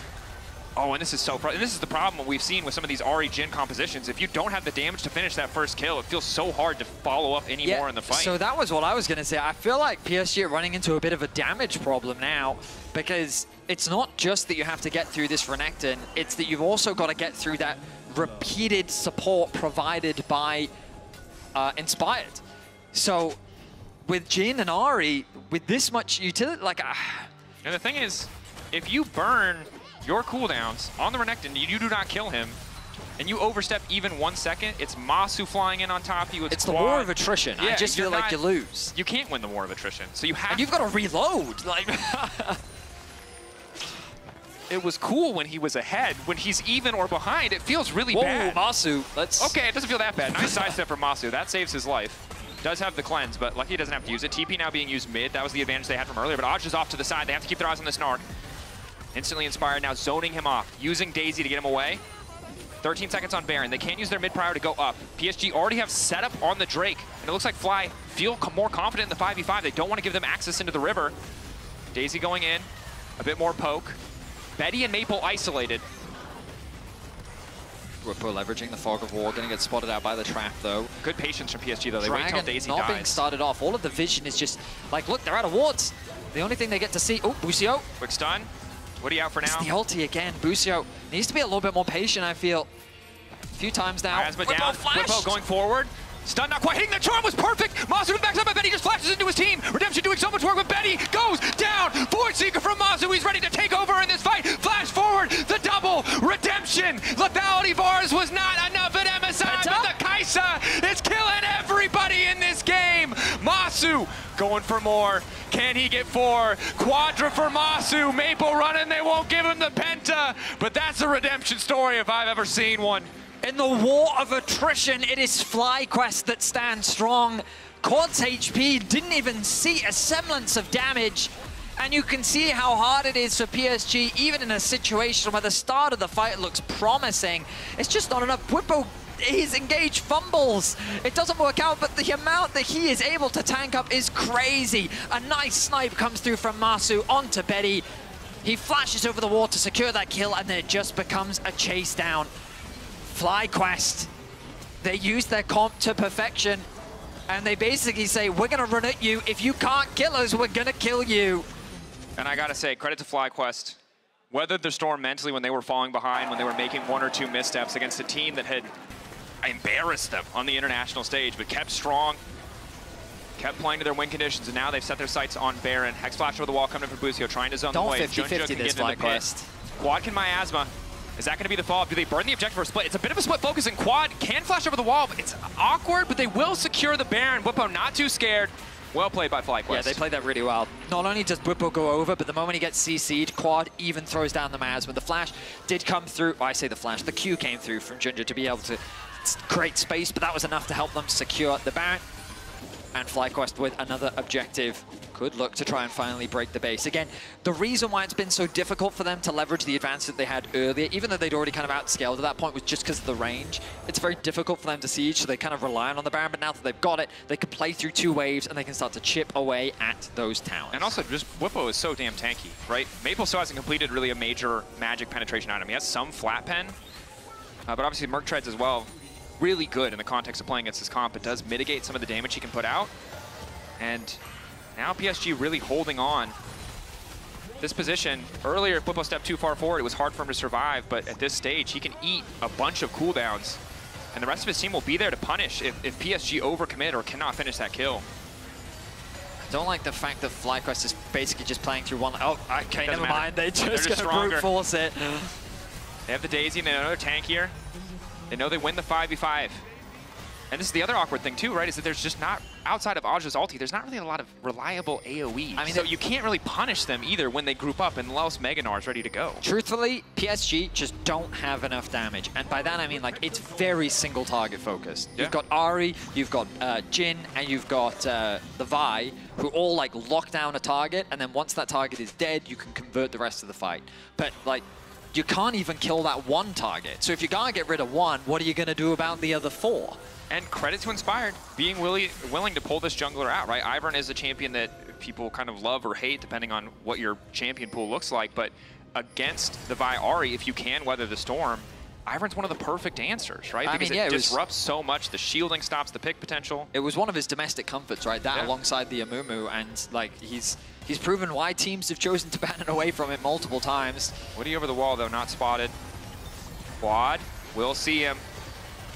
TP now coming in, Bwipo joining the squad. They just want to keep bullying with this 5-man unit. Bwipo going in, looking for the stun, trying to lock up Maple, trying to lock up Betty, trying to lock up anybody. And again, the redemption comes in. The shielding comes in this time around. The Serpent's Fang was there, mitigated some of that value. Bwipo will be forced to run away. They still can't kill him, retreating. Maybe they overstepped their boundaries there. FlyQuest, their siege is going to be slowed down a lot. They did have a nice wave on the bot side of the map that they could have played with. Already top, just continuing to pressure. Not sure what they can do with that, though. They need a wave in mids. Stalling to play for the wave in mid, it looks like. A window of opportunity where Betty doesn't have ult, Maple doesn't have ult, Junja no ult. Perhaps Fly just want to hard force here in mid lane. Healing from Bwipo coming through thanks to the red buff. I mean, they're very powerful in the 5v5. Can they just dive this tower? Vial was used, but the Baron buff is worn off now. So now it goes back to the Dragon, securing the Soul. But maybe they can look for a pick here. Junja locked up. Just happy to poke. And again, this is a team you can tell. I've seen a lot of FlyQuest games where they would have gone over that wall, is all I'm going to say. Well, they've talked about how important this game really is. It'll put them at 2-1. The opposition in the 2-1 bracket, it's not easy, but you know what? It's the World Championship. No matchup is going to be easy. PSG, a reminder that, as you highlighted, a team so many Western teams would be happy to draw. very quickly reminded Mad Lions they are no easy opposition, and in the early game certainly did the same to Fly. I mean, PSG had a composition that with the early lead, they needed to the snowball 100%, faster. 100%. They needed to play faster. And we talked about how like their objectives they could have been playing for a little bit earlier. And unfortunately, they just waited a little too long. They tried to force that Baron on those 3-item power spikes. And that was the window that FlyQuest needed to turn the game around. Ultimately, FlyQuest did play the patient game. It ended up working out. They didn't overforce. And now they find themselves in this position. Soul Point, Dragon spawning, 2 seconds. PSG don't really have a lane to play through. They're completely split. It's an easy collapse. Masu could have got the first kill onto Junja. There's no fight here for PSG. Redemption goes down. Wibbo going to take the additional healing. 500 health. Masu now unstoppable. Takes a bit more time than expected to kill Junja. But he's dead all the same. I mean, honestly, this game is just done. Over. Yeah, like, it's taking them a while to end, again, because of the range. It's hard for them to siege, but like, PSG just don't... I think I can say with confidence, objectively, they don't have enough damage. They do not do enough to kill all of FlyQuest. True. And I think we've learned, because we talked about Grass versus Electrocute earlier, that Electrocute is not enough to make Maple a one-shot late game assassin in the context of this game. I mean, if he could land a full combo onto Masu before the Mountain Soul, maybe. Maybe. If he can land a full combo onto Masu when he doesn't have cleanse and forgets to push Zanya's or Flash. Correct. If he stood there. And if he doesn't have Mountain Soul. And that doesn't account for Locket. Anything that Ivan does at all. Just anything. Literally. He can just, like, at this point, his voice line gives shielding. He just goes, hoo-hoo, when he gets 300. Yeah, so, yeah. Let's not forget, okay, one of the, I guess you could say stupidest things, right? It's like, Inspired's ulti can not only block Charm, but if you're not even in range, you could just, Inspired's ulti can tank the W from Ahri as well. Yeah, that's an unfortunate set of interactions for Maple. And obviously for both these teams, right, you don't want to fall down to 1-2, but this is the last set of best of ones today. So from here on, you get the best of 3 chance. If this had been in the lower bracket, PSG would have the chance to adapt, to change their strategy, maybe to play more aggressive early. But at this stage, it's really going to take a miracle for them to come back. I mean, this is kind of... Daisy's soloing the Baron. Yeah, just keeping it aggroed for now. I think that FlyQuest, they could just have quad. Yeah, Masu can also just do it with Daisy. That's also greatest rivalries, LCK versus LPL, Daisy versus the Baron. Specifically Cupcake Daisy for some reason. Well, they one-shot it. Yep. And again, no discredit to PSG. They are an incredible team, but at this point from this position, just don't want to oversell, but also don't want to make it feel like we're underselling PSG. It's just impossible. The math just does not match. Yeah, that's kind of where I'm at, yeah. They lose the Excel spreadsheet version of League of Legends as Whippo goes in. Some initial damage. Ulti in the back is good. Maple trying to make the difference, but the charm does not hit. Crucially, Junja now running. Aja has the AoE, but he gets one pop. Masu doing so much damage. Ends up being a 1-for-1, the trade of top laners, but as the wave comes through, Maple can't play. You highlighted it. Daisy just blocks all the relevant cooldowns. Only the Orb Deception will go through. Charm again, hitting a might. This man cannot catch a break. FlyQuest pushing in. This is a moment where they can overstep. One of the few left to them. Can they play it out clean? Masu just melts these towers. He's going to keep so chipping away with the W. W cooldown is non-existent. Masu going back. Woody doesn't hit, and that should do it. Masu free to do all the damage he wants, going godlike in this matchup. Benny, a dead man walking. Junja running for the hills. Masu going golden, baby. Yet another quadra to come in as they close this one out in style. FlyQuest moving on to 2-1. A shaky early game for FlyQuest, but they don't overforce, they don't over-aggress, they wait for their composition to scale up, to come online, and they're able to dominate. Masu, gonna be the highlight player, of course, but Inspired, 1-1-14, 100% KP on the Ivan. I mean, good stuff, and I think I can just hear all of North America collectively breathing a sigh of relief, and at least some of North America's on our desk, so we'll find out what they have to say. I mean, yeah, I feel so much better now. You're not a part of the team. Calm down. Calm down, all right? Relax. The difference that 20 minutes of time makes. Because I'd say before they had the comeback fight, I was so nervous. It felt like they were too hyphy, that they were just making too many mistakes, that it was going to be another one of those games. Whew. Yeah, finally. And I was like, look, you have Ari, Vi, Jen. I was worried for the Casio because it never really felt like we were going to have Prio in a fight, and then it just clicked. Yeah, it's all about recovery and how the champions are supposed to work together, and I feel like FlyQuest did a spot-on job on this account, and thanks to the reliable Cisco network, they were able to pull off a crucial fight that saved the game completely. Oh my gosh, they absolutely were. Like, let's take another look at this one. This is when they were down in gold, I believe, and the game had gotten sneaky late. Like, Bwipo is level 16, but I'd said 10 seconds before this, Bwipo's gonna flash forward and die, and that's what everybody thought was gonna happen until Sterix, Ivern, Redemption come in, and he actually doesn't even get close to dying. Meanwhile, FlyQuest clean the fight. It's ridiculous because this is just one of many moments, and I think you said Hillian on Twitter talked about basically creating space. Bwipo created a lot of space. The one that reminded me, there he is! Oh my God. That's him! Oh. That is so cursed. It is super, okay, there you super go. cursed.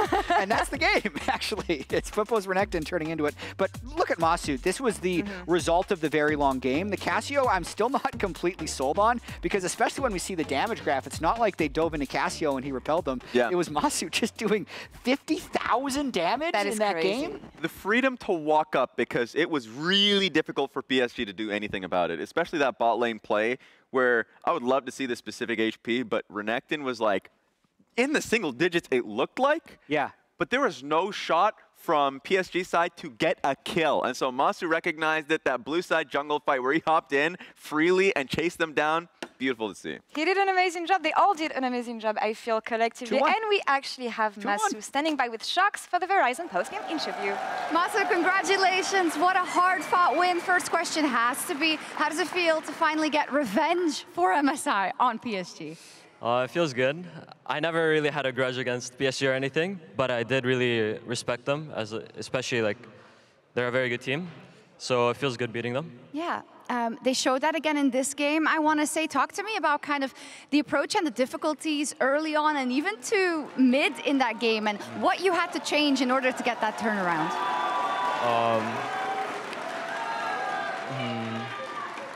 Well, the changes between MSI and here, or no, just no, between this game, right now? this game. Yeah.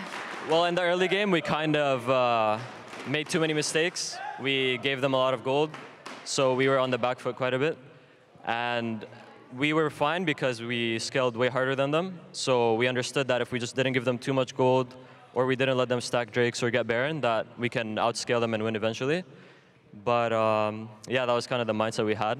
That's it. Yeah, I mean, it worked out exactly as you had planned it, but of course that comes with the stress of, okay, now the fights come that we absolutely have to win. And you're on Kai'Sa and you don't have any kills yet, and I guess in every fight you're like, okay, is this going to be my moment? Is that a stressful situation? And did they take 2 pentas from you, or was it only 1? I think I got 2 quarters, I'm not sure. But for the fights, I think the tension, of course, builds up between each item. Like, you're getting your items, and you know there's going to be one big fight, and you either win or lose, and it might decide the whole game. So it's definitely a bit nerve-wracking. But you don't really think of that in the game. You just think of your comp, the enemy comp, and how you want to fight, and then you kind of go from there. Yeah, and you now move on to 2-1. You are in a great position. How do you feel about the steps you're taking, not just for yourself, but also as FlyQuest, with the lessons from the entire year, knowing that a lot of the eyes of NA, all of them actually, are on you to give them some hope? For sure, I think throughout the year, especially in summer, we grew a lot as a team. We became a lot closer, and we played more coherently together. But I do think we have a long way to go, and I think we can definitely make it. So, yeah, I think our team can definitely be pretty good. Awesome. Final question. How many times have you watched the music video and your part? I can't count that many times. I understand. Thank you so much, and congratulations, Masu. Fantastic game out of FlyQuest as they move on to 2-1.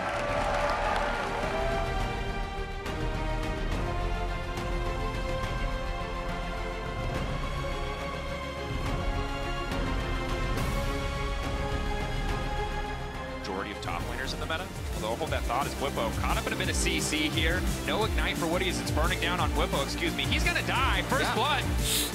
My bad. I flashed out. I'm marking by. Bye. Gå ned, ja. Ari, skjut. I have nothing. Nice. Should be nice. Woody doesn't hit, and that should do it. Masu free to do all the damage he wants, going godlike in this matchup. Benny, a dead man walking, Junja running for the hills. Masu going golden, baby. Yet another quadra to come in.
Red Bull gives you wings. And if you're wondering why I move the way I do, I just feel so good. I just feel so good.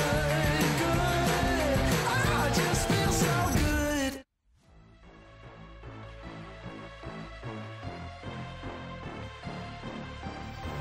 I've been living behind all the scenes, 'cause it's easier when they don't believe. Keep it quiet, keep it hush, keep denying, but the fire that's inside is igniting. Keep control, I'm like a bomb that's ticking. Hit, explode, I won't be so forgiving. Cross me twice, no, I won't let it go. Hit you from your blind spot, hit you where it's gonna hurt most. Words unspoken, I'm not afraid to say it now. Set in motion what I've kept underground. Don't crack under pressure, I'm built like a rough machine.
here with Mickey, and this is recorded after the HLE game, so we don't know the next opponent yet, but I think it's good to get some perspective right after this game specifically. What went wrong? Well, I guess early game didn't go quite as planned. I think we were a little bit, yeah, looks like we were a bit sleepy in the early game. We were not really talking much, so we just got caught a lot of times. And then we weren't really paying attention to where they are. But then we got some good fights, some good momentum, we got some Barons. And I think we could have closed it when Caps was fighting mid 2v1 against Ashe Jax. And if I Hector over that wall, I think I just get a double stun because Ashe had no flash. And I think we just win the game there. But I messed it up. And then the game took a bit longer, and then we couldn't fight anymore because Smolder was too strong. Yeah. We tried to do some side lane plays. But yeah, it didn't really work out. But I'm confident that next time we can take it, yeah. Yeah, I mean, when you look at the game, you said you had a bad early game, but the resiliency and the way in which you fought yourself back in the game, and you say it yourself, there was a couple of like mechanic misplays that in the end did us in. You know, how much courage does that give you that, hey, the game plan and the prep and our abilities is actually where it should be despite the loss? Yeah, I mean, for sure. It could be a lot worse, right? We could just gotten stumped, and then it was like, oh well, I guess we're just too bad. But it didn't feel like we were too bad. We were still worse. But at least, for myself, at least, I feel like if I don't int as much as I did this game, we're probably just gonna win. So that's nice for me. Okay, I'm gonna keep my fingers crossed for you for the next game. Thank you, Mickey. Thank you. It's great to have some context around this game here, and this was the game. It was close. I mean, Smolder did 58,000 damage, had 600 stacks, and had 10 kills. But the fact that this game was actually this close is a testament to how creative G2 actually was in finding plays. Yeah, and I mean, that's been the most fun thing about G2 so far in this tournament. Like, both games that they've had, double Yone games. The first one is a Yone Yasuo game, so that's already a fun composition to run with. And just being able to find plays and then just abuse Caps on side has been the thing that I've been enjoying the most, especially when they went up against Pain. Pain were just in a tough position because they wanted to play towards Baron or at least try and contest it, but they ended up being like, well, if we just send one person, Yone is going to be able to deal with them, so we need to send two. Then that means we're just completely conceding Baron. So it's like they were just in a tough position in that entire game. And I'm just wondering, what could G2 do better today? Because they were able to put Caps on side lane and try and buy time and save the situation, but the early game didn't go quite the way they expected to. So I appreciate the fact that they trust their approach, they trust what they've been working on so far, but game-wise, and especially setting up the pace in the early stages of the game, I feel like G2 could do more. Yeah, because at least this one was the PNG game where it felt like nothing could be done. But in the HLE game, it felt like it was a necessity because they were going to lose fights. I think it's going to be tricky. I do wonder if they have anything cooked for non-meta picks that maybe Broken Blade could play. Just because this is an updated bracket of what we have. Weibo has had an extremely difficult road here. They actually were very close to Gen G in that first game, and then they found their way into this game based off their second loss. But the importance of this is you can see the 2-1 pool and the 1-2 pool already being populated. Yeah. You really want to be in that 2-1 pool because you'll have a second chance, especially now that BLG is already in that 1-2 pool. But specifically to your point, Laura, as we get to the MasterCard fan prediction, I do think the laning phase is going to be extremely hard in this game because Weibo, even against Gen G, we had an amazing stat. They were the first team all year to be ahead of Gen G top, mid, and bot at CS at 20. And they still lost the game to Gen G. That was a credit to Gen G. But that just shows how well Weibo Gaming's laners can play. So I think G2 will have an advantage if they get out of the early game with an even map state. Well, let's get to game then. Casters, over to you for the last game of the day, Weibo versus G2. I like the confidence in G2, Jet.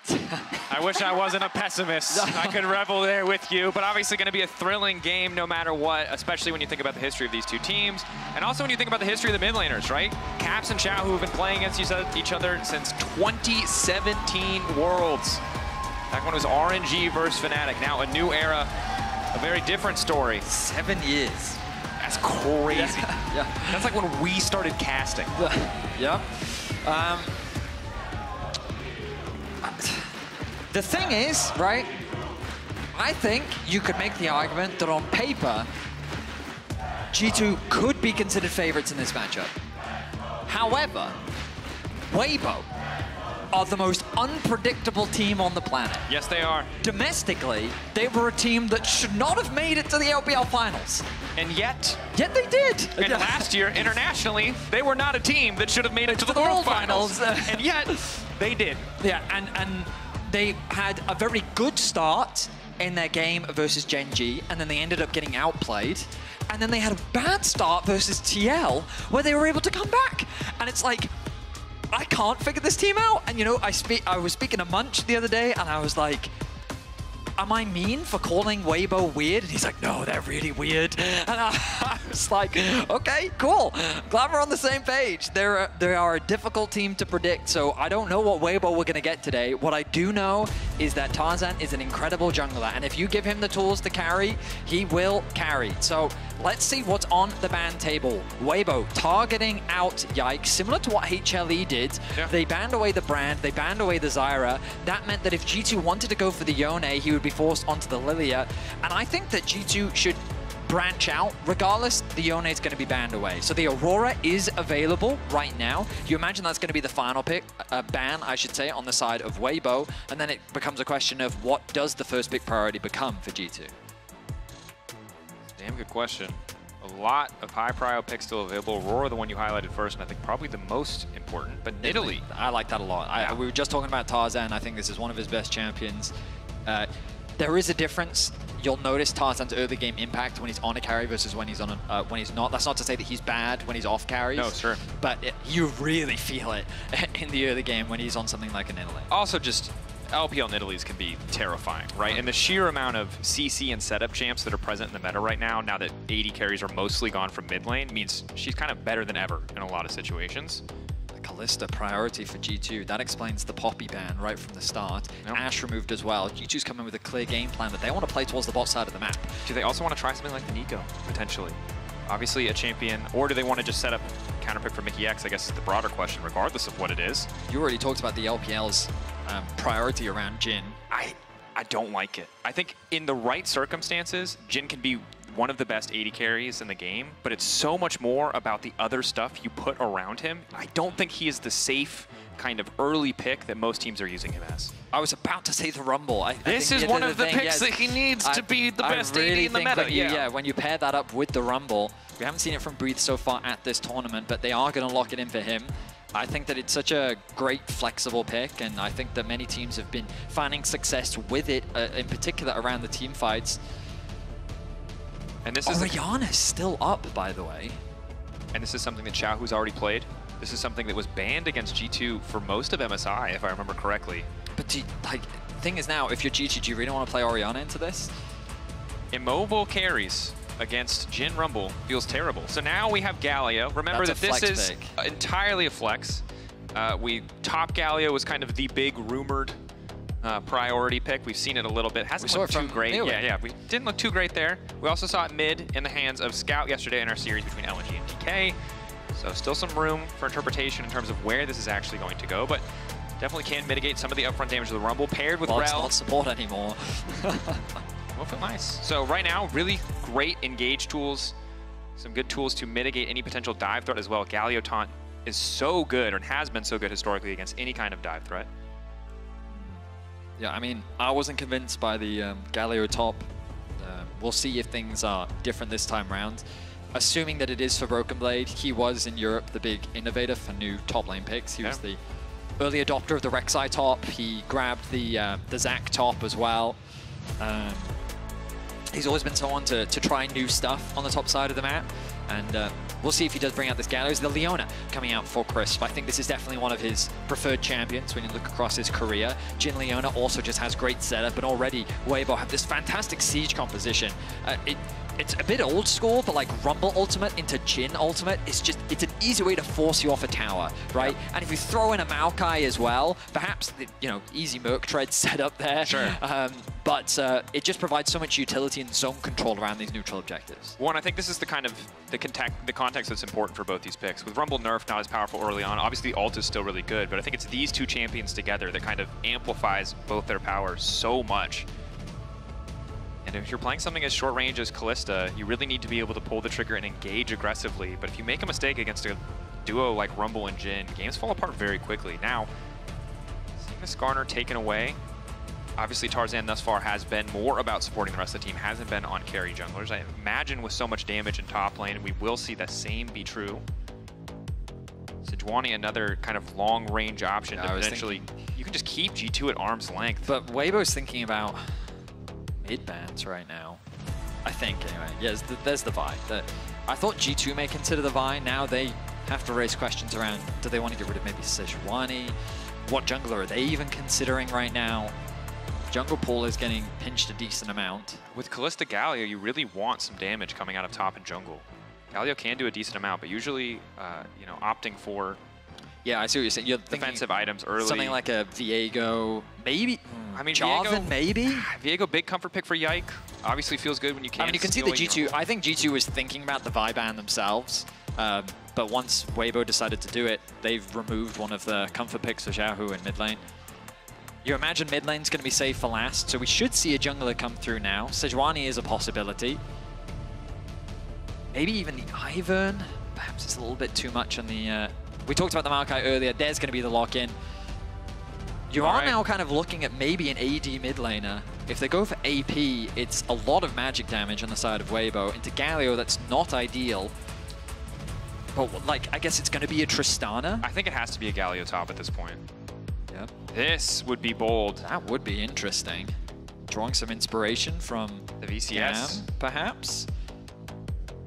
This is a champion that can be disruptive. Orianna instead going to be the option here. So likely we need AD in the jungle pool. And this is quite a combo in terms of disrupting the long-range threat that Weibo have brought to the table. Now, we've been seeing at the World Championship teams utilize Nocturne's ultimate very effectively to create surprise engages so that champions can find good flanks even in warded up areas. And when you pair that with a Rel and a Galio, you can see how powerful the engage tools really are. Meanwhile, so for those that don't understand, G2 have this great kind of wombo combo set up with the team fight. The Orianna Nocturne is a very lethal combo that has easy access onto the backline. Meanwhile, Weibo, they have similar team fighting strengths. We already talked about the zone control that Rumble and Jin together provide, but when you throw in a Maokai to boot, like around objectives, it becomes very difficult to approach or even start one just because of how much space Weibo can occupy. Tristana and Jin going to be offering a lot of consistent DPS in the later game fights, and even after the nerfs, I think that Tristana is still a fine champion. But yeah, there's a lot of damage on the side of Weibo, that's for sure. We'll see if G2 can weather the storm and how this early game is going to play out, because we've had mixed performances from Weibo, one really good early game, one not so good one against Team Liquid, whereas for G2, the criticism around their early game pretty much all year, as they focused on improving the mid game, which we see. They find good fights, they play the map well, but their early game has still been a point of discussion. And it can be very difficult to come back against a composition like Weibo's when they have an advantage, when they can leverage that to get set up first. The sheer range, even if Nocturne can turn out the lights, it doesn't always mean that you'll be able to stop the kills from coming through. So a lot of G2 fans in the house, Weibo fans as well. Love to see it.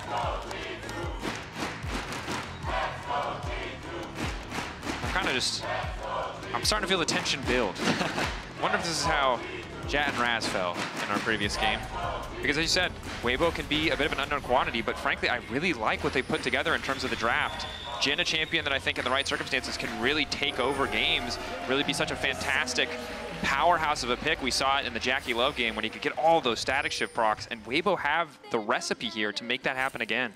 But I also think the reason why this matchup is tense for EU fans specifically is that as the first seed from the LEC, as someone who internationally is expected to make it far, against the fourth seed from the LPL, on paper, this should be a favored matchup for G2. Yeah. If they want to stick by their convictions that they are able to contest the World Championship, right? Like, this is a matchup that they should be winning, which is why I think there's a lot on the line for the side of G2. For Weibo, of course, a roster where their expectations have been very low.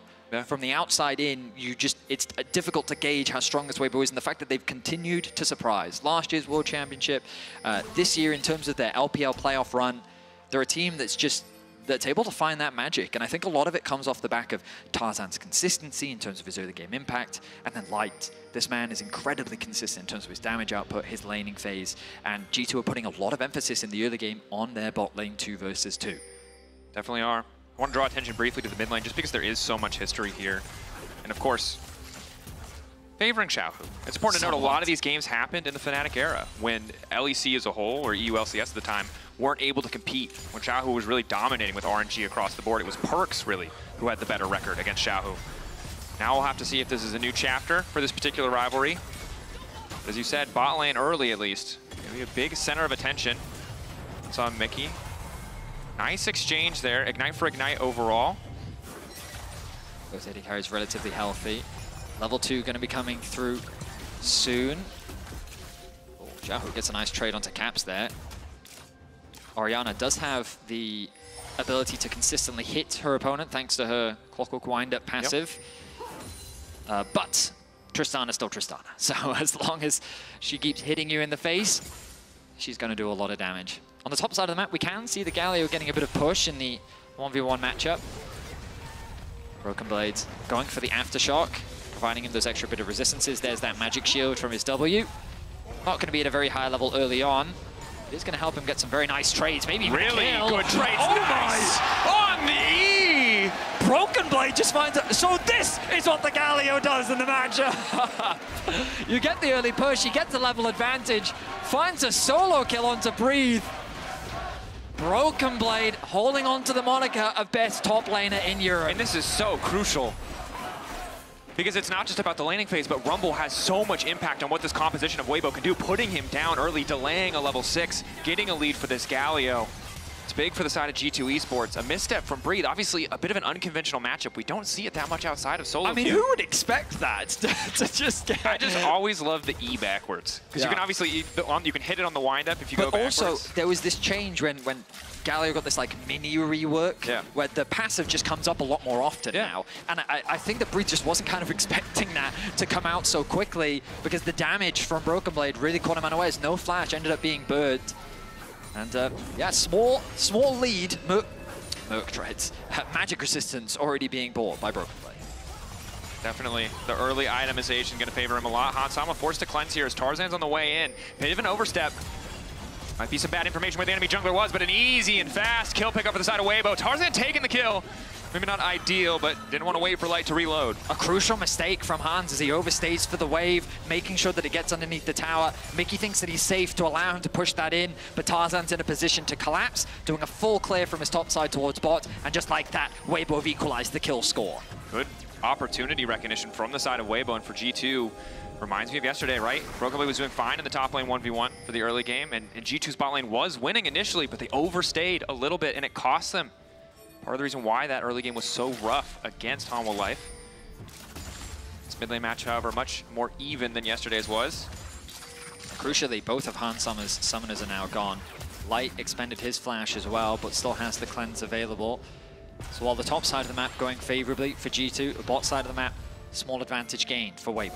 I will say that slowing Broken Blade down is a tall task for Weibo. They have exclusively magic damage on jungle top.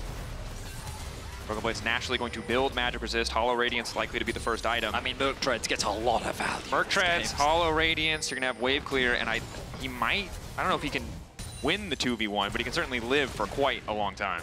Sure. Naturally, Galio doesn't have a huge amount of damage if you're not building for it, especially. Yeah. But yeah, we kind of take stock of the map. I wonder if we'll see some resets come through soon. The Grubs are going to be up in 30 seconds. TP's committed from both solo laners. At the same time, no rotation just yet from Hansama.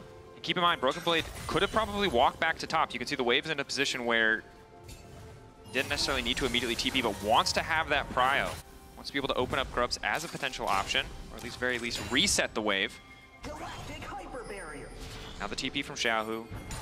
Early itemization, just some mercs to make it through the laning phase. Again, pretty high value. Yike going to be first on the Grubs, but Weibo going to be playing around the bottom side instead. Have a lot of really good scaling tools, so setting themselves up for a potential Drake win condition does make sense. Conceding Grubs early is always a bit of a risk. Likely means they will have to contest the second spawn, but for now, just the trade of objectives. Wisely done by Weibo. I think they recognize that trying to fight on the top side probably isn't the smartest choice for them. Instead, they'll just play around the fact that there's a wave pushing on the bot side of the map. Easy trade of objectives. the Rumble can just drop the ulti into the top lane, which is exactly what Breathe is going to do. You can see that skill on cooldown, catch that top wave, go back to base. Not much the Broken Blade can do about it. Meanwhile, G2's bot lane has to play on the weak side. They'll catch the wave being pushed in. And ultimately, just a trade of objectives. So relatively slow early game. Impressive stuff from Broken Blades, and a nice punish from Weibo to catch out Hans Summer. Summoners slowly coming off cooldown. And we're kind of setting our sights on the next grub spawn in about 3.5 minutes as Nocturne now ticking over to 6. Tarzan looking to do the same in the near future. Should be a big fight. We'll see who can get favorable setup. Both supports also racing to get level 6 as quickly as they can. Obviously last year when Herald spawned at 8 minutes, so much of the discussion was that arms race for support level 6 this year. Can't contest it on first grubs, but second grubs should be able to have it reliably. And honestly, just a very, very tense game. And this is interesting because I think we expected kind of today to be this all-out bloodbath, but a lot of our games have been very reserved for both teams. Except game 1. Except for game 1.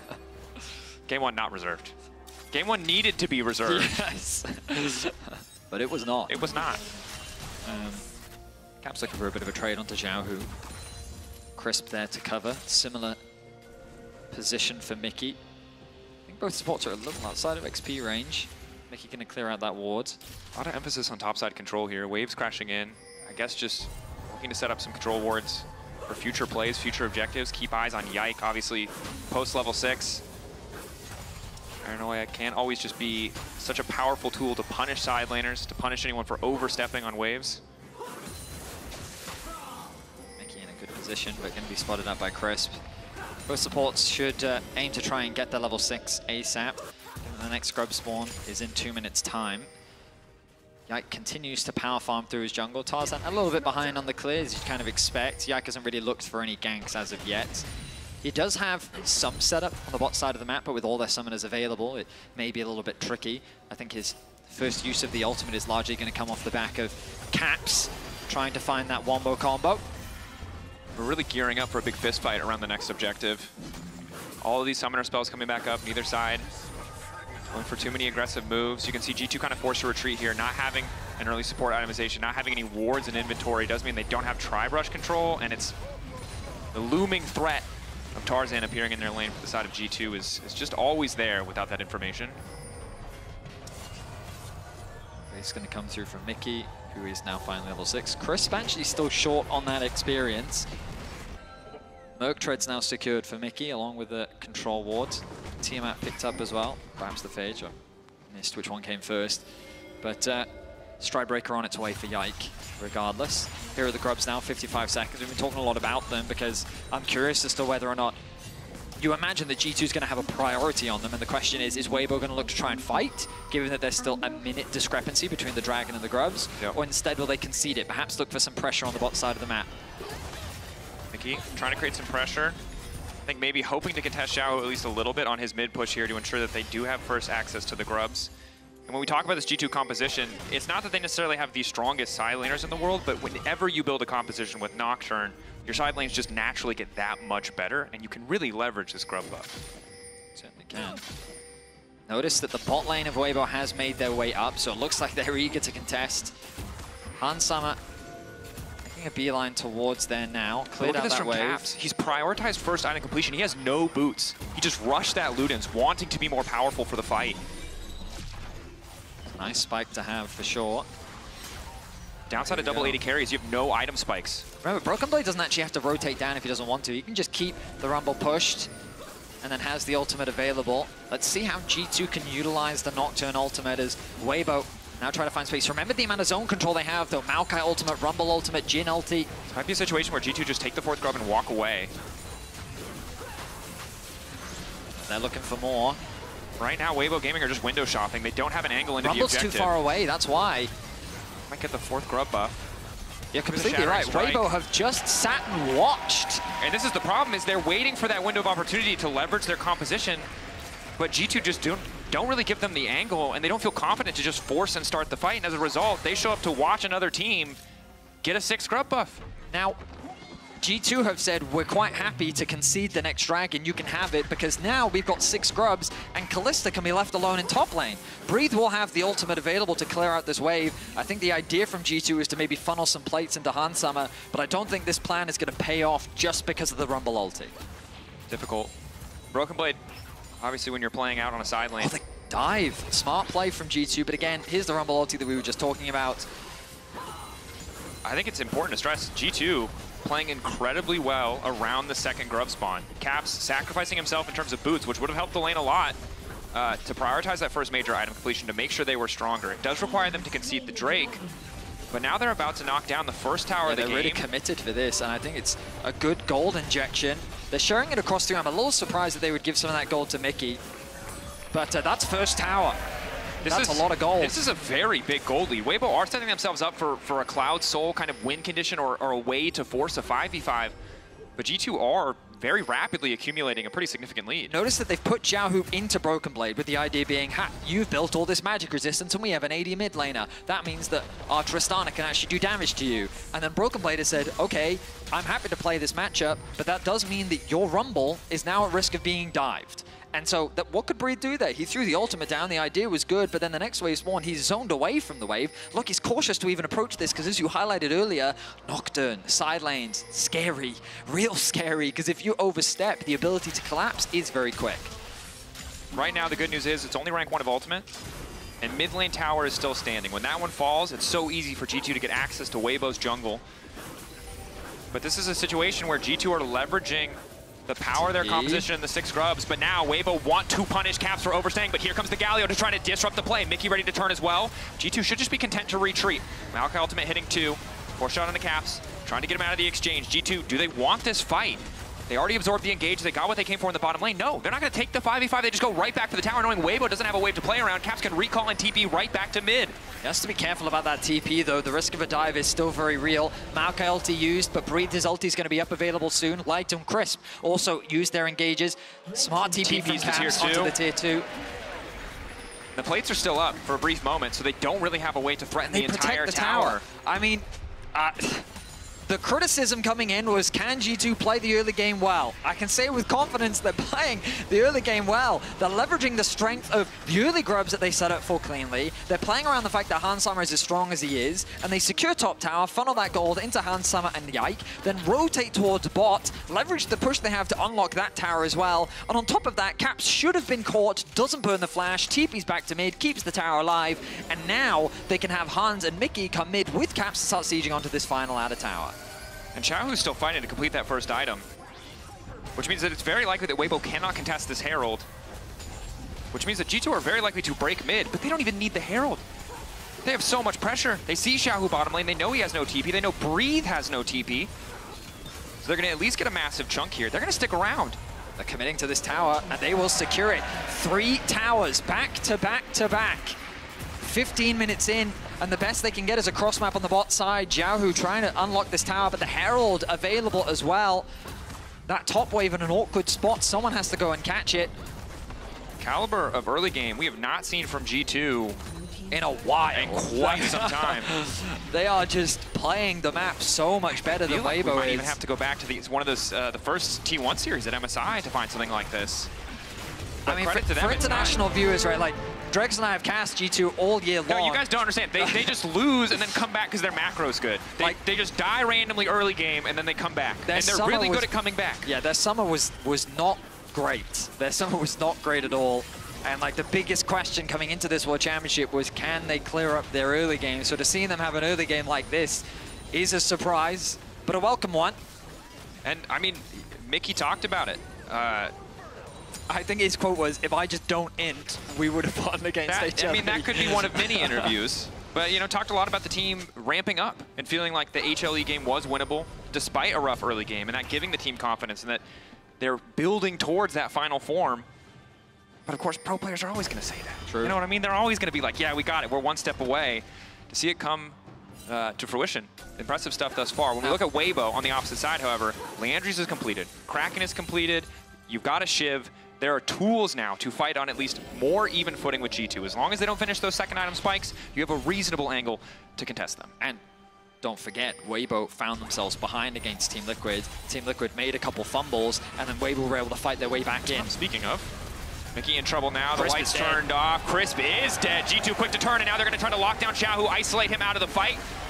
Broken Blade stepping up. Taunt is there. Fear there onto Xiaohu. Nice use of the spell shield to stop the knockback coming in. They're trying to turn it back with a rumble. Light still standing for now. Caps is going to be the one in trouble. Breathe and Light turning the fight for a moment, but Yike able to take down Xiaohu. Broken Blade trying to get involved as well, but Mickey is getting lower and lower. Yike needs to try and clean up. Weibo happy with the fight thus far. One more shot. Will it be enough? Light still standing. Hatsama can't get involved. He needs to finish off this Galio. Broken Blade, can he make the difference? A messy, scrappy fight, but the curtains are called. G2 need to be quick. The footwork needs to be good. One sidestep. Hans! Taken out. Maybe thought Broken Blade was going to body block, but that is huge for Weibo. And it's the team fighting capability of Weibo that comes through. Crisp's initiation is a little bit disconnected from the rest of the team, but the overchase from G2 ends up being punished. You'll notice here, as Mickey tries to get vision, the collapse comes in, but Crisp immediately gets collapsed on thanks to all these globals that come through from G2. Then they try to force the fight, but the fight on two fronts, while Yike is turning his attention to Xiaohu with Mickey at his assistance. Look at this Rumble ultimate onto Caps and Hans as we turn our attention back to live. Just a bit of split attention there. Needed to finish off Xiao, so he couldn't get back into the fight, but Mickey not being there means they lost so much of that CC. G2, though, still priority access on the objective. They've already cleared out tier 1 mid, so they will grab this Drake. They will slow the sole option from the side of Weibo. For now, G2 still hold the lead, but it's a reminder of how good Weibo can be in those fights if G2 falter for even a moment. Yeah, I mean, the fight was disconnected, and Weibo immediately took advantage of that. They realized, hang on, they've split their resources too far, and we can punish this. A really nice ulti came through from Breathe. Light's positioning was fantastic. 3-0-2 the scoreline now for him. He's still behind a little bit in terms of gold, but he is a full level up over Hansama. We talked about him coming into this game, how he's been that consistent, reliable carry for Weibo. He's looking to do the same thing here to bring Weibo back into this game. G2 has to play carefully. Obviously, we've seen Jin games where he's not able to do a whole ton. A lot of people skeptical about how good the static shift can be. But if you're able to find those resets and fights, it can do so much work. Scrappy back and forth fight. G2 trying to assert their dominance on the top side of the map. Both supports covering for their mid laners. Jungler's not that far behind. Yike looking for an ult angle. As Broken Blade actually takes the mid wave. Hansama moving up towards top. Not sure what the game plan is here for G2 as they overstack on the top side of the map. But they see Yike, which is crucial because Breathe can now push as far as he wants to. Yeah, I mean, all the waves are being caught right now. Nice push in from Breathe. Broken Blade's going to head towards bot. Looks like nothing too dramatic is going to come off the back of that. I mean, we're 40 seconds away from Baron. G2 can't really threaten at this stage, although Kalista obviously very strong and helping you secure the objective. Either side gets it, honestly. It's pretty difficult for the opposition to slow that push without engaging completely. 2 items now finished for Light. I imagine that he's going to start building the big damage items next. Hansama really wants to finish this next item. Still a ways off it though. Finds himself still a full level behind that of Light. Good discipline from Weibo, waiting to see more members on the map before Chris steps too far forward. Once he sees him on the wave, he knows he can walk in, has the team to back him up. Patient play overall, as neither team really sees an easy objective to play for. Weibo would love to unlock more of these outer towers, but it's difficult. They can't really find many opportunities on the map. G2, though, conversely, unless they start sieging onto a tier 2, there's not much that they can really do. Herald's actually going to be dropped. They're going to send that towards the bot lane as Caps is there. He has that escape route as he has used a few times throughout the year. Xiaohu chipping away at that tower. Broken Blade, TP up going to be soon. While G2 happy to put Caps on the Orion, obviously they're going to have the same side lane threat they were used to in their previous game with the Yone. So we'll need to be a bit more conservative on when they push out and fight for these tier 2s. Top lane tier 1 dropping down, and Weibo really starting to even out the gold. Again, item completion's the big thing, and with Jenna at least slightly ahead of the curve, Xiao can finish his second item as well. We're on pretty good footing to start coming out on top in these 5v5s. You can see Tarzan giving up some of his farm to help funnel Xiaohu. Won't spot any vision thanks to the Scuttle Crab. Much ready to be found though. Broken Blade, the Riftmaker second, something that we often see on Gallios to give them a bit of consistent damage. grouping once again from G2 in the mid lane. Hans now finishing off the Rage Blade. So Cap's really the only one that hasn't been able to complete his item ahead of the Dragon Fight in about 1:20. He should still have time and has the TP available, but they're prioritizing getting gold into Hans Sama. They set their sights on the mids, tier 2. Not going to overstay their welcome. I think Xiaohu has to be close to his item. He's waiting in base. Dragon in 1:10. Waiting. Timer counting down. Broken Blade set to push the side wave out. Navori now completed for Xiaohu. So such a big spike for Tristana too. And the BF sword picked up for Light as well. So I mean, Weibo's getting into a good spot here, ready for the next fight. The Rumble relatively weaker to Broken Blade, but ultimately still has the Liandry, so that red carpet's going to dish out some serious damage. And sometimes when you have follow-up like a Jhin ultimate, all that really matters is a little bit of damage from the Rumble and the slow it provides to ensure you can just isolate those targets. It's hard for Caps to play this out. He's really the most immobile champion on this team. Luckily has the Galio ult to protect him, but if they're using it too defensively, it's going to cost them in some of the fights. I mean, it's a tense affair. You can tell that a lot of this game is going to come down to the ensuing fights. G2 turning their attention away. Tarzan on the side. Initial ulti going wide. Nice side step from G2. Deadly Flourish also there. TP from Breathe. Wow, that was a quick response. Weibo were really poised to fight there. They used Crisp's ulti. Now the Dragon becomes a much easier objective to take without one of the engaged tools available. Breathe forced to catch the bot wave once again. Top wave's not in a bad spot for G2 either. Weibo behind on the play. They can maybe try to rush Baron, but this would be incredibly greedy. They're going to start it though, realizing they don't really have any recourse to stop G2 from taking the Drake. But it's too ambitious because G2 can just leave the Kalista to take it alone. She's more than happy to solo this objective, especially with the Rend, and that means that the Orianna can be in a position to zone the enemy away. G2 Crisp have to stay composed here.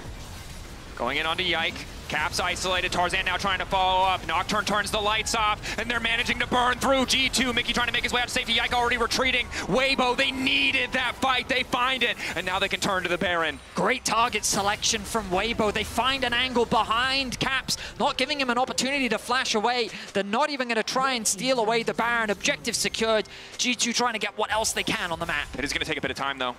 They'll at least knock down a tier 2. They'll keep the gold close. Light stepping far forward. G2 don't have perfect information. They can't afford to approach. Well played by Weibo. They knew they lost the Dragon. They really had to find that pick, or they would have lost out big time on the map. Just a great collapse, all in all.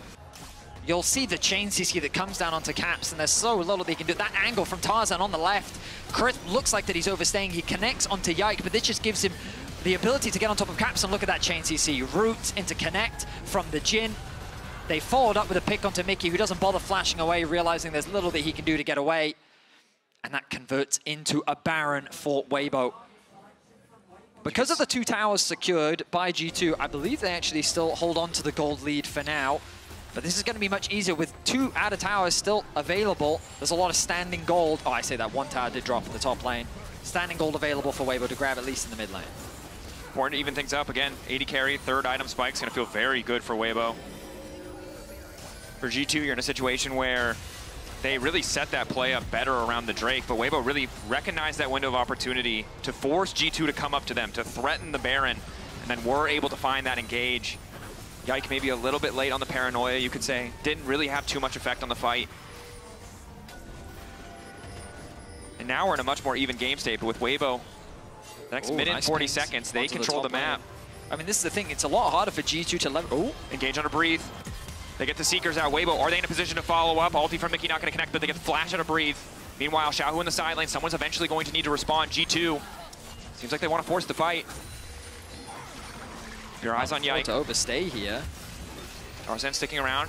Xiaohu now trying to get involved. Where's the ulti going to go? They need to isolate a carry. They need to get Yike on top of a key target. Breathe. They know he's got nothing left. They want to finish him off. Good equalizer, but Broken Blade is there to fall off the Rumble out of the equation. A reset now coming in. Broken Blade into 2. Both 80 carries taken off the board for a brief moment. Going gold in the meantime. Chris buying a bit more space. Hans Sama trying to follow, but Xiaohu and Light are still alive. Light still standing. 1 bullet. The first static reset. Light ready to take over a 4-shot. There's Xiaohu trying to get out. It's a close battle. It's a back and forth. Light. Can he get it done? He's getting lower and lower. He needs to reload. He's got 4 shots. There's 3 opponents.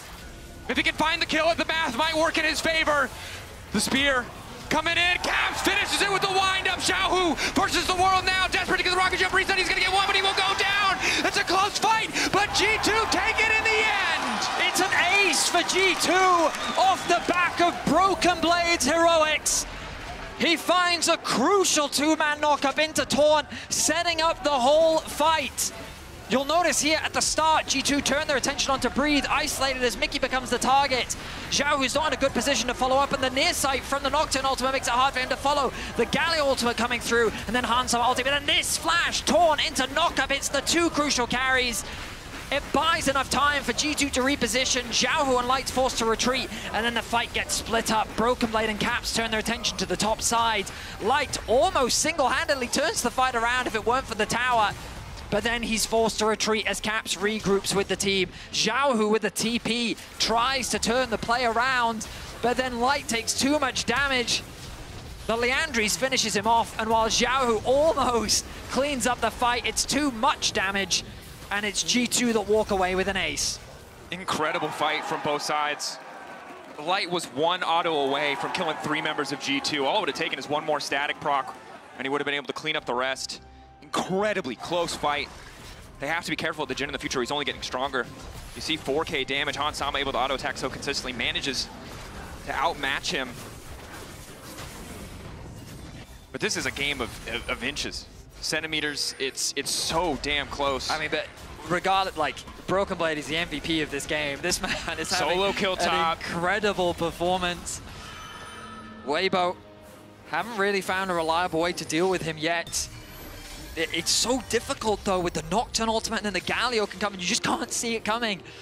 It's so difficult to navigate your way through those fights.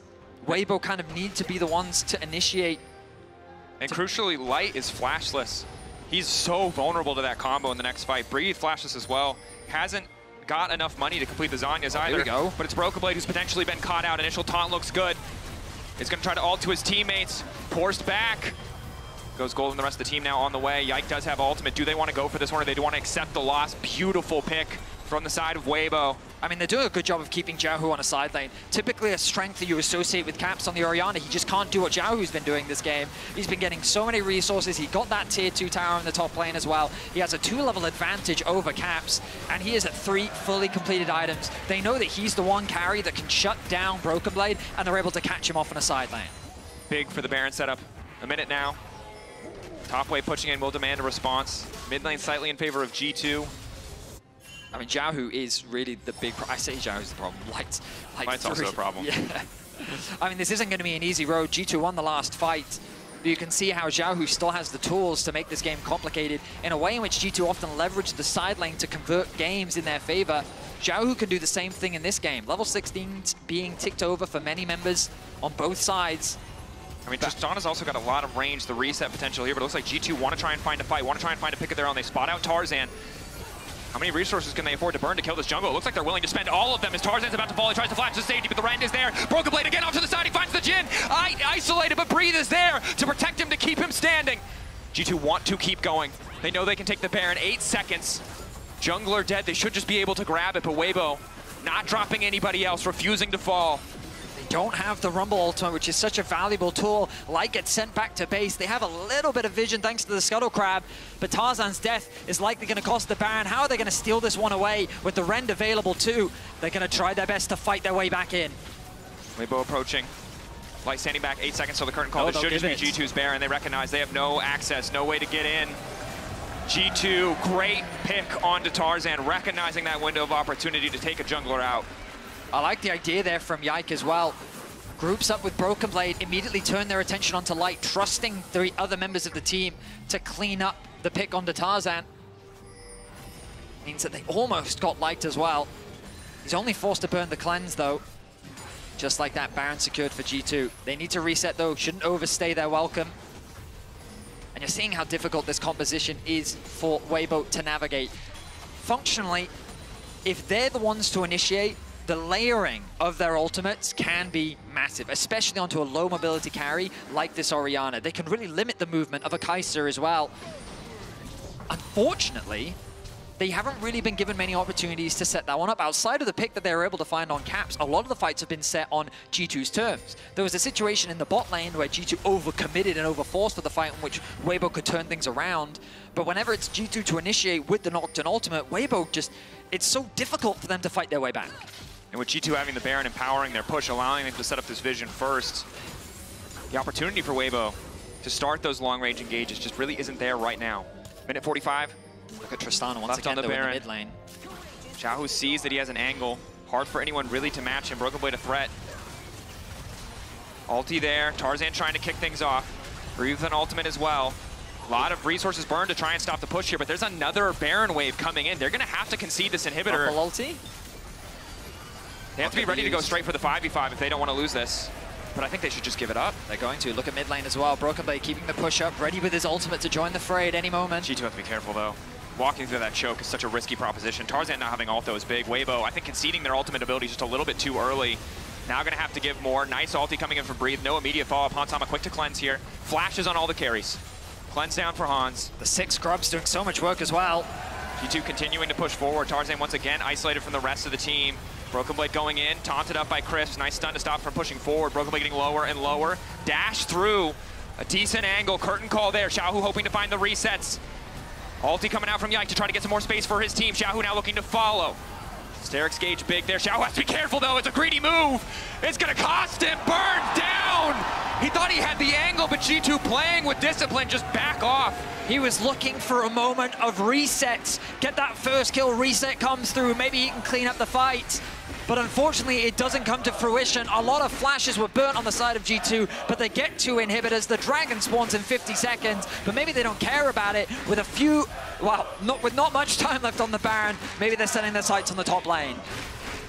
Breathe does now have the Zhonya's, but he has no flash. Xiaohu has no flash, and that is massive for G2. Makes it so much easier for them to play out this fight. Xiaohu, you can understand why he went for it. The rocket jump resets, the static resets, the ability for Jin to back him up from range. The montage potential was there, but the team was not in position, and it only puts them further behind. 1 inhibitor left. G2 can't afford to take risks, but in their position, set up to close this one out clean. I mean, Xiaohu's still dead. If nothing else, they'll set up for this last inhibitor tower. The Grubs once again doing work. Tarzan trying to be off on the flank, has the ulti available. They're going to go. Spotted. Crisp ulti, the last chance. Redemption there. Crisp into the back line. Tarzan off on the side. Yike doing what he can to body block. Good movement for G2 to get away from the ulti. Broken Blade, decent ulti, but they've already lost Mickey. G2, do they want to keep going forward? Resets now coming in. Light force shot. Not doing a lot. Xiaohu off to the side. No flash, but might not need it. Re-engage now coming in. Beautiful combo on the Orianna. Hansama on a rampage. Can they clean the fight? A 3v3 now. No way, but they might not need it. Xiaohu rocket jumping out. G2. Look at the base, look at the base. It's falling apart for Weibo. It's a 2 for 2, sorry, as 3 members remain alive, but Caps has the TP available to him. He's going to TP back to top lane. They want to close it. 36 seconds on Light, 28 on Crisp. Breathe, no ultimate. Xiaohu has his. It would require a miracle. G2 continuing to push. They've got supers. They've got so much in their favor. The 3-man core standing strong. But Xiaohu, Breathe, and Tarzan want to make the difference. Xiaohu going in. Hansama backing away. Broken Blade with an excellent 2-man taunt. Caps there to follow up, and now Breathe is going to be in trouble. Knockback from Xiaohu is clutch, buying a bit more space, but Broken Blade just does not take damage. Tarzan in trouble now. Blade of the Rune King procced. Broken Blade single-handedly zoning, but G2 need to get the hell out. They bought enough time. Light is about to respawn. G2 could be in trouble. Yes, they found the kill. Charlotte comes alive. Caps turns it back, but Crisp is now on the hunt. Light has the ulti. Curtains opened. Hansama gets out, though, crucially. Mickey's the back in the following. fight. Broken Blade still standing. Breathe, the blinking health bar. Hansama has the damage. The TP coming in. Caps is here. Paranoia is here. G2 want to end it. They've isolated the 80 carry away. Do they just want to focus the Nexus? Caps trying to get a bit more space. Light still standing. 4 bullets. Hansama pulling him back. Breathe getting so much damage down. Mickey knows that he keeps Light out. G2 will end the game. Crisp down. Light running. G2 will take down Weibo. A close affair with crazy clutch fights. That final combo being pulled off by Yike and Caps. Hansama doesn't hesitate to flash in and follow up on the damage dealt. G2 needed to make a statement at this World Championship, and they will take down the LPL 4th seed. An incredibly close game. But we've said enough. As the boys take their bow and send it back to the analyst desk. Perfectly close, but not close enough. I loved it. What a good day. Yeah. They just gave us a good show, too. Everybody wins. Yeah. Except for the 4 teams that lost, but... But everybody wins. Everyone wins. I mean, think about it. We got the T1 upset. Yeah. Because everyone loves seeing Faker and T1 go as deep as possible. FlyQuest won, NA happy, G2 wins, EU happy. Yeah. I feel like that's the trifecta. That's a thumbs up. And it's the reassuring win, I feel, that G2 was looking for. Yeah. Especially against Weibo. It got close, of course, just to make it entertaining. Oh. And they guaranteed an entertaining win. And the team fights, I felt like, were really fun to watch. Weibo put up a fight, of course. The Baron Guess who area wants pick. to be on the winner's couch now? Yeah. Sorry, I was just waiting for this. You're waiting. It's fine, but sorry, interrupted you. You had No, a that's really good. interesting No, that's point. a good clapback, actually. But yes, the Baron fight made it a little dicey. But it seemed like they were just caught off by the Galio. The Galio damage when Tristana was jumping in and then got hit by the Q. Also the solo kill that went through. And so why not just talk about it? I feel like we should. Player of the game just goes straight to Broken Blade. Absolutely. And it's funny because we heard about the Galio into Rumble matchup at MSI. We did not see it at all. And when we think Rumble is not a champion anymore, it comes here. I love this solo kill. This proves, I feel like we're going to see Galio a bit more into this matchup. Yeah. Absolutely. WQE. He did the backwards E to get the surprise damage on the Rumble. And then he was just a force throughout the rest of the game, making it extremely difficult for Weibo to actually commit to any fights. Yeah, I mean, for a while throughout the day, we were wondering who's going to be the Oppo player of the game. It makes sense that after this game, seeing the solo kill, seeing how he was dictating a lot of the fights. The ulti to guarantee the safety for Nocturne, because he was not just yeeting himself in for with the Orianna ball. It was just a full-on committal. So I was like, how effective was the Maokai going to be? Not effective enough. For me, this is a good win because of the way that G2 won. Yeah. It wasn't some, like, throw early game a bunch, other like, even the way G2 beat Weibo last year, where they threw Baron, there was a Dragon Soul, it was a crazy game. They actually had, to me, a lot of control for most of this game. And cleaner early game, we'll talk about this a bit later, but Shox is standing by on chat with Yike for the Verizon post-game interview. As the studio erupts for Yike and for G2, our Nocturne in this game. Yike, a fantastic victory, but what I can only imagine from your side must have been a nerve-wracking one because of that mid-game, because of the picks that they were able to get. So talk to me about kind of the shot calling and the planning and the difficulty in driving it home.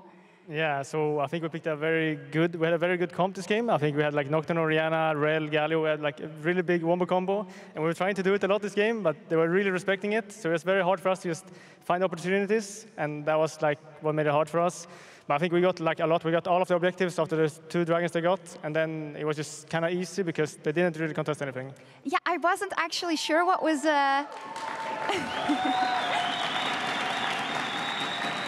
I wasn't actually sure what was going on because your early game was so clean, you weren't overstepping, you were going for the macro. Talk to me about that kind of specific working point going into this game. Yeah, I mean, I always want to make sure that we have a good early game plan, and I think this game was pretty good. I think we wanted to play for the grubs. We got a lot of towers as well. They got dragons, but I think that's fine. I think it's a fine trade, and I think we just got so ahead, and then it was just easy for us to play, and I think we just made some mistakes after, but that happens. Yeah, it happens indeed. It was such an important victory to move on to 2-1. I was speaking to your father yesterday, who's of course here to support you as he has been with the rest of your family. And it was before your first game, and I asked him, "Are you okay? Are you nervous?" And he said, "I'm not nervous, but my son's a little nervous." So tell me about kind of coming into this tournament, a very close game versus HLE, and having to keep your own cool, also specifically in this game. Yeah, the HLE game was a very crazy game. I think we could have won that game. It was very close, and I think we were in a very hard state. But I think we were very creative. I think Caps was like very smart in the side lane, also BB. I think they made really good plays, and yeah, we did some mistakes, you know, some TPs that just failed, and I think we could have won that, so it's a bit sad, but I'm still happy with how we played. I think we performed well, and we could have won that in a different day. Okay, so now you're moving on to the best ofs to qualify, hopefully for Europe. So how does the road ahead look? I know that last year was a huge, of course, heartbreak for you when you did get to this point as well. So yeah, talk to the G2 faithful about the work that has been done and the work that lies ahead. Yeah, I mean, we're 2-1 now, and last time in Worlds, everyone remembers what happened when we were 2-1. So I think we just want to, I don't think we're going to have a lot of expectations. I think we're just going to play what we do. We're going to play our game, and whoever we play against, I think we're going to do our best to beat them. And I think we're going to win, and then we're going to qualify to Paris. Awesome. Thank you so much, Yaik. Thank you. Congratulations, and it's G2 with a victory to close out the day. Thank you so much, Shox. Welcome to Cooldown and welcome, Caps. Congrats. Thank you, thank you. The Shox was just talking about it with Yaik. 2-1 now. Is it panic intensifies or is it the comfort zone you guys were looking for? Yeah, I mean, we're definitely just ready for the FlyQuest draw. Oh my god. Oh my, please no. How similar does this year feel to last year, or is it a completely different experience? I mean, definitely I feel it feels a bit different. I think last year we were going in 2-0. Yeah. And it felt like very messy games. I mean, I guess that's kind of similar to this year, but I think it's just happening a bit all over the place, especially with the swaps and stuff. But I do think that we have a bit more strategies prepared this time. And compared to last year, we are a lot more confident in the very later parts of the game. I think even if we fall a bit behind or if we don't get the super snowball, we can still close out the games. And tell me about the mentality, because I feel like when G2 is on an international stage, you guys are cooking. The Galio's one thing, the Yasuo Yone's another, right?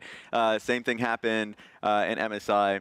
What happens for you guys? What's the mentality going into an international event that makes it so different? I mean, we definitely have a bit of a longer time on the patch, and we have a longer boot camp compared to I think most patches. So we get to really experience and figure out okay, what is our opponents gonna pick, and what kind of things can we prepare for those. That's fun. When you think about this game compared to the HLE game, what have you guys been working on? Because I run into Romain, I run into all of you backstage after the HLE game. Everyone felt happy in the sense that you liked what you've been able to showcase against them. But I do feel like you would have been able to close it out, but you were maybe, I don't know, unsure about either of you guys as teammates or maybe the approach of the meta. What did you guys readjust for this one? I mean, I definitely think a lot of the HLE also came from we were falling behind quite far behind early game. And then we managed to claw our ways back. And I think then we weren't really sure what we were doing. We definitely had a few pivotal moments, with the Baron, we kind of just wasted it. We didn't really get anything done, and I think we had a few TPs that got cancelled, and it's maybe if I get the TP off or BB gets TP off or we cancel their TP, we can just close out the game, right? So we were just not clutch enough in the moments, but we will do it next time. I love the approach that you have this year and what you guys have been working on, especially Shox was mentioning it on stage, I don't want to say trauma, but disappointment of last year. With Worlds coming back in Europe, especially when you think of what happened in Korea, how do you manage expectations, but also maybe stress around not having the same history repeating itself? Yeah, I mean, it's definitely, I think, hard with this Swiss stage. I think even more so than the previous group system, because it's you don't know who you're getting, so you can't really rely on preparation as much as you could maybe in the past group stage. And then it's just it's the best of ones, of course. Now we're luckily moving into best of threes, but it definitely feels even this game was very, very scary for sure. We have the bracket. Take a look. So you can see all the teams in 2-1, which is you guys. You're going to want FlyQuest, but how does that grouping feel? Because I think this win for you guys, I think, is really impressive since it is the win against the LPL or the LCK team. You're also experienced of having a 3-0 best of 5 against an Eastern team at MSI. How high is your confidence that you can just, no matter who you get in the next one, draw them and beat them? I mean, we're definitely feeling confident going into the match. I mean, we were also feeling confident going up against Hanwha Life, and sadly we didn't managed to make that work. And that's the tweak. You can't play them again this time. So there's actually only 4 different teams that you'd be able to play against. Which one would you want to play the most? I mean, T1 would be fun, right? We already played them. We played them so many times this year already, and I mean, they were boot camping actually at our office as well for a few days. So it would be fun to play against them for sure. I think at the end of the day, obviously, I think FlyQuest would probably be on the weaker side, or Damwon, I think would be. Can you not do what you guys did last year, saying that LCS is going to be the easiest? Because I don't know if that's true. I mean, I am. I think both FlyQuest would want G2 and G2 would want FlyQuest. Yeah, exactly. Fair enough. Fair enough. Exactly. And also, like, you've talked about it just a little bit, but what are your personal goals and expectations? Because I guess we're talking about Worlds a little bit, but also you guys in MSI had a top 4 finish. You guys actually smashed expectations a little bit, right? And it feels like if there was a little bit more that you guys could have done, you could have beaten T1 and gotten farther. So what are your personal goals, like team goals and yourself? Yeah, I mean, I think definitely we want to win Worlds, right? I think that's why we're here, and that's also why the draw is like, sure, some teams might be easier or harder or whatnot, but if we want to actually win Worlds, we will need to be able to beat anyone. Yeah. And I think the first step is this best of 3s, which in a way they are less pressure than like the later best of 5s, because even if we lose the next one, we still have one more chance. Yeah. And also, yeah, so I wouldn't mind like the strongest opponent we could get, right? Because it's good experience, it's good practice. I think we learned so much from playing against Hanover Live. And even this game, I think if we can play this way cleaner than we did. So yeah, I like that attitude, because even LNG Scout interview was like, I actually kind of wish we would have not gone 3-0 because we wanted more practice. And it's fine if you don't want to answer this, but I'm actually curious from your perspective, like what the biggest strength of G2 is against the Eastern teams, because I think in the past years there was always this thought of like, oh, it might be close early game, but then once like the game actually starts, the LPL or LCK is going to dominate.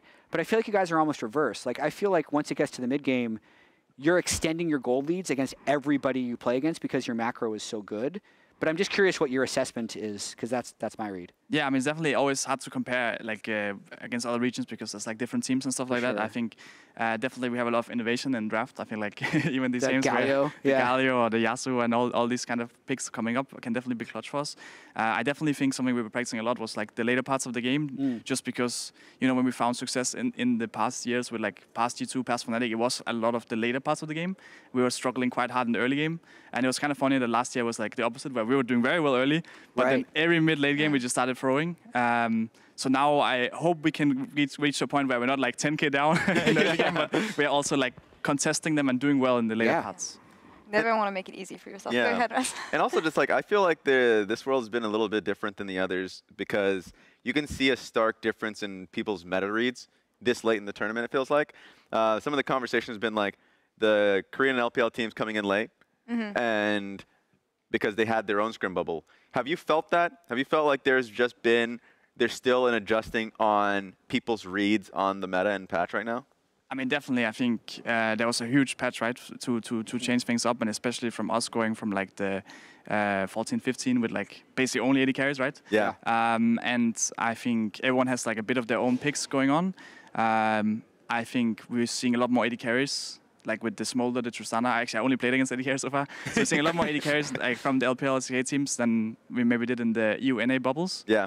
So definitely have to figure out like the balance of like when they can still be strong and when there might be alternative options. Yeah, it's crazy because the expectation coming into this was that Yone is going to stay, but all the AD mids are going to disappear because things are going to be switching in the jungle. For you, everything is still viable in a way, but you have more picks, I guess. I mean, it's hard to say what is like more or less viable, right? I think it's probably just still not like figured out that well. There's definitely still a lot of ways to optimize, and I think at least for us, we can say we haven't like gotten to experience all the different picks in the different situations. And I think once we go later in the tournament, I'm sure there's going to be like some quite clear priorities. What is more annoying for you, Smolder being that dominant or Yone being that dominant? I know they're intertwined here. I mean, honestly, I don't mind either. I think it's always fun when there's like these like strong mid picks, and sadly I didn't get to play Smolder yet. Maybe it's something it's we more can play. Fun to play though. You know, we have the Chovy quote saying just like, I don't enjoy playing Smolder, but I do. I'll do it if I have to. I mean, I think Young, you can definitely do some cool things. Yeah. So that's like very fun. Like whenever you pull it off, that's for sure like the peak fun, right? Whenever you do like something crazy. But at the same time, Smolder, if you go late game and you're just like the raid boss, you know, you just one shot everyone. That is also very, very fun. And you know, everyone enemy team is like, oh, we have to kill the Smolder, and that can be quite enjoyable. So I think those two champs are actually both like very, very enjoyable. But probably I would give it to Yon. All right. We respect that. I don't want to take too much of your time, Cass. You had a really long week. Quick take on tomorrow's games: MDK versus GAM, Pain Gaming versus Team Liquid. Who makes it out? I mean, I will have to go with Matt, right? I think otherwise it would be a bit sad. I think they definitely still have some things to show. I think I don't know if I watched like every part of their game, but I feel like they didn't really go with so many crazy things compared to in Europe. So they played super scaling against PSG and just so it didn't really feel like mad necessarily. And I think if they want to have success, they probably need to use some of the things that actually brought them here, right? So I'm hoping they'll pull it out. We'll see. And TL? I mean, I think TL will probably win as well. Probably. There you go. We take it. I'll take anything at this point. I think they were looking very strong against us in scrims. Yeah. That's a curse almost. Oh, I don't like hearing that. That's tough. They were kind of like the kings of the swap for sure. Yeah. But it seems like, I don't know, the swaps haven't been too successful, I would say, so far the tournament. So. We'll take that for I'll now. take that. That's the rest is the story for tomorrow, of course. Cavs, thank you so much. Congrats again on defeating Wavo, Jat, Raz. It's been a pleasure as usual. Hell yeah. And for you guys as well. I hope you're enjoying the show. I hope you're enjoying the games. We'll be back for more tomorrow. Losing side, best of threes again. We'll be back 2 p.m. CST. See you soon.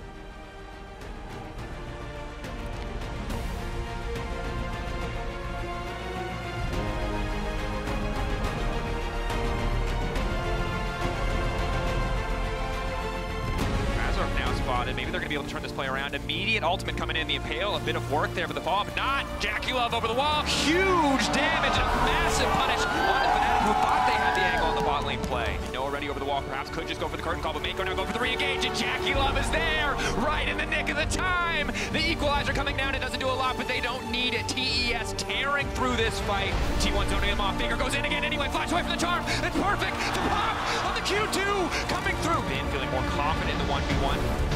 Zayas has flash, likely to be forced here. Flash out from Zayas. How long in the leap strike should be able to finish the job? Goes golden. The Nor is there, and T1 will not be denied. T1, 1-2-1 on, can knock them away, but he cannot knock them out of this game. T1 take down BLG. Lower hold that thought as Whippo caught up in a bit of CC here. No ignite for Woody as it's burning down on Whippo, excuse me. He's gonna die. First blood. My bad. I flashed out.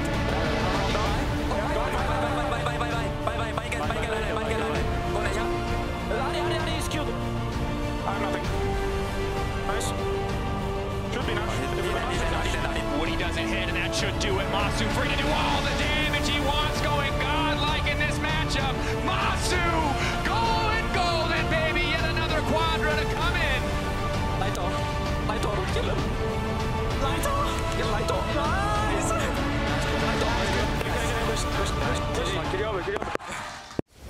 This is what you asked for. Heavy is the crowd. Fire in the sunrise. Ashes raining down.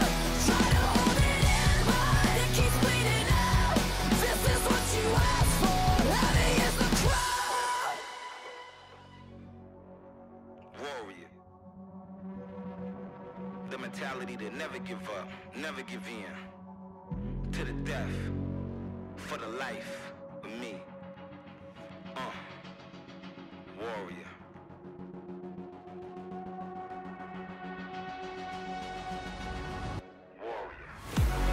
I'm a warrior. I go to war with ya.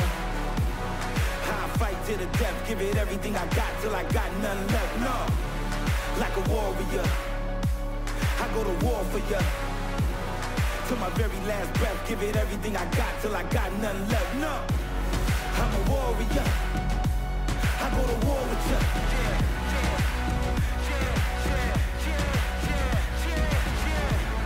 Like a warrior, I go to war for ya.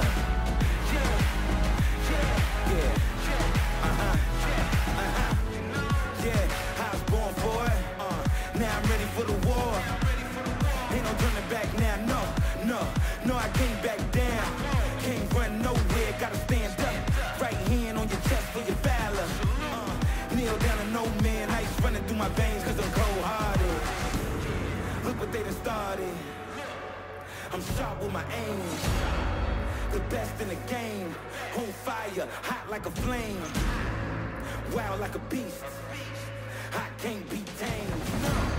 So stuck in my ways for the truth. I can't be changed. I'm a warrior. I go to war with ya. I fight to the death, give it everything I got till I got none left. No, like a warrior.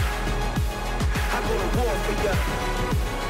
Till my very last breath, give it everything I got till I got none nothing left, no. I was born for it, I was born to rise, I was born to fly, I was born to climb, I was born to get it, I was born to shine, I was born to live it.